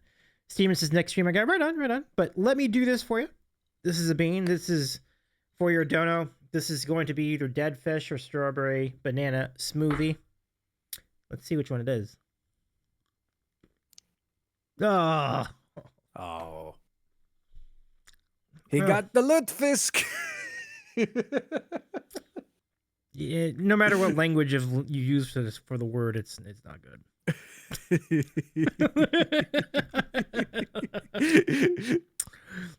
But thank you so much for the $100 dono, Steven. Extremely kind of you to do. So we are now up to 2,351, which means we reached a dono goal of some sort because it was 2,300 and we're going to do something. I forgot what though. Could do a giveaway, but I don't have anything to give away yet. So I'm sorry about that. I'll come up with something. Yeah, no, it's okay, Steven. It's all good. It's worth it for your generosity. Thank you so much, my friend. But yeah, Cass says, I ran out of makeup removing wipes and took off my lipstick with a toner, and I look like a middle-aged suburban mom having a crisis. Oh no! Oh my gosh! Holy cow! I can picture that lip makeup styling. That's wild, Cass. But thank you again for the raid tonight, Cass the Human. It's great to see you, and we're excited to see where your music journey goes as well. And likewise, John, you've been killing it with the production. Like that's so awesome to see all these cool things in the works. Yeah. And I'm playing live in Ottawa too. I'm gonna start booking real shows soon too. Oh, right I now love I'm just it. playing open mics, but okay. I'm just saying. Dig it. Creative says, great hanging, but I'm exhausted. Gonna head to bed early tonight. Have a great rest of the stream night. Absolutely, Creative. Give a fish up to Creative Minds. Like, what an amazing What an Mm. amazing, amazing time having you here, Creative. Thank you so much for being here tonight. Um, and do rest well. Hey, we got our friend Kenny in the chat. What up, Kenny? I look like a middle-aged suburban mom having a crisis every single day of my life. That's phenomenal. I love it. Welcome in, Kenny. Good to see you. Shout out to Kenny, of course, our good pal. We had Kenny and Bill the other day for our fundraiser stream, and we're still fundraising tonight too. So we are glad to have gotten even more donuts tonight. I'm so happy to hear that, and we'll keep it rolling for the next few days. Actually, it's gonna be a really good time. So, yeah, I guess that's I don't know. Is there any other things you wanted to get into tonight, Jawmsie, before we raid on out?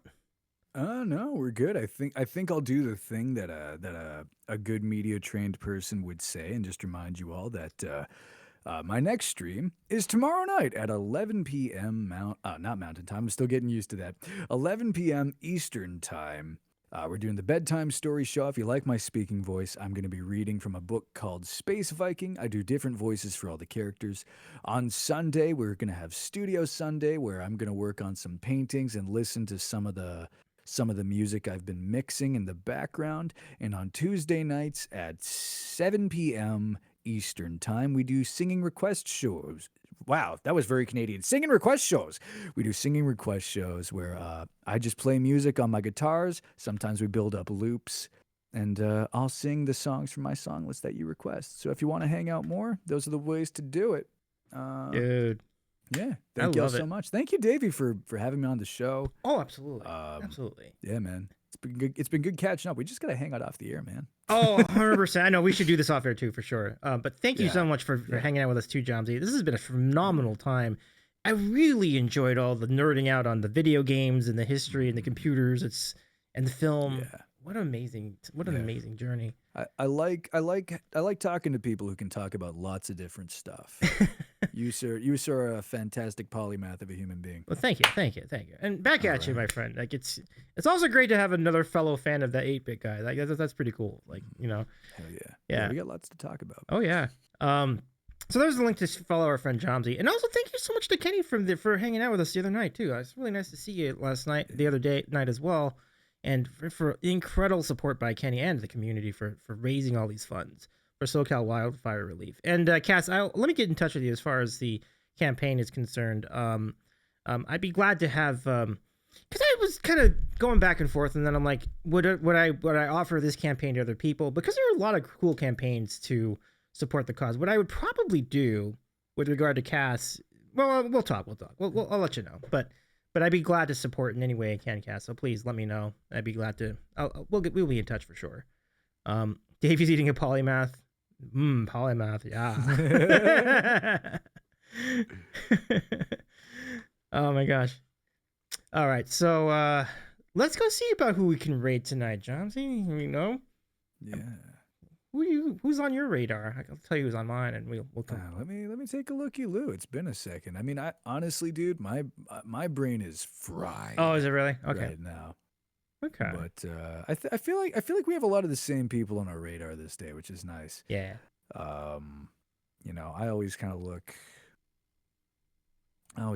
towards the lower viewership end of my thing, though. Let's see who's all on. I mean, I know you mentioned Sally earlier. She's always a great option. Though, is she still on? I don't know if she's I don't still on. think I see Sally up here. Oh yeah, Kevin's on. We love Numb the Geek. Mm-hmm.